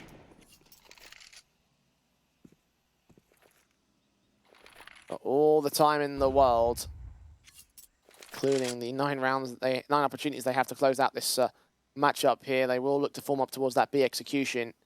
40 seconds on the clock. A lack of nades for Havu. It's pretty much just going to come down to the crossfire. A B lean with Jerry to insert himself into cave. They got 3 players to it. Fourth man even going to join them, but smoked off to the back line, short and long, covered.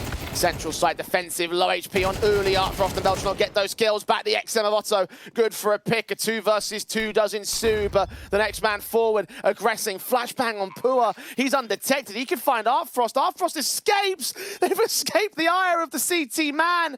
And he might fight onto the SMG of Yellow. Caught back, but backlines of Cave. Pua checks for Belchanok and does catch the casualty, keeping Havu alive for now. Just about. I mean, even for the next round, Artfrost can get onto the big green. AKs are just going to be seen by everyone for Perivision. That timing was immense, and I actually kind of felt for a moment that it might get forced into a 1v1 scenario if that trade frag comes in. Havu survive for at least one round. It is one out of many, though.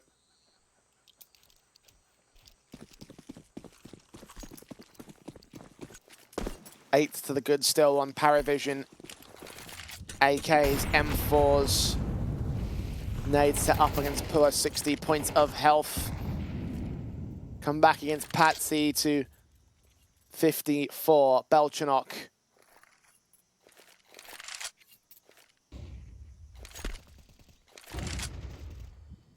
Leading the charge, the main default from Paravision. It's a very slow approach, though, back to their standard ways of playing.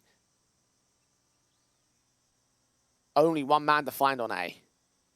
Now, Yellow is going to have to be quite timid with the util. Repositions are going to take a while to help him out. Molly, first contact, then smoke after. Tech 9 charges straight ahead of it, and Jerry gets him. Oh no! It's about to fall apart to one pistol boy. Jerry with the AK up against Airax nearly comes through, but look how much damage the in-game leader takes to the Molly. Early takes Patsy back through the smoke. Belchanok with a 3 versus 3 on his trade, and Kicker, meanwhile, has just missed the mark on Airax, but he can sneak in for even more here. Pua caught off guard. Airax drops elsewhere, and Uli is all that's left. 1 on 3 to be the ultimate hero for Havu.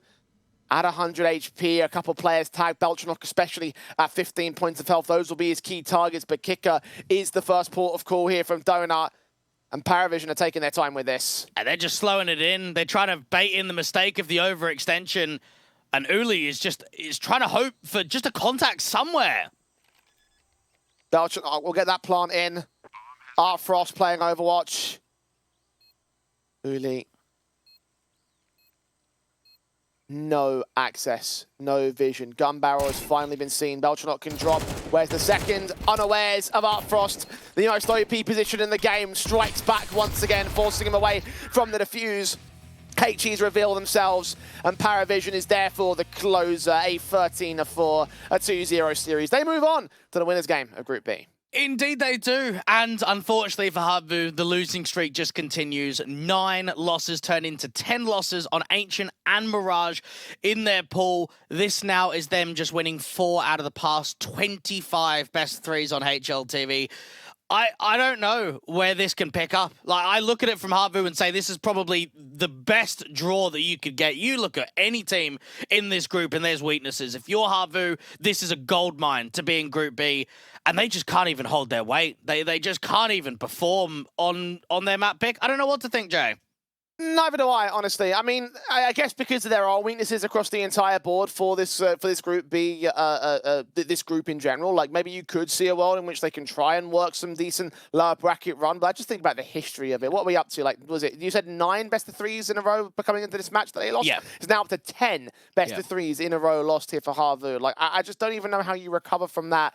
Just in general, right? Like, it's just been a very disappointing level of form from Havu in general. I don't know how you recover from this. You were talking about the idea of them pulling the plug on the organization side, and I wouldn't put it past you given that, because there's just been nothing, there's been nothing of value being presented here. Yeah, and it would be a shame, because I honestly think that if Havu come out of the space and decide not to put any more money and resources into the CS scene in Finland, it's like, who's left, right? You've got Ents academy, and that's it. So I really hope that Havu stay around, but I look at this lineup, I look at where the trajectory of the team has been since literally the end of 2021, or maybe even the mid of 2021, and it's been rough. It's been insanely rough for a very long time. I'm sure that if you're like a Guild Eagles fan, you know how rough it's been across the last 6 months, 9 months. If you're a Havu fan, it's been rough for years.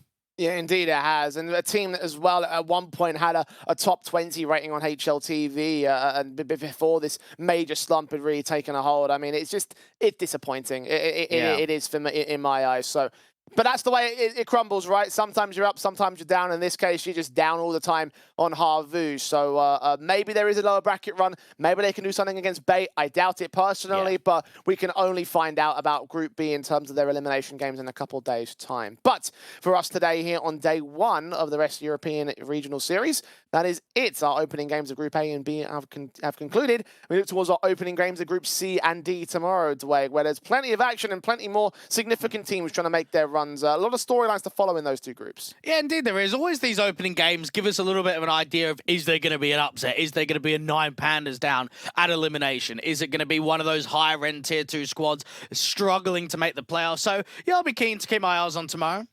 Indeed, well, we'll be starting things off with Bleeding Alternate Attacks tomorrow at 11 a.m. CEST. The same time, same place as per usual. And of course, our big week of action. We've actually got 2 back-to-back European series here, so there's a lot of more action to come where it is over the next couple of weeks here in Rest. So make sure you're tuning into the channels for all that action and continuing with our group stage tomorrow. But for tonight, we bid you adieu. Tune back in and we'll see you all then.